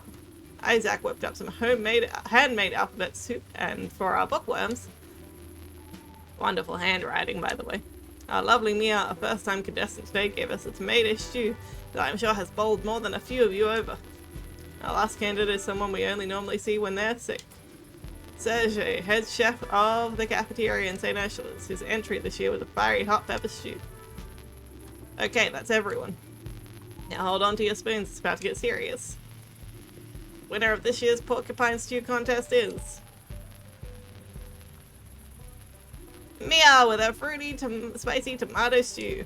Really? Congratulations. Yes! Congratulations! What a great stew! That goes for all of you as well. Congratulations on your amazing creations. And congratulations to everyone who got their hands on a bowl. You were really lucky to get a taste of such wonderful stews. And now let the celebrations continue. You said it. Haha.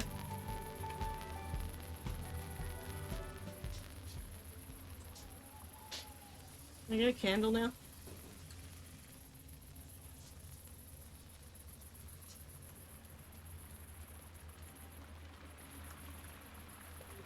Phew, finally done. I couldn't concentrate with all the excitement of the contest in the background. Anyway, can I get you something now? I don't know if I could get a hazelnut candle. One hazelnut candle coming right up. What do I owe you? Nothing. Nothing? That's right, everyone gets one hazelnut candle for free if they want it. Oh, that's very nice of you. But doesn't it mean you end up losing money on the candles? Yes, but making hazelnut candles is one of my favorite hobbies. So I really don't mind. That means I need a little while to make them though. But at least they always smell fantastic. Enjoy your candle. It's very nice of you, thank you. Happy Hibernation Festival. Mia, you were awesome. Congratulations. Thanks. Did you like the stew? Even better than that. I haven't even tasted it yet. What? Why?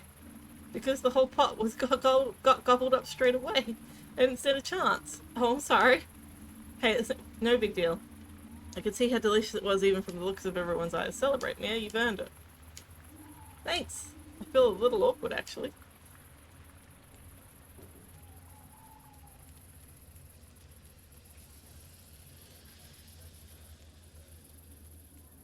Alright. Oh! Mia, Mia, is everything alright? Yes, everything's great. I wanted to give you something. Really? Is there still some of your shoe left? No, that was gone in a flash. You've been such a tremendous help to me and I'm so grateful. You're always so helpful. It's amazing, really. What do you mean? What I'm saying is I couldn't have done this without you, which is why I want you to have my winner's trophy. Really? But you're the one who won it! Yes, but it was as much your victory as mine, really. Besides, I wouldn't even know where to put it in my apartment. Thank you, Mia. I feel very honored. But how about we share it? It'll be one of those trophies that moves from place to place. I'll take it and invite you to dinner sometime, so I can show you my finest cooking skills, and then you can take it home with you and we can cook again at your place. We can take turns with the trophy and the cooking. Okay, yes. Let's take turns. Happy Hibernation Festival, Finley. And to you. Celebrate, you deserve it. Now I need to get going. See you in the morning. Good night.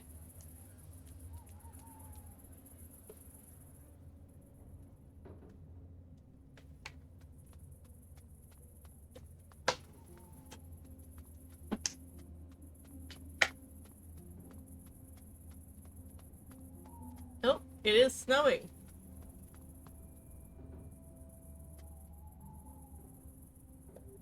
It's snowing. Hey, Porcupine. All of you. Happy Hibernation Festival.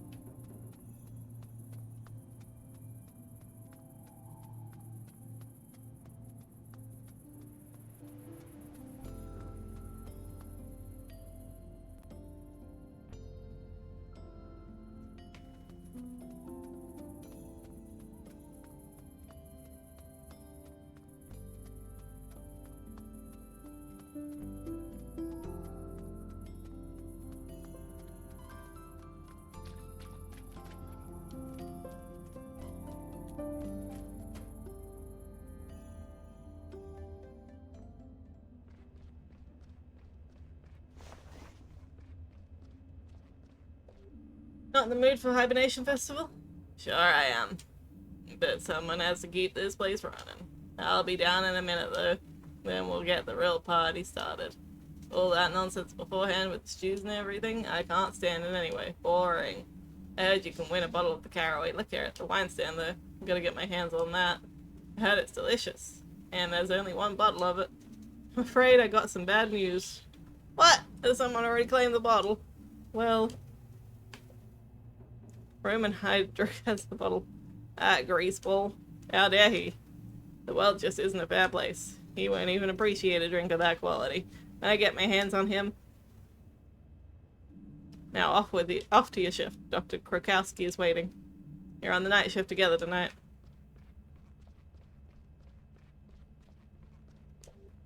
Take the elevator. Because there's no point in taking the stairs. There's like nothing to see.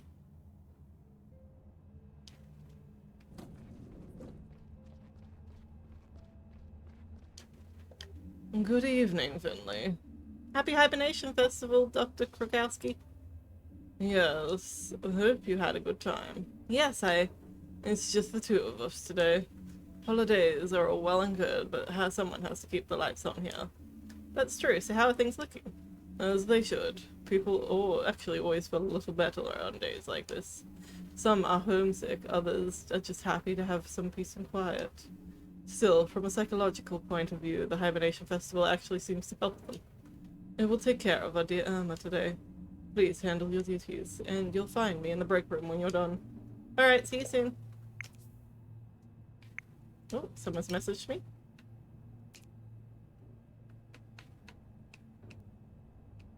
Still can't believe I won. I'm still shaking. That was amazing. Thanks, Finley.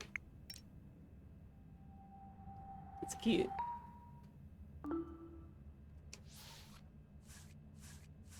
Oh, okay. Can I go to 303 though?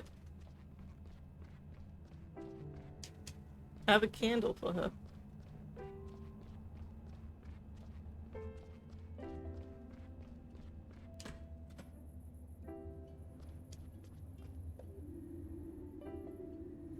I would have really liked to go to the Hibernation Festival today. I'm sure you would. I'm sorry it didn't work out. It's okay. I've been having my own little Hibernation Festival right here. I just had a coffee with cream and hazelnut. It was the highlight of my day.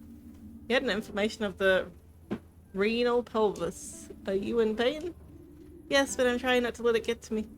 Alright, but don't make things too uncomfortable for yourself. We can always get you some painkillers if you want. For now, I'm going to give you some medication to help bring the swelling down. Okay.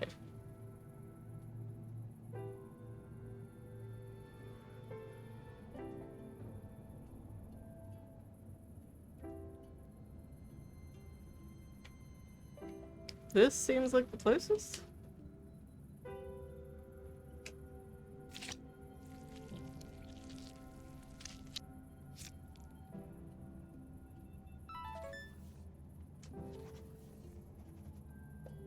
Please tell us if the pain gets worse, or if you have any problems urinating. You really shouldn't be drinking caffeine this late in the day, but you might find that coffee helps a little. Anyway, I wish you a wonderful hibernation festival and a sound night's sleep.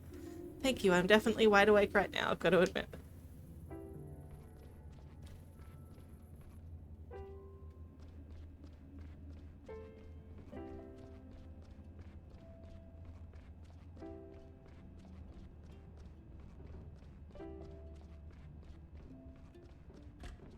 This one is one that I hate doing.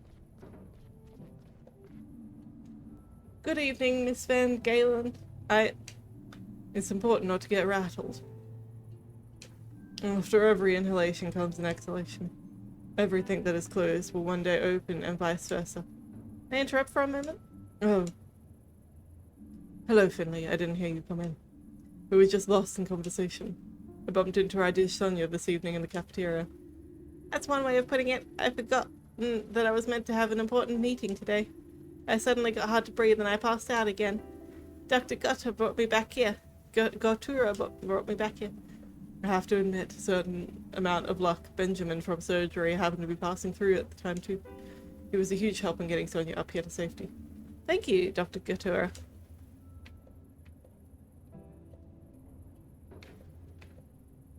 Do you have any recommendations for a course of treatment? I don't know if you're familiar with my approach to treatment, but I believe that the body can only heal with the help of the mind. Medications sometimes only treat the symptoms, not the cause. Miss Van Galen, I wish you all the best in your natural recovery of both body and mind. I've already taken far too long a break. I wish you both a pleasant evening. Thank you, you too. And how are you feeling, Miss Van Galen? I still feel a little out of sorts. Your blood pressure must have begun fluctuating. You had an extremely high resting pulse when you first arrived here. The drug regulated your blood pressure. Mr. Gatura kept talking to me until I felt better. He was saying something about my inner core, breathing exercises, that kind of thing. I tried yoga once, not my cup of tea. Yes, Dr. Gatura has his own way of looking at things. He wasn't exactly wrong. Let me check your readings. You have to make sure that the drugs are working so you can remain stable. Alright. I hate this game.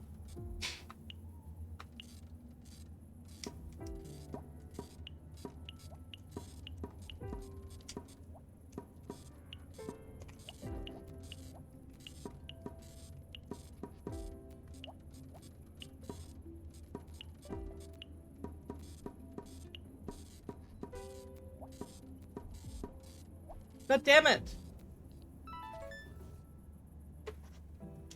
I hate that game. I'm afraid the medication will only go part of the way to solving your problem. It would be wise to develop ways to reduce stress. Unfortunately, this happens a lot of people nowadays. But how am I supposed to avoid stress? Well, there are a few options, but you'll need to work out what works best for you. They didn't teach us much about stress avoidance techniques in med school, to be honest. Yeah, because if you were taught stress avoidance techniques in med school, you would be taught to not go into medicine. That thing that Dr. Katura said, they kind of helped. I'm going to take a nap. Maybe I'll get lucky and catch Dr. Katura again tomorrow. Rest well.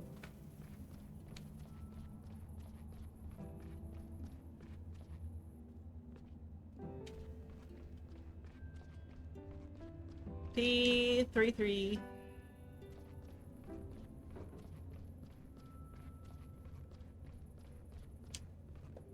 Dr. Jenna 9 store? Finally. Bring me back a cup of black tea, then tell Dr. Theobald that I want to speak with him. I'm actually your attending physician. You're a doctor? Then Ursula, save us. You're barely out of diapers. Do they sell medical degrees online now? Let's not lose sight of the matter at hand, Dr. Nice-Dwarf. You came to us today suffering from severe tremors. On top of that, you've been complaining of recurring itching and muscle atrophy. Liver psoriasis. What? Liver psoriasis, are you deaf? Have you already been diagnosed? I can't see anything here. I'm a surgeon, child. I've had liver psoriasis for longer than you've been alive. Accordingly, I'm aware of the high mortality rate once surgical intervention becomes necessary. That's why I'm here. So let's cut to the chase and get down to business. Okie dokie.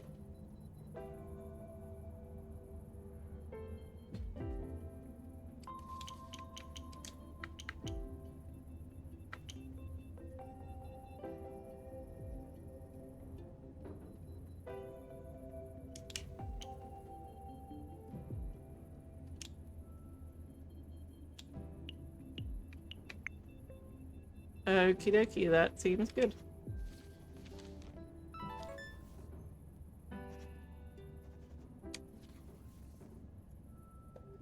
Your liver readings are in the critical range. You don't say. To make sure it's psoriasis of the liver that we're dealing with, we need to do a biopsy. No. No? I already know it's psoriasis of the liver. What do you take me for? Although I'm sure your accounting department will be thrilled if you carry out a few unnecessary procedures they can charge me for. What if it's not liver psoriasis? Do I have to teach you how to treat me right here? Listen. I like to drink. I like a drink if you know what I mean. Excuse me? I'm talking about chronic alcohol abuse. And your nursing staff insists I don't drink here. So now I have two problems. Alcohol withdrawal and this blasted liver psoriasis. According to the latest research, your symptoms could also be triggered by other diseases. New research? A load of waffle, that's what it is.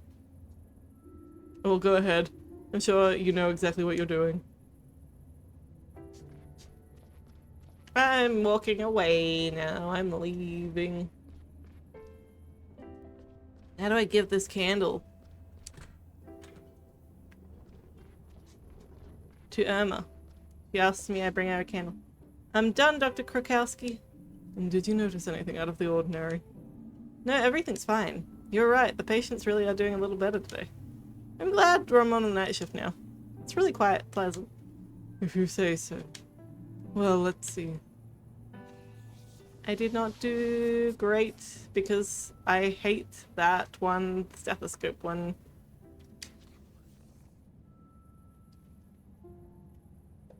You were really quick today. I like that. I have one more request for you. Of course, what? Mrs. DeClama. I've been watching her tonight and she's not doing very well. She asked if the nice doctor would stop by again today. I think she means you. Why don't you go check on her? I'm sure she'll be happy to see you. Sure, I'd love to. I've got a gift I want to give her anyway. Well, don't keep her waiting. Thank you. I need to give her the candle.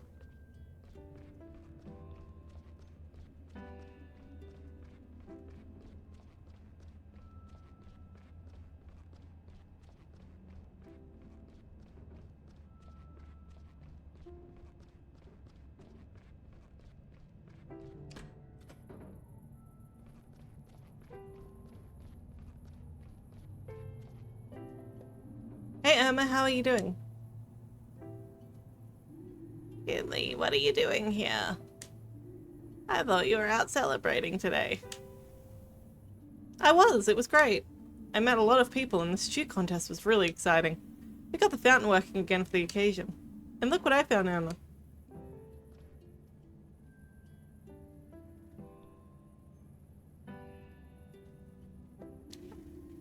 Can you smell that, Doctor? The scent is just incredible. You really made my day. I'm feeling much less shivery already. This brings back so many images for me. So many memories from years gone by. From all the many hibernation festivals I've seen. It was your first one today, wasn't it? Yes. But you should get some rest, Emma. All that talking gets your lungs No, it's alright. I need someone I can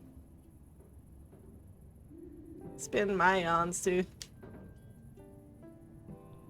I'm very tired. But I would like to tell you one last story. Emma? What do you mean by that? She's dying, Finley. It's okay. What? No, it's not okay at all. We'll get you back on your feet, I promise. I'll get Dr. Krokowski right away. We'll figure it out. You've already done more than I can imagine. But may I ask one more favor of you? Of course, what is it? I'd love another cup of tea. My throat's a little dry, you know. Of course, Now, Finley, don't fuss. It's alright. I'll just dash to the break room. We have tea there. I'll be right back. Why do I still have the candle in my inventory? I literally just put it on the counter and lit it. Like, it's gone. It shouldn't be in my inventory anymore.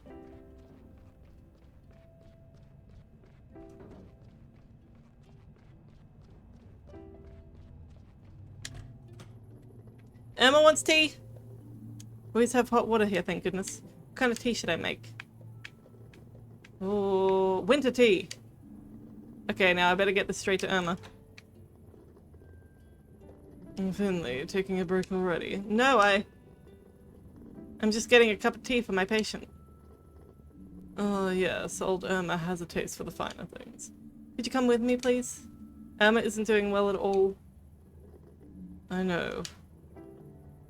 I already went to see her and checked her readings. She's going to die. In the next few hours. But we have to do something. What I'm going to do is make myself a cup of tea too. How can you just walk in there like nothing's wrong? Why aren't you doing anything? I've already done everything I could. Sometimes even the best treatment in the world can't help Finley. But go to her. Make her last hours as comfortable as possible. That's our duty to her now. Make sure she has enough painkillers. Shouldn't we contact her son? I have already tried that too. Unfortunately, I have not yet been able to reach Giuliano. I'll keep trying and inform him of the situation. You can go now. His tea is getting cold. Okay.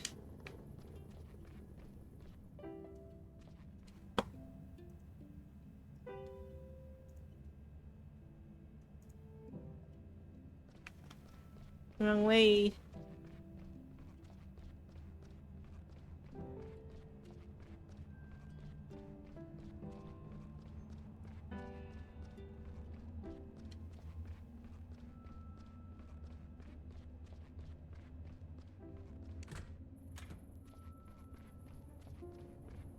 Here's your tea. I have your tea. Emma, I'm back. And I've got your tea. Emma? Who? Oh, sorry. I must have dozed off for a second there. You're a darling. Thank you so much. Just set it down there. I remember my first hibernation festival like it was yesterday. It was already cold for that time of the year. The cars and parked and benches were buried in snow, but the hibernation festival still had to go on, of course. Gilbert loved hot air balloons more than anything else in the world, but he also had a great fear of flying. And he wasn't the youngest anymore either, neither of us were. So we compromised by heading to the countryside to watch the balloon race. At least we used to, until it was banned. It was the hibernation festival, when Gilbert sat on the hot air balloon for the first time. There was already snow on the roads and on the roofs of houses. The lights, the smells. We were there every year. When it was cold outside and everyone started to come closer together, I'd already bought a hazelnut candle and enjoyed some lovely conversation with plenty of laughter when Gilbert secretly slipped away. He'd spotted a hot air balloon in the square. Back then, you could still book flights in the winter. They said you could see the whole town from up there. That year, the balloon remained grounded. The weather was already bitterly cold and very windy. Then, all of a sudden, an icy gust of wind blew across the square. Hats and caps flew through the air. Mothers had to hold on to their children. And that gust of wind blew my Gilbert right into the basket of the balloon. When he picked himself up to climb back out again, he got the fright of his life. The balloon had broken loose and was already rising hundreds of feet above the town. And me? I'd seen the whole thing and leapt desperately to a dangling rope to try to hold the balloon down, but instead, I simply floated away with it. Gilbert helped me into the basket and the wind carried us higher and higher into the wintry clouds. Porcupine was no more than a small speck of light in the fog. Eventually, it disappeared altogether. Gilbert could barely move due to his fear of heights. The cold bit into our skin, but I managed to cheer him up. His dream had finally come true, I reminded him, riding in a hot air balloon. Unfortunately, we soon realized that the burner was frozen. Then I remembered the hazelnut candle I'd brought. So Gilbert and I made ourselves comfortable in the basket of the balloon and lit the candle to keep warm. I don't know how long we sat there, but it was indescribably beautiful. Just us, the sky, and the clouds, and the scent of the hazelnut candle. Suddenly, there was a bang. The burner started up again. The heat from the hazelnut candle had thawed it out. Gilbert quickly figured out how to steer the balloon. Even the altitude didn't bother him anymore. But how would we know which way to go? Then, before we could even begin to worry again, I heard it. Very softly. The hibernation hymn! The song everyone in Porcupine sings together for the Hibernation Festival. We strained our ears and Gilbert steered the balloon straight towards the song. Eventually, Porcupine emerged from the fog. The beautifully decorated marketplace, the snow-covered roofs, and the festival goers. What a sight! They had broken into song to help us find our way back! Gilbert landed right in front of the fountain and all the crowd cheered. And that's the story, more or less, of how Gilbert and I took our first flight together for the first and last time. He died the following year. I'll be reunited with him soon. And then we'll fly together again. My Gilbert and I. Oh, shoot.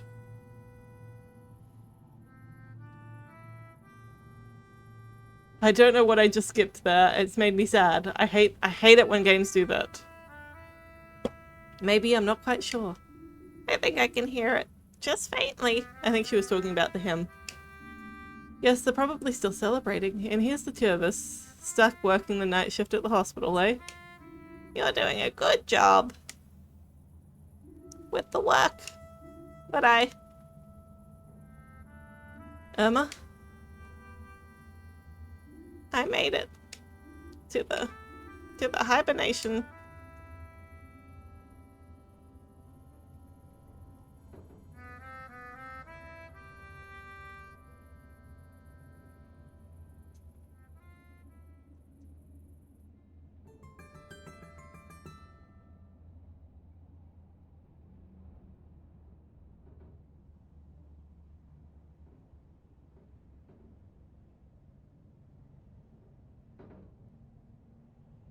Alright, and that's where we are going to leave it for today. We've done the first two acts, and next stream we will do the next act. I appreciate all you chill cats, killer kittens, and variations thereupon, and I will catch you guys next time when we will be finishing the game.